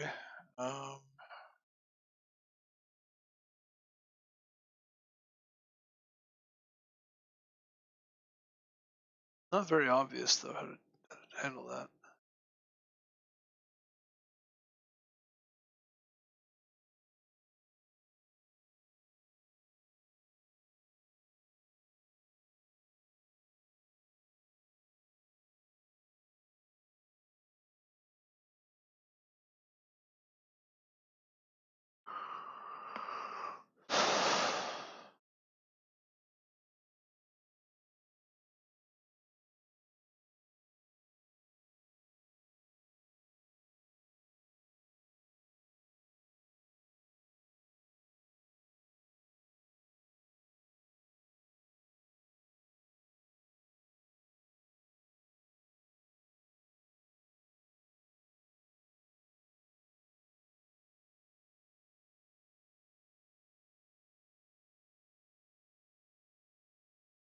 Hmm.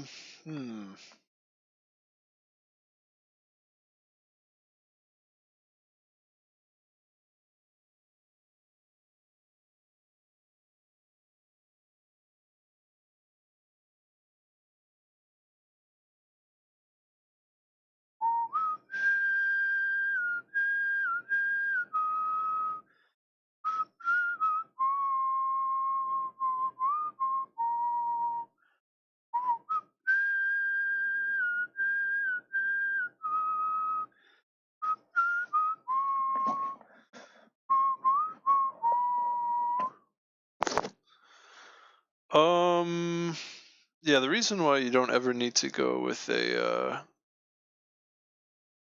reason why you don't ever need to have modular arithmetic is because you can start with the edge on 0 to n-1 and pick any particular triangle, all the possible triangles that you can create from there. Those create subcases, and all the subcases after that point will always be kind of not modular, because 0 to n-1, that edge has to be attached to something. It has to be attached to some triangle somewhere, so the only options for that triangle are all the other points to select, and all those points fit between 0 and n-1. So that's after that, there's no more modular arithmetic to be concerned about. However, if I'm trying to go calculate all of the thrigons first, and then the fourgons and so on, that makes things a little more complicated.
Okay, let me come back to this. So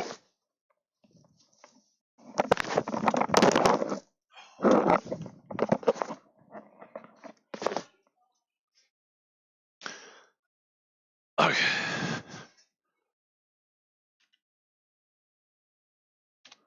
I think I got it. I don't know if you can hear that. My mom and my sister are very excited about the trick-or-treaters. Okay, I think I got it. So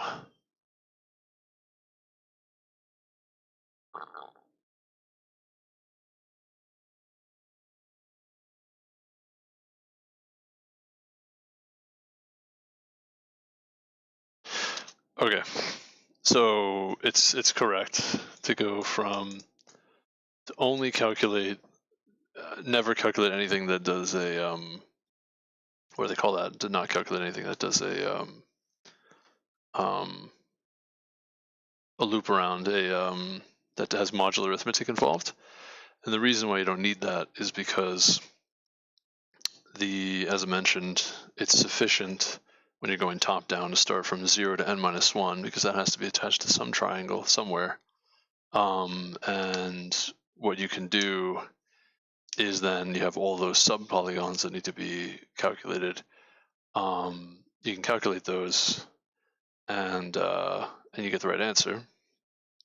But you only need those subpolygons, which those don't have any kind of modular arithmetic involved. So what has to happen is those subpolygons need to be calculated correctly using dynamic programming, and then the last step is going to insert a triangle somewhere and connect those subpolygons. Yeah, so I think that's when k is n. K is the number of points in the polygon. So this will calculate the three-gons, and so we can go all the three-gons from I is 0 to I plus k. K is less than n, right? Basically means I plus k is n minus at most n-1 inclusive. And then for each of those sort of portions of the convex polygon, what you can do is just pick a point. A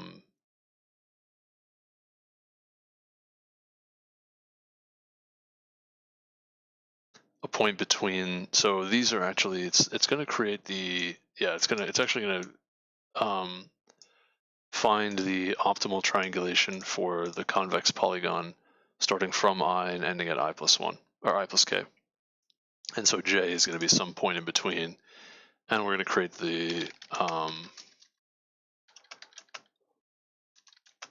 create the triangle, which is going to be vowels of I times vowels of j times vowels of I plus k, right?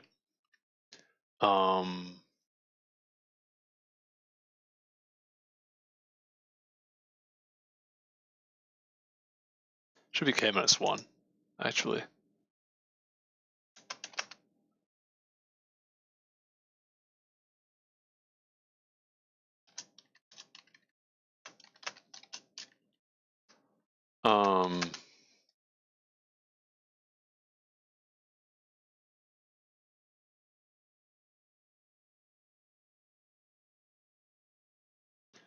Yeah, that's fine. We'll just leave it as it is.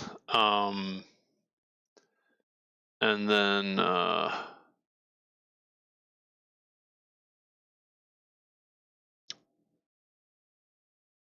could just subtract 1 from k here.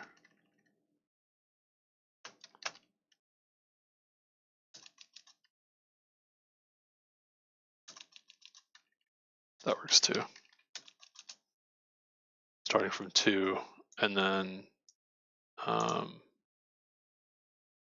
k minus 1 is less than or equal to n minus 1.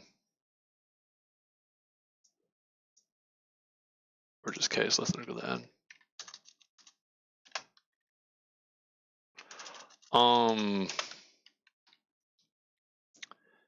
Yeah, so this will be like k plus 1 is the sort of the kth gon I think having all this extra -1s in here is a little bit confusing. But yeah, so the 3 gons is when k is 2, and then to get the nth gon, that's when k is n-1. Yeah, that should be fine. Excuse me. To create this triangle, and then we say dp of I plus k is going to be the minimum of itself. I probably, I filled these with larger values, sentinel values initially. And there's going to be the left side, the right side, plus the triangle, which the left side is going to be I to j, and the right side is going to be j to I plus k. Yeah. Yes. Okay.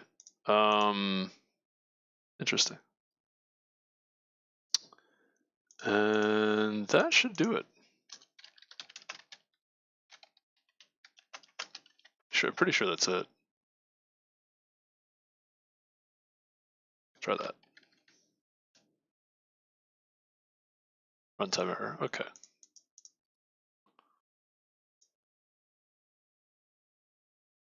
Oh.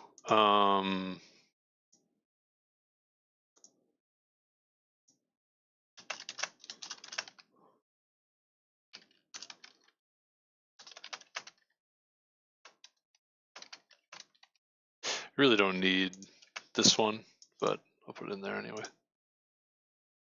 I missed that part. Oh, that's correct. Yeah, that's it. That's it. Done.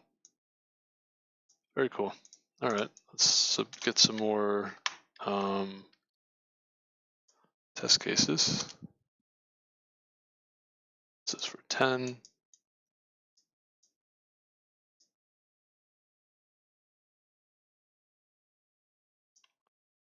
Let's do like 50.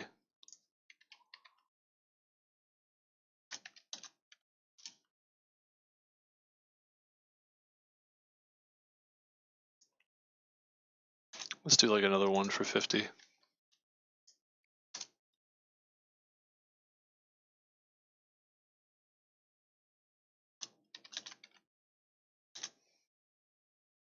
Okay, let's try that. I think this will be a little bit faster than the other solutions. Yeah, there we go. Could go for it, I think. Could try it, see what happens. A little nervous. Oh, got it. There we go. That's faster. Less memory, a lot faster, much faster program. Not the most obvious thing, but definitely way cleaner. This took me a really long time to get all the way through it, I have to say. I have to admit, I was like, so hard for me. I really struggled. Really struggled, but it's pretty clever, you know, not bad. Submitted a few times. Yeah, I think that's pretty solid. 6 milliseconds is a little bit on the slower side, but yeah, this is definitely an improvement over what I had before. Big improvements, a lot faster, and it's a lot less code to write, and it's a lot simpler, the code. There we go, 100%, got there. Whew. 0 milliseconds, beautiful. That's what I like to see. Okay, I think I'm gonna stop there, take a break. Maybe, I don't know if I want to break for the day or what I'm gonna do, but I was gonna say I knew we can get it to 100% here if we just keep submitting it. That's pretty fast, I gotta say. It's a pretty solid solution here. Programming seems to be kind of hard, I gotta say. I don't know. Sometimes I wonder. It's just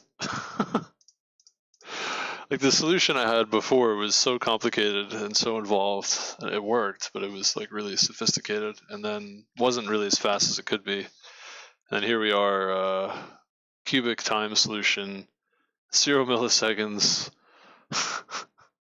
quadratic memory, really, relatively speaking, pretty straightforward, you know, just triple for loop and then some initial values. Very clean solution, quite frankly. If I could say so myself. If I could say so, very clean solution. Took me a while to think that through. I mean, I didn't understand the solution that the other, not that I didn't understand, I didn't come up with the other solution that folks came up with, which was very, very clever, the top-down approach. And then going from that to the bottom-up approach, that was also like pretty clever way to do it, to go that other direction. I mean, it took me a while to think that through, but it's very clean, very, very, very clean. So that's cool. Yeah, 100%, pretty good. Hail victory, hail victory. I don't know what else to say here. Like, dang. I think I'm gonna stop, take a break. This is just wow. Wow. All right, got there. Nice, very good. All right, that's it for me today, I think. So yeah, those of you who like the stream, don't forget to like the video and follow the stream. Subscribe. I am going to take a break now. Definitely. So yeah, I appreciate it. Talk to you soon. I might start another problem. I don't know. Might program more later today. Like, I feel like that's enough for one day. That was that was grueling. That was like 5 hours. I came up with my own unique solution and coded it and solved it. And then I also looked at someone else's solution. It was my own top down, and then looked at a much better idea for a top down, and then I came up with my own adaptation of that to come up with a bottom up, which again, some of the authors said like it's a pretty easy bottom up, but I don't think it was that easy. It was pretty hard to think it all the way through. That was very challenging, I would say, but it's extremely clean once you get it. But dang, that was quite an algorithm. All right, quite a problem. So yeah, let's stop there. That's good. It's good. I mean, I don't really feel that bad about spending that much time on it, because it's just like, I don't know, it takes time to think about it. It takes time to think it through. So, okay, all right, take care. Talk to you soon.